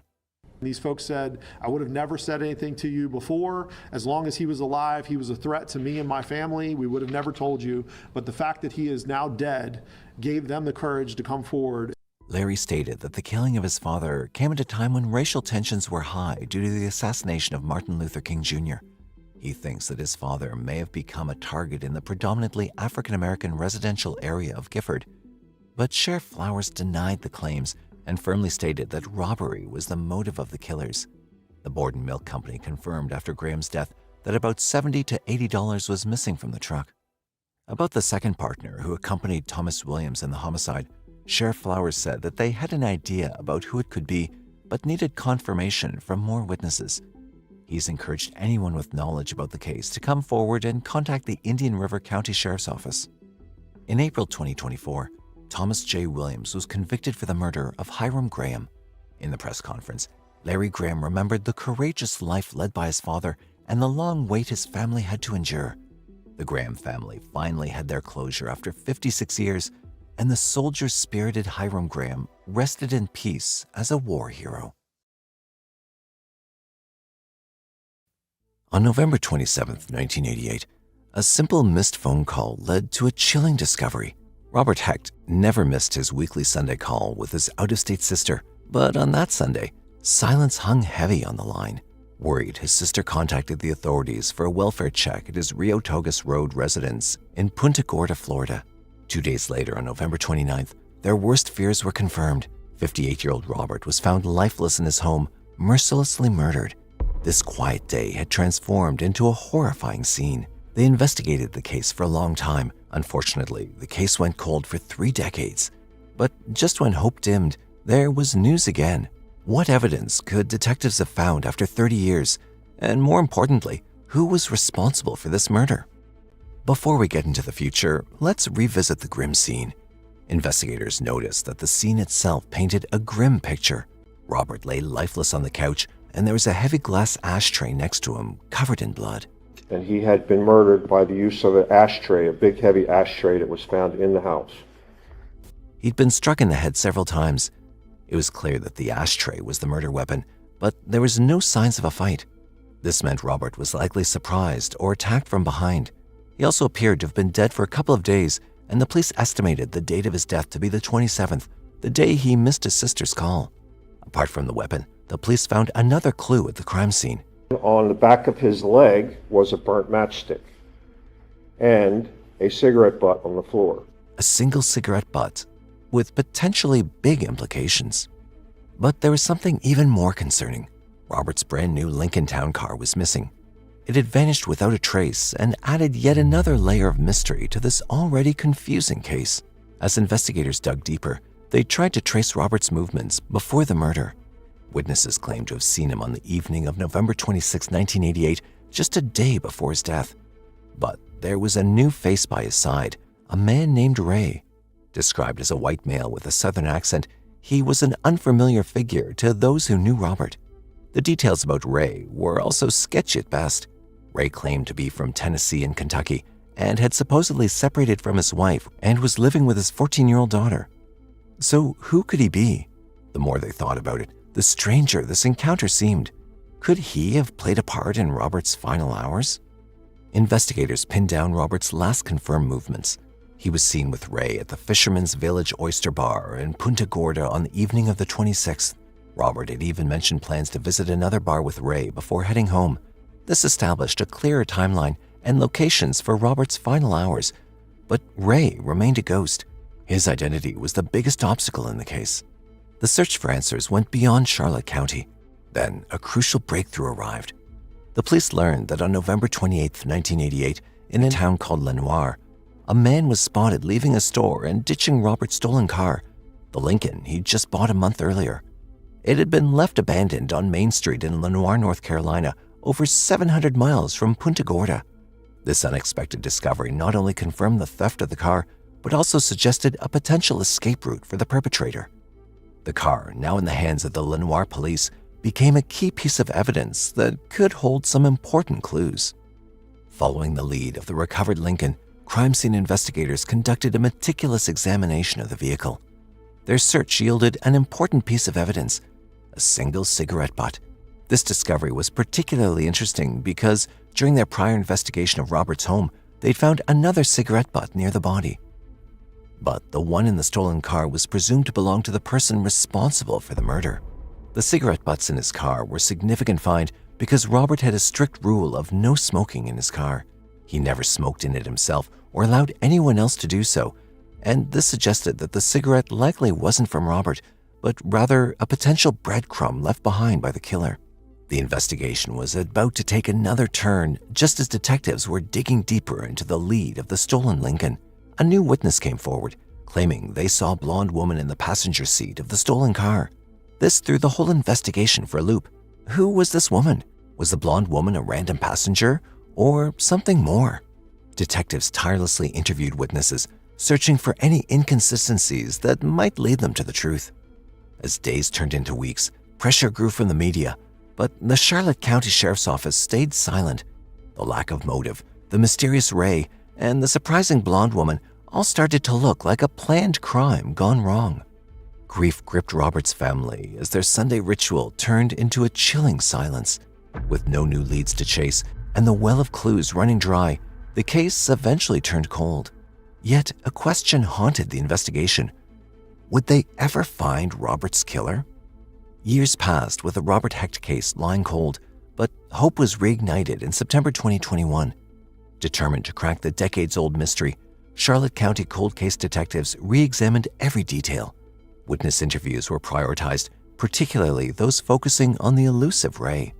While details about Ray's claimed background emerged during the initial investigation, such as him being from Tennessee and Kentucky and separated with a daughter, limitations in technology at the time hindered progress in the investigation.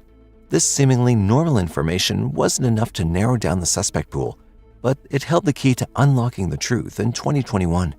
With advancements in DNA technology, the cold case detectives saw renewed hope. In September 2021, the evidence was reevaluated. Both cigarette butts were submitted for DNA analysis. And to the detective's surprise, something new was found. DNA from the same person was present on both cigarettes. This discovery was monumental. It confirmed that the person who attacked Robert in his home and stole his car was the same person who smoked the cigarette found inside the vehicle. But a crucial element remained missing: a name for this DNA profile. The detectives, with renewed determination, searched the Combined DNA Index System, a national database for DNA profiles, but their search yielded no results. This meant the perpetrator wasn't linked to any previous criminal activity. Then they took the investigation a step further by submitting the results for a genealogical examination. This innovative technique uses DNA to trace an individual's ancestry, potentially leading to matches with relatives within a database. It was a risk, but it offered a path forward where traditional methods had failed. But the risk paid off. A match was discovered, a family member from Tennessee.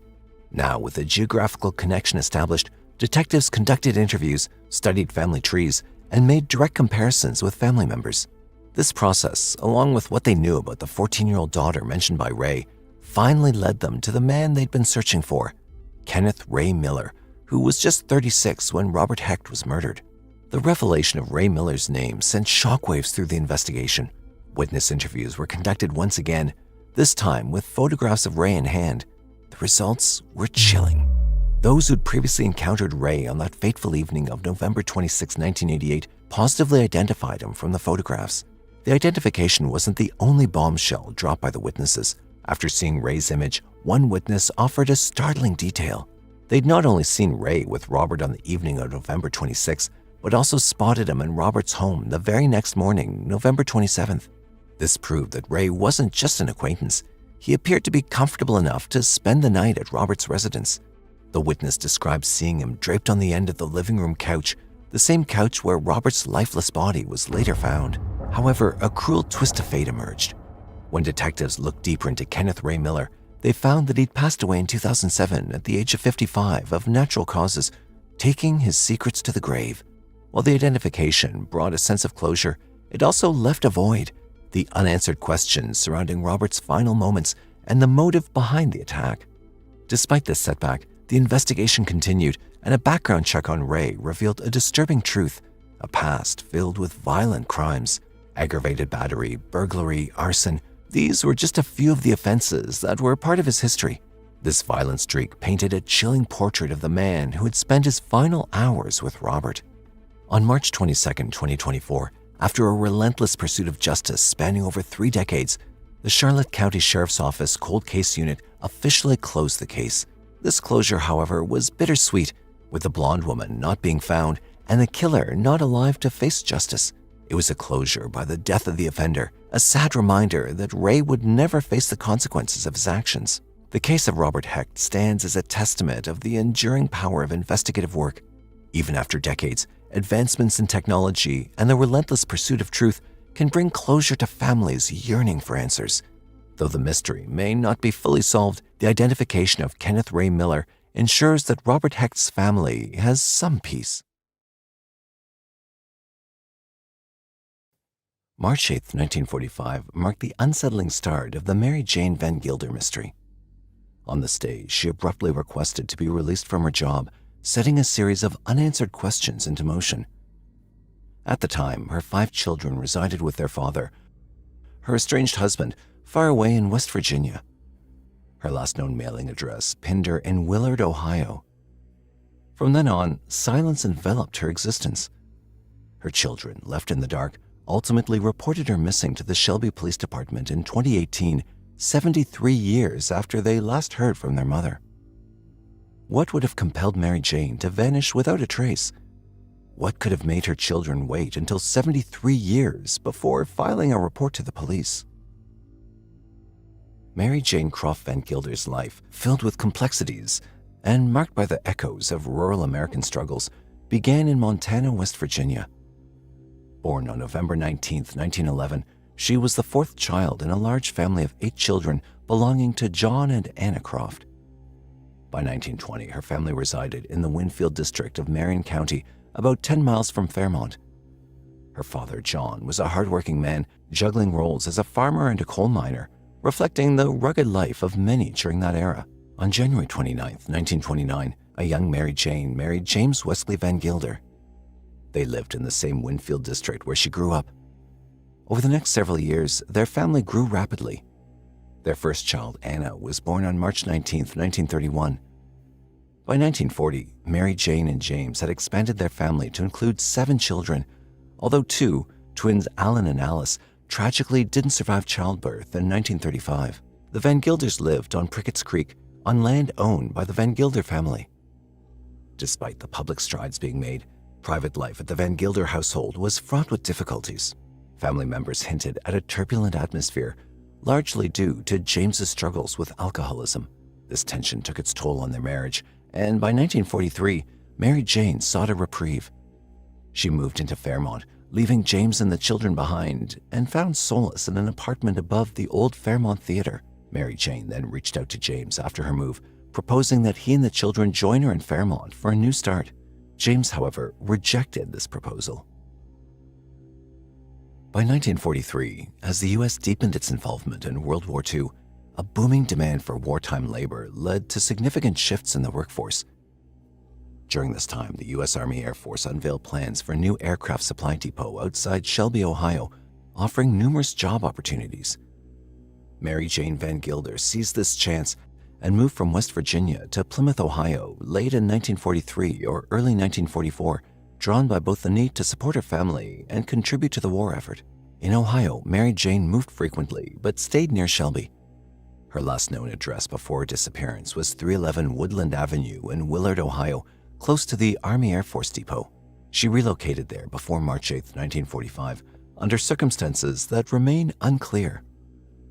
Throughout her time in Ohio, Mary Jane maintained contact with her family, particularly her eldest daughter Anna, who was by then 14 years old.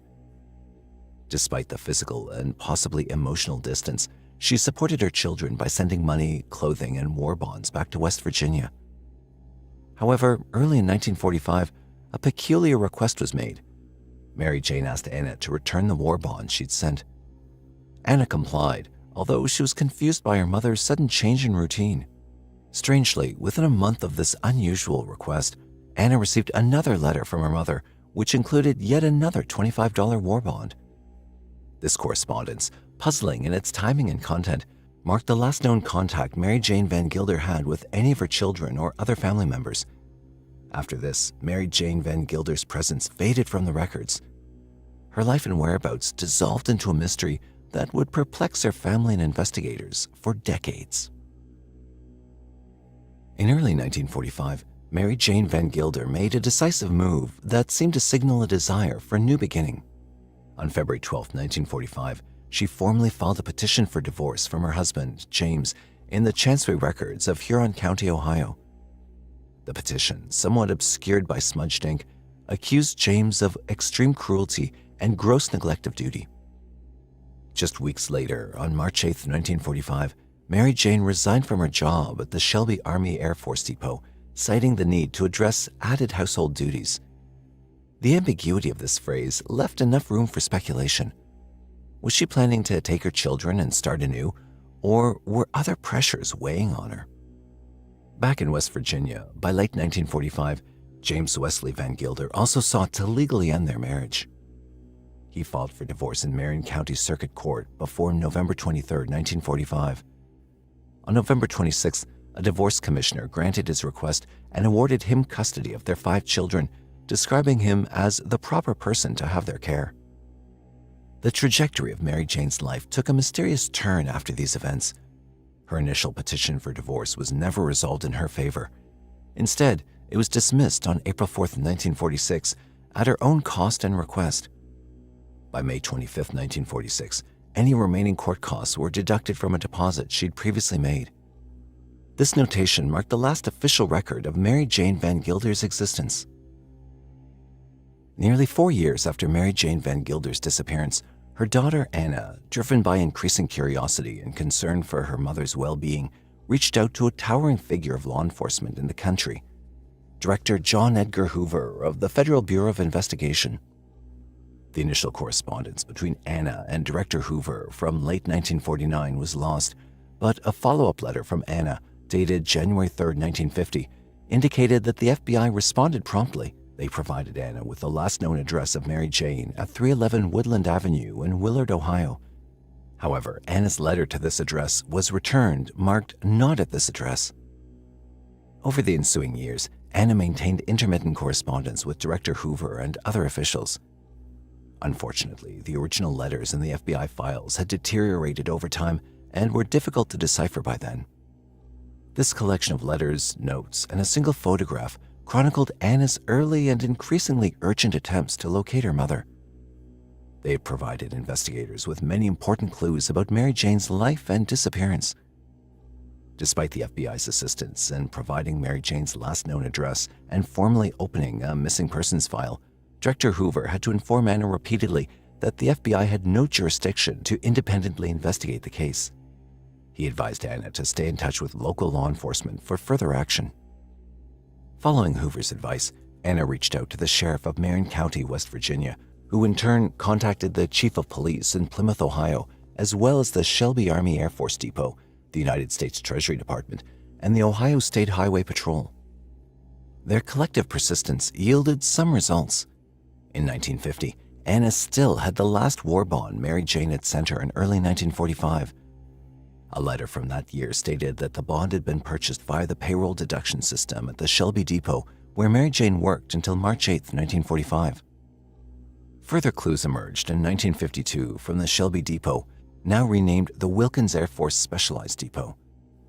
A letter dated May 20, 1952, from United States Air Force First Lieutenant Edwin Seltzer to Anna, clarified that Mary Jane had indeed left her employment at the depot on March 8, 1945, citing added household duties.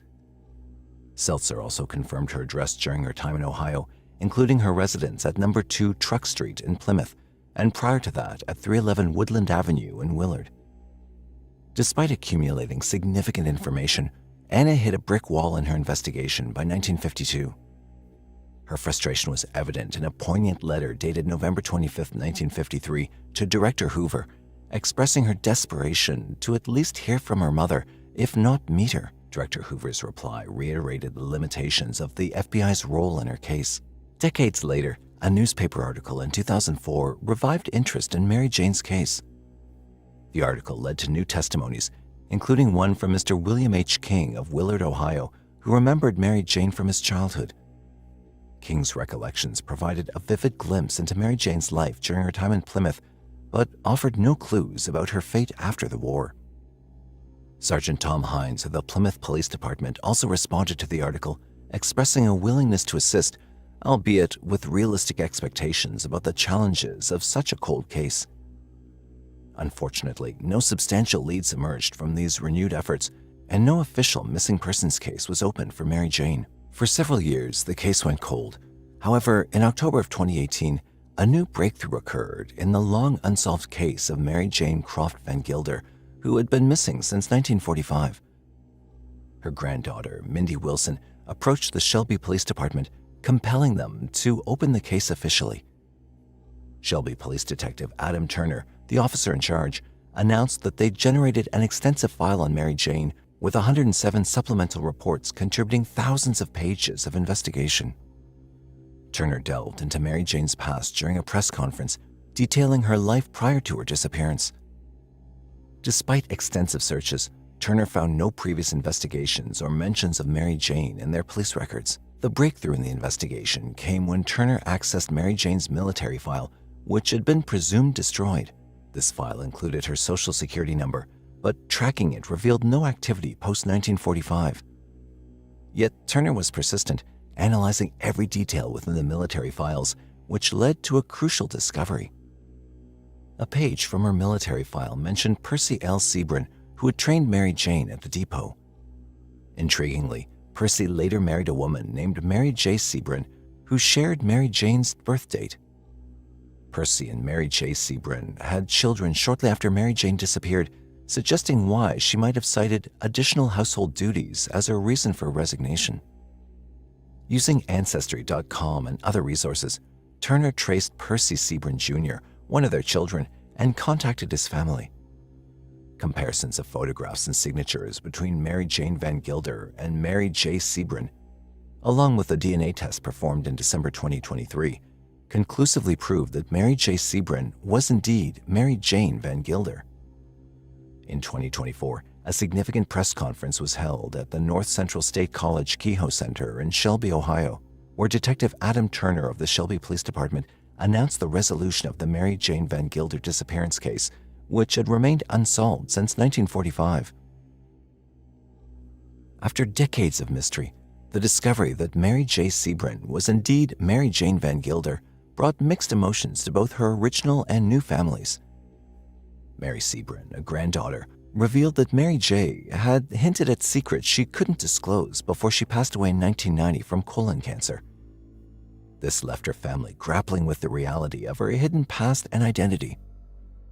The news was especially hard on Mary Jane's original children and grandchildren, who had missed and searched for her for 79 years, never understanding why she left. Wilson, speaking on behalf of Mary Jane's first family, expressed a profound mix of relief and sorrow at the closure of the case. When Adam called me and told me the day we found out, we cried, both of us. Just couldn't believe it. We just kept saying over and over, it's over, it's over. On June 30th, 1989, a routine day in the quiet town of Seymour, Missouri turned sinister when 24-year-old Kelly Workman vanished without a trace. The church cemetery she'd been mowing sat abandoned, with only half of the task completed. As the sun dipped below the horizon, her absence stretched from minutes to hours, leading to a desperate search by her worried family and local authorities. Days passed with no leads until a chilling discovery was made a week later on July 7th, 1989, miles away from where Kelly was last seen. In the murky depths of a creek near Mark Twain National Forest, her decaying body was found. The questions were, what exactly happened to Kelly, and who could have committed such a heinous act? Who would have guessed that it would take 35 long years to find those answers? On that fateful Friday afternoon of June 30th, 1989, around 3:30 p.m., Kelly Workman went to the Pleasant Ridge Baptist Church Cemetery to complete her regular chore of mowing its lawn after working her shift at a local store in the nearby community of Dogwood. But by 5 p.m., the sky opened up and rain forced her to go home. After changing her blouse and tending to the cattle, she returned to finish her work. She was also seen by her uncle at around 6:30 p.m. at the cemetery near the intersection of Missouri Highway 14 and Highway Z, just 1.5 miles from her home. Earlier that day, Kelly was her usual responsible self, ensuring everything at home was in order before heading out. Kelly was born on September 22, 1964, in Dogwood, Missouri. She lived with her parents and was responsible and always got home on time. But that day, hours passed, but Kelly was nowhere to be seen. Later that night, her parents made a chilling discovery. Kelly's mower had been left abandoned in the church lot, and the lawn seemed barely touched. Her car was found sitting in the gravel drive with the keys still in the ignition. The community, confused and shocked, rallied together and formed search parties to find her. Given that she'd been tending to the cemetery without fail for 3 years already, her sudden disappearance appeared very unlikely. The following day, even more help arrived, with firefighters and a helicopter joining the search efforts. But the worst news came about a week later, on July 7th, 1989. A farmer and his son stumbled upon a heartbreaking sight: a fully clothed, decomposing body submerged in water from the waist down. It was discovered about 10 miles away from the Baptist church in a creek near Mark Twain National Forest in Christian County. Police went to the scene and were horrified to find that the body was in such a state that they could only identify it through dental records. And when the results of the test came in, they confirmed that it was indeed Kelly. She'd become a victim of a terrible crime, but the cause of her death remained a mystery. Despite thorough inspection, the autopsy couldn't determine if she'd been strangled or suffocated. They couldn't even determine if she'd been sexually assaulted. They concluded that she hadn't been, since she'd been found fully clothed. However, this reasoning didn't seem right to the people of the community or the family. Sadness and shock spread through the town. They wondered, how could something so terrible happen to someone so kind and quiet? The investigation into her death began, but physical leads were scarce, which left authorities puzzled. Despite the lack of concrete evidence, Kelly's family held on to hope and even offered a substantial reward of $10,000 for any information which led to the arrest and conviction of those responsible for her death.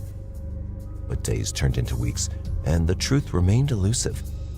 Then a glimmer of hope appeared about 6 months after her murder, when Kelly's mother, Joan Workman, received a chilling call. An anonymous caller phoned their home on the 30th of December 1989 and dropped a hint about seeing someone at the Workman house on the day of the incident. Joan couldn't shake the feeling that Kelly might have known her abductor and killer, considering her cautious nature around strangers, especially men. In August 1990, the police saw a breakthrough. They found their first suspect, Leonard Dwight Banks from Seymour. So when did you first know that Kelly and Workman had disappeared? 11 o'clock that night. And what happened then? State trooper and sheriff over there pulled me over and asked me what I had done with her. That was the first question? Yes. Police requested Banks to undergo a polygraph test regarding Kelly's murder, which he agreed to take. The examiner posed 3 crucial questions, and Banks denied any involvement.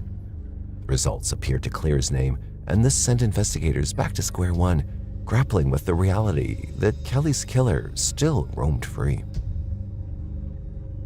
As the years passed after Kelly Ann Workman's tragic disappearance and death, her family remained haunted by unanswered questions. Pam Workman, Kelly's sister, couldn't shake the feeling that Kelly may have stumbled upon something dangerous, perhaps drug or illicit money, during her time at the cemetery where she worked. Or maybe she'd overheard something at the Dogwood store that she wasn't supposed to know. Kelly had worked there for just a couple of weekends before her abduction, which added to the mystery surrounding her demise. Then, in July 1996, the spotlight turned to 2 brothers from Seymour in their 30s, Bobby Banks and Dwight Banks, who were previously cleared as suspects in 1990. Bobby had reportedly failed his polygraph test back in 1990, yet had no charges against him. Dwight was an alcoholic, smoked marijuana, and was also famous for multiple petty crimes in the area, which is why police questioned them directly about what they did with Kelly Ann. Dwight admitted to seeing Kelly just hours before her abduction at the Dogwood store where she worked. However, he actively denied any involvement in her murder and claimed that he and Bobby were at home eating fried chicken at the time of Kelly's disappearance. For me to be cleared and for Kelly Ann's murderers to be tested and convicted of this, that's what I want. Reports from 1990 surfaced suggesting that Dwight may have taken drugs before passing a polygraph examination. Despite their protests of innocence, suspicion swirled around the Banks brothers. This left investigators confused, with yet another layer of mystery to peel away in the quest for Kelly's justice. On June 9, 1999, a significant development occurred in the investigation. The detectives received warrants to perform DNA testing on Dwight Banks and Wiley Belt, another suspect they'd zeroed in on, in the hopes of connecting them to the case. Despite these warrants, the lab results were never made public, and neither Banks nor Belt faced arrest or charges. In August 1999, Wiley Belt, in an interview with The Citizen, expressed his willingness to cooperate with DNA testing in connection with Kelly's murder. He, just like Banks, admitted to seeing her on the day she was abducted at the Dogwood store, shedding light on his potential involvement in the case. But these DNA tests came out clear and left the police with nothing but another dead end. On June 16, 1999, Dwight Banks consented to a 15-question interview with Fred Spriggs of the Webster County Citizen. During the interview, Banks made a statement expressing his frustration and desire for closure.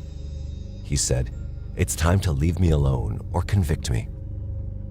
Then, on September 10, 1999, new Douglas County Sheriff Gary Koop administered a voice stress test to Banks, which is a technique that analyzes shakiness or nervousness in their voice.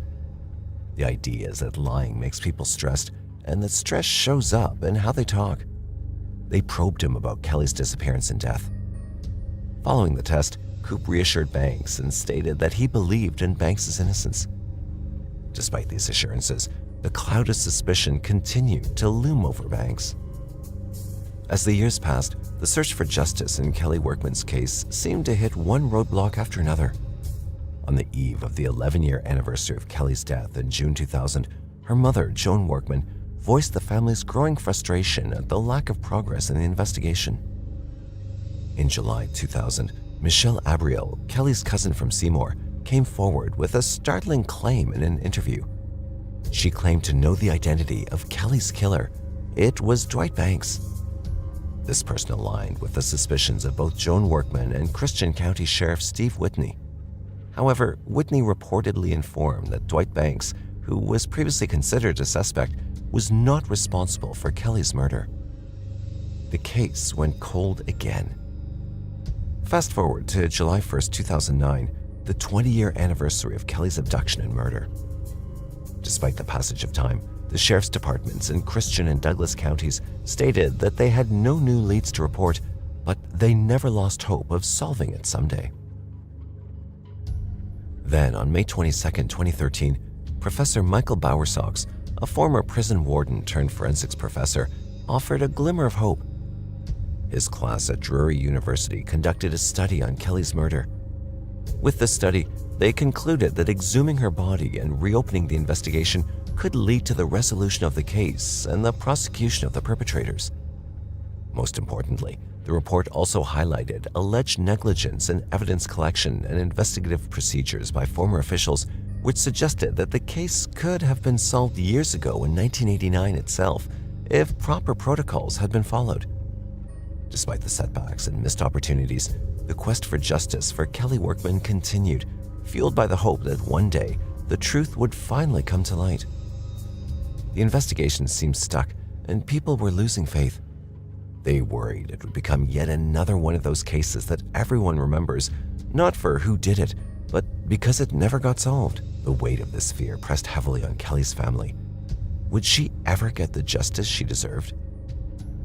In a stunning turn of events, after over 30 years, a long-awaited breakthrough finally emerged in the decades-old case of Kellyanne Workman's murder. On February 20th, 2024, a significant development unfolded in the decades-old case of Kellyanne Workman's murder. A Douglas County grand jury indicted 3 men, Bobby Banks, Leonard Dwight Banks, and Wiley Belt, for her 1989 murder. The arrest came after new information surfaced linking the suspects to Kelly's killing, but it was never disclosed to the public. The prosecuting attorney, Matt Weatherman, revealed that a tipster, who was not previously considered a person of interest in the case, provided crucial information in the last couple of months. Further details haven't yet been revealed by the authorities. The charges against the 3 men include first-degree murder, first-degree rape, and first-degree kidnapping in connection with Kelly's abduction and subsequent death. Following their arrest, the Banks brothers and Wiley Belt were taken into custody and held at the Douglas County Jail in Ava, Missouri. Each of them is being held on $250,000 cash bond. The community now awaits further developments in the legal proceedings. hopeful that the perpetrators will be brought to justice for their heinous crimes after 35 years. The long-awaited sentencing will hopefully bring closure to Kelly's family and provide some semblance of peace after years of anguish and uncertainty. On February 27, 2024, the quiet coastal city of Ormond Beach, Florida, known for its pristine beaches and outdoor fun, faced a shocking event. Under a house on the 1300 block of Hand Avenue, authorities discovered a buried body. Initially, the identity was unknown, but forensics soon indicated it could be Autumn Lane McClure, a girl who was missing for the past 20 years since May 10, 2004. After DNA confirmation from her family, it was clear the remains were indeed Autumn's. But the question remains, what led the police to this grim find? And what really happened to Autumn Lane McClure? What kept this case hidden for 2 decades? Autumn Lane McClure, born on April 12, 1987 in Ormond Beach, Florida, was a bright and outgoing teenager who attended Mainland High School. Her charisma shone through in her active participation in various school events, and she was often seen cheering with her classmates during school functions. Despite her vivacity, details about her family life remain scarce, and much about her personal background is shrouded in mystery. At the age of 16, Autumn started working part-time at Winn-Dixie, a well-known supermarket chain in Jacksonville, Florida. During this period, she lived with her grandmother, who provided a seemingly stable home environment. However, life is not without its challenges. One day, after a disagreement with her grandmother, the specifics of which remain unclear, Autumn made the decision to leave. Feeling unsettled and seeking support, she turned to her colleagues at Winn-Dixie. While initially no one could provide the help she sought, eventually a couple who also worked at Winn-Dixie had stepped in, Jessica Freeman and Brian Donnelly, who lived in a trailer at the Sandy O's mobile home park in Ormond Beach, had offered Autumn a place to stay. Seeing this as a beneficial arrangement, Autumn moved in with them, hopeful for a new beginning. Yet, what seemed like a generous offer at the time would later become a focal point of numerous troubling questions surrounding her disappearance. Despite Autumn's decision to move out, she kept in touch with her grandmother, who called her daily to check in. But on May 9, 2004, Autumn didn't answer the phone. Her grandmother assumed that she was busy with work and decided not to call again that day. The next day, May 10th, repeated calls to Autumn went unanswered. Growing concerned, her grandmother reported her missing to the police. The police immediately launched an investigation into Autumn's disappearance. They first questioned Jessica Freeman and Brian Donnelly, the couple she was staying with. The couple said they'd last seen Autumn on May 9th and claimed they had no idea where she was. The police then turned to her grandmother, but unfortunately, she also didn't have any useful information. Following up, the police interviewed Autumn's friends and acquaintances, which led them to her boyfriend, Michael Chelly. He mentioned he'd last seen Autumn on May 10th when he dropped her off at the Volusia Mall in Daytona Beach, Florida. Detectives went to the mall, questioning staff and patrons, but found no clues about Autumn's whereabouts. After a week of investigation, the police still hadn't discovered any significant leads. Later, Autumn's grandmother received peculiar letters, supposedly from Autumn, postmarked from Melbourne, Florida. In those letters, Autumn hinted at plans to return home upon turning 18. Recognizing the potential importance of this information, the police had tried to trace the origin of the letters and gather more intelligence about Autumn's location.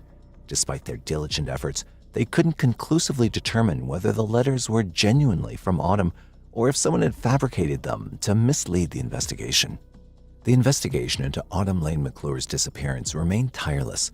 As days turned into weeks and weeks into months, no significant breakthroughs surfaced. Hope dwindled among her family and friends as years passed into agonizing silence, and the case eventually grew cold. Despite this, detectives continued their efforts, refusing to surrender to the silence. In a pivotal move, they collected DNA samples from Autumn's relatives and registered her details in the National Missing Children's Database, holding on to a slim thread of hope that someday some information might emerge. 12 years after Autumn vanished, in 2016, a shocking confession rekindled the investigation. Autumn's boyfriend, who had previously claimed he'd dropped her off at Volusia Mall on the day she disappeared, admitted he'd lied. Instead, he revealed that he'd last seen her at Seabreeze Bridge on May 10, 2004, when she got into a car with an unidentified woman. The reasons behind his initial deception were unclear. It was speculated that he might have lied to distance himself from suspicion or any involvement in her disappearance. Spurred by this new lead, the investigation intensified. Authorities conducted extensive interviews and reviewed CCTV footage from around the bridge area. Unfortunately, they found no trace of the mysterious woman mentioned by Autumn's boyfriend.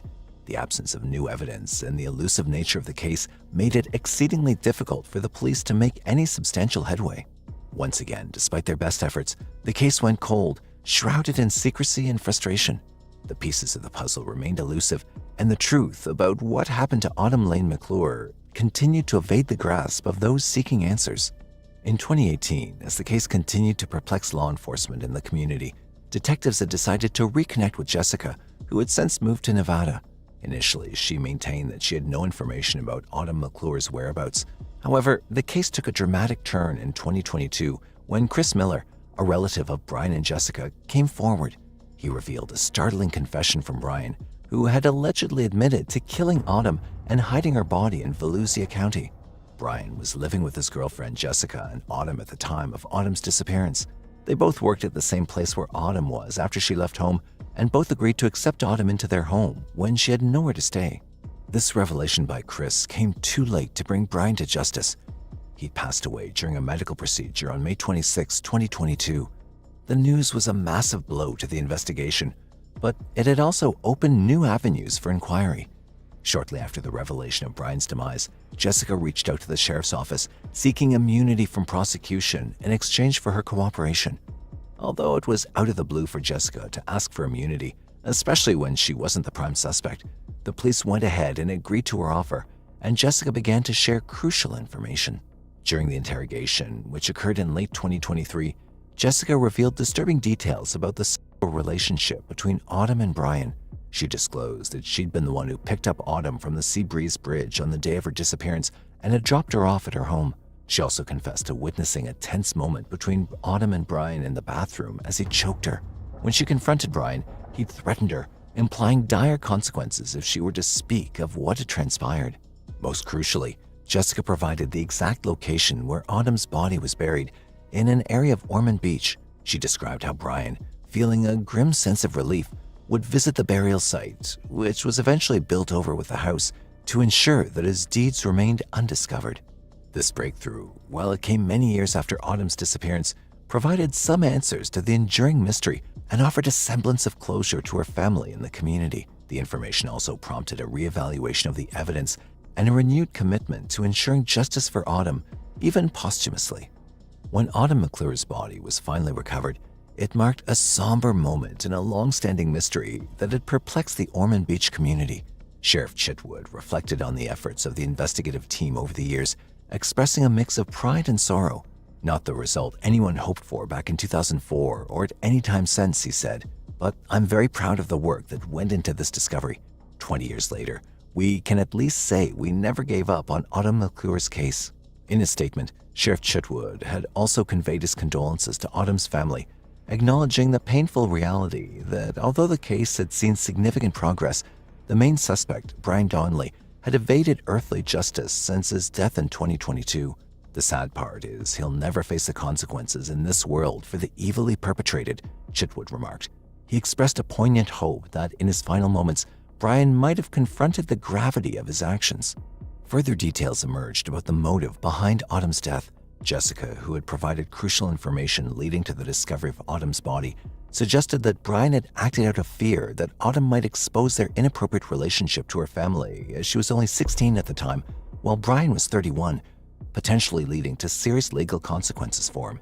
Authorities later concluded that Jessica had no direct involvement in Autumn's demise. Sheriff Chitwood spoke of the closure that finding Autumn's remains could bring to her grieving family. The family and say, look, here, at least she can be buried with dignity now, not folded up and shoved in some crawl space. This statement underscored the department's commitment to restoring dignity to Autumn's memory and providing some measure of peace to her loved ones. Detective McGuire, who had written one of the earliest reports on Autumn's case back in 2004, played a pivotal role in leading the investigation that had ultimately led to the discovery of her remains. Sheriff Chitwood confirmed that Jessica Freeman and Brian Donnelly were in a relationship and living together based on a journalist question, and he acknowledged the complexities of their interaction with Autumn. The same journalist then asked about the nature of the relationship between Autumn and the couple, to which Sheriff Chitwood replied affirmatively about the relationship, underscoring the difficult circumstances surrounding Autumn's life and disappearance. When questioned about the family's reaction to the developments, Detective McGuire shared his conversation with Autumn's twin brother. He reported that while the family was relieved to finally have some answers, they weren't surprised, as there'd been long-standing rumors hinting at distressing circumstances surrounding her final days. The family had expressed a profound sense of relief that, after all these years, Autumn had finally been found and could be laid to rest with dignity. Sometime in February of 1991, 28-year-old Brenda Condon started a new job as a part-time bartender at Carlsbad Tavern in Spring Township, Pennsylvania. She'd just been working for 2 weeks. On February 26, 1991, she was working a double shift. Brenda's shift was supposed to end at 6 p.m., and that was when the crew members noted her absence. Her gray 1986 Mercury Capri remained in the parking lot, and her cowboy boots were found in the men's restroom, but Brenda was nowhere to be seen. On March 2, 1991, it had become official. Brenda Condon had gone missing. The police endlessly tried to locate 3 suspects who were seen in the bar that night. Days turned into weeks, weeks to months, and soon years began to pass by with no information on Brenda's whereabouts and safety. 32 long years had passed, and a lot had happened, but Brenda's family kept wondering about what might have happened to her. However, in April 2024, a new lead was discovered, and it looks like Brenda's family might finally get their questions answered. What truly happened to Brenda? Will her case finally be closed after 3 decades? And what was this new lead that brought new hope in finding her? Brenda Condon was born on March 1, 1962. She was born and raised in Clearfield County, Pennsylvania, and graduated from Clearfield Area High School in 1980 as Brenda Kuhn. The blue-eyed, Caucasian, reddish-brown-haired woman was loved and admired by all who knew her.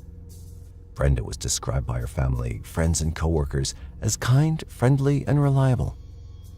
Brenda had 2 children with her ex-husband, Thomas L. Condon Jr. She and Thomas used to live in Clearfield, where they raised their children, Shauna and Todd. According to her older sister, Iris Myers, somewhere along Brenda and Thomas's marriage, their love began to run dry, and they eventually drifted apart. Their divorce was amicable, and they didn't have to deal with a custody arrangement. Brenda didn't want to keep her children from their schools, friends, and family, so she decided that Shauna and Todd would live with their father, Thomas. Brenda could always come pick up the children anytime she wanted to spend time with them. Todd also mentioned that his parents spoke over the phone about different things. Their relationship was good and healthy. After the divorce, Brenda had moved to Williamsport, Pennsylvania, where she started her own home cleaning service. The informal arrangement between Brenda and Thomas regarding their children continued without any problems. Brenda moved on with her love life when she started seeing Greg Palazzari, and their relationship lasted strong for 2 years. Brenda wanted to be closer to her children, who still lived in Clearview with her ex-husband Thomas, so she decided to move in with her boyfriend Greg, who lived in Harvest Circle State College. This was a few months before the mother of 2 disappeared. So she moved to State College and opened a second branch of her home cleaning service.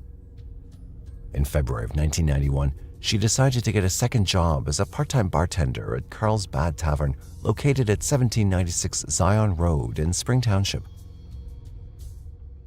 By February 26, 1991, Brenda had been working at the bar for 2 weeks. It was her job to close the bar after the last call, clean up, and then begin her day shift at 10 a.m. the next day. When the day crew came in for work the next morning, Brenda's absence wasn't noticed. The morning shift carried on as normal. Nothing seemed amiss. The bar was clean, the receipts had been put away from the previous night, and the lights were turned off. There were no signs of a break-in or robbery. No one noticed that Barbara wasn't at work. The day shift ended at 6 p.m., and her coworkers finally noticed that they hadn't seen her all day. Her car was in the parking lot, and her shoes were neatly placed in the men's bathroom, but her car keys and purse weren't found. Her coworkers tried to remember the last they'd actually seen her, and they narrowed it down to 12:45 p.m. to 1:15 a.m. on February 27th. She was last seen talking to an unknown man inside the bar. Brenda was reported missing that evening, and the police believe this report was made 17 hours after Brenda actually went missing. However, the authorities didn't investigate her disappearance. Brenda was supposed to pick up her 2 children in Clearview on March 2, 1991 for visitation. Brenda loved her children and would never stand them up if she could help them. Maybe she took a quick solo trip to clear her head without telling anyone. It was unlike her, but it was better than accepting that something terrible might have happened to her.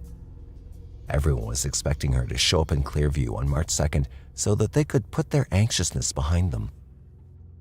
When Brenda's loved ones heard the news, they couldn't believe it. Brenda's 29th birthday was in 2 days, and she'd made plans before her disappearance. She and her boyfriend Greg were supposed to have a fancy birthday dinner on March 1st, 1991, and on the following day, she was supposed to pick up her children. They were supposed to visit her new home and have a little late birthday celebration. Even if Brenda had taken a break, she would still pick up her children. 12-year-old Todd and 10-year-old Shauna stood outside their father's house with their bags packed, waiting for their mother.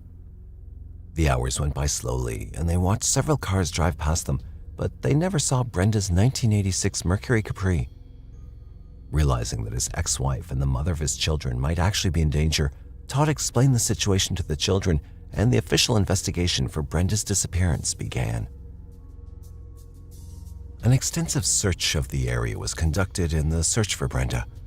Police took dogs, rescue groups, and helicopters, searching every square inch of the area around Carlsbad Tavern. But nothing came up. Local and state police claimed to have conducted numerous interviews, but received no solid results. There were no signs of a struggle, break-in, or robbery inside the bar. Brenda had cleaned up and put away the receipts from the previous shift, which indicated that she was probably ready to go home. However, the bar was unlocked when the day shift crew clocked in, and a cigarette vendor who came to replace the machine recalled that he'd not seen anyone in the bar. So investigators had speculated that whatever had happened would have been in the bar as she prepared to leave. They were able to get the descriptions of 3 male patrons at the bar that night.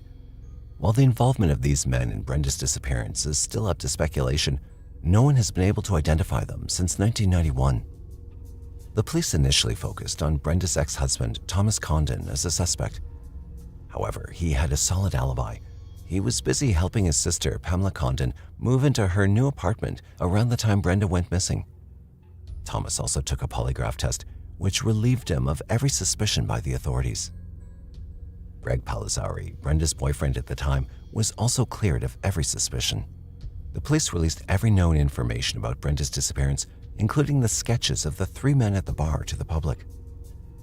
The first man was described as 38 to 40 years old, 6 feet 2 inches, wearing a bright blue down jacket and jeans. The second was 25 to 30 years old and 5 feet 8 inches, and wearing a black leather coat, a white button-down shirt, and jeans. The third patron was approximately 50 years old and 5 feet 8 inches, wearing a short dark-colored jacket, dark-colored slacks, and a brown plaid shirt.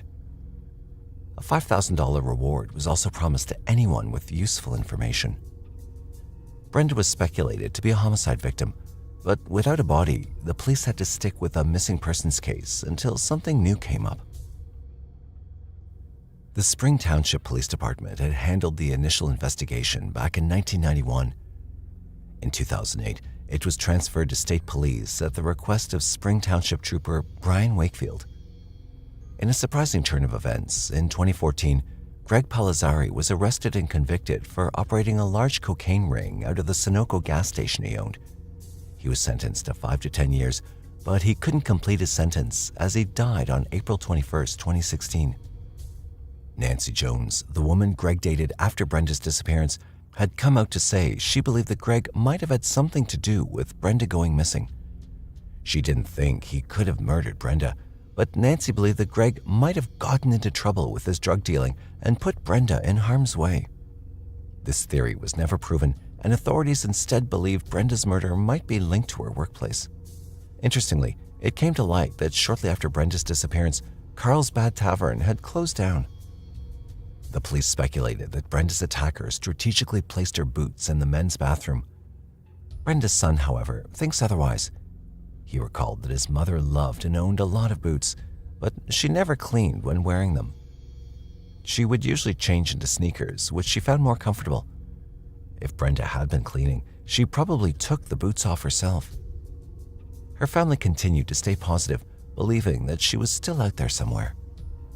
On the 10th anniversary of Brenda's disappearance in 2001, police held a press conference with her family about the case, opening up about their lack of leads, the unidentified patrons at the bar, and the choice to put her case in a national database system for missing people. Along the way, Shauna had a daughter of her own now. She was heartbroken that her mother had not gotten the chance to be there for her granddaughter. Brenda's sister Iris had said that Shauna's daughter looked so much like her missing grandmother.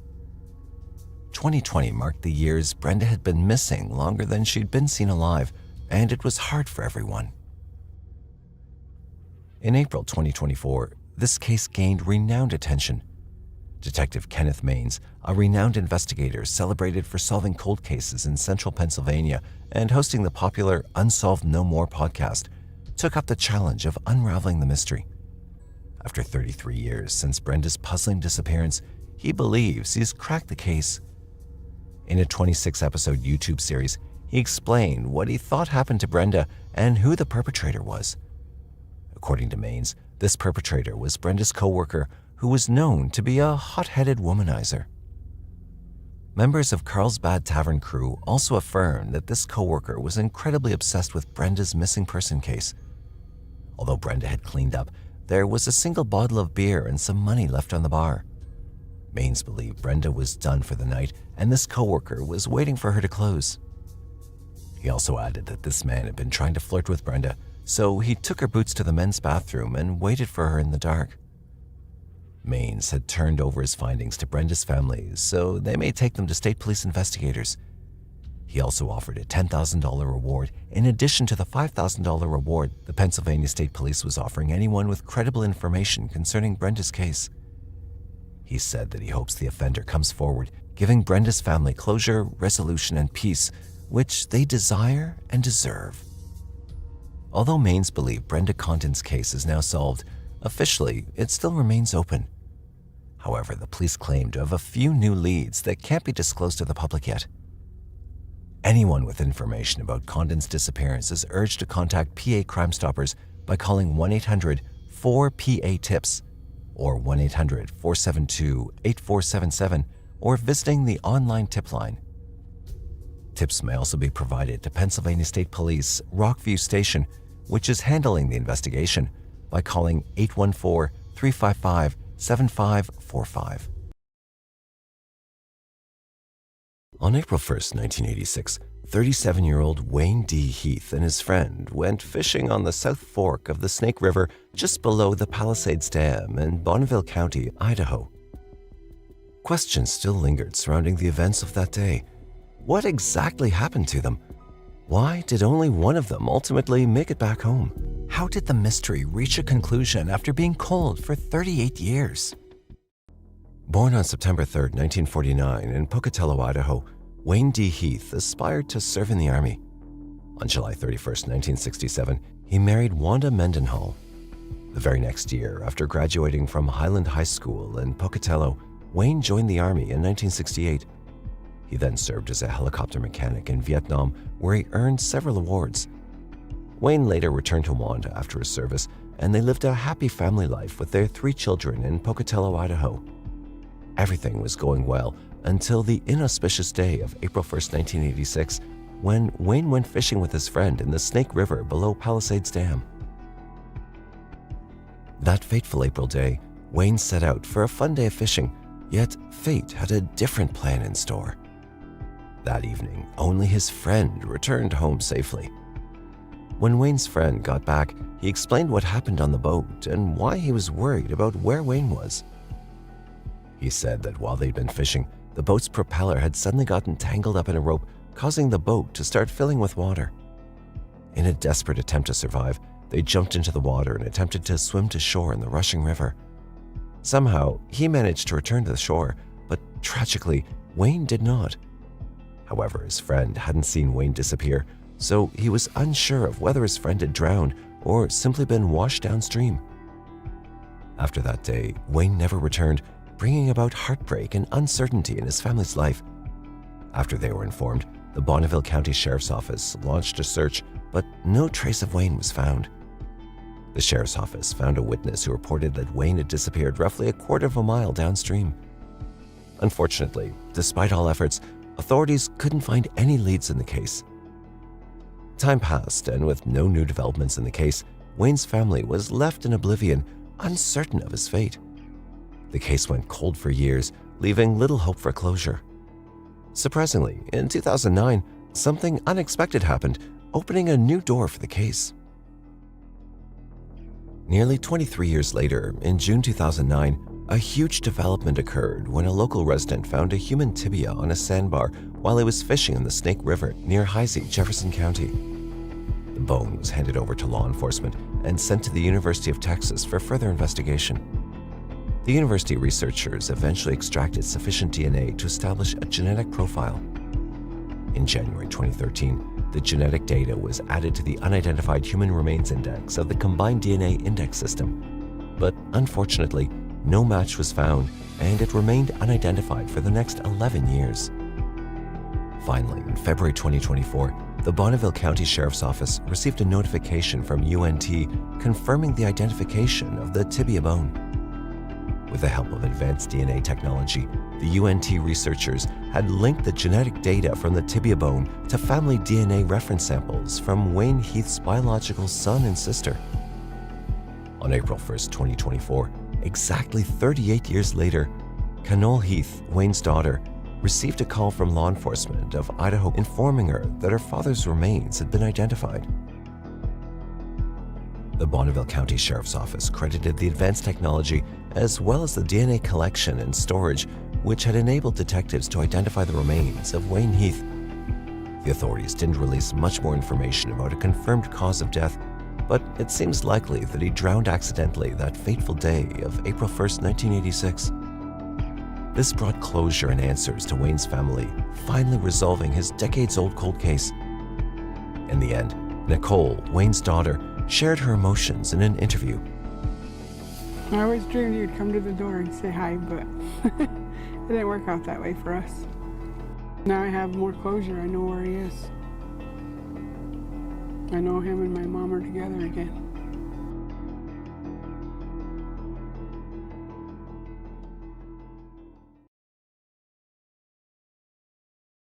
On the seemingly ordinary day of May 24,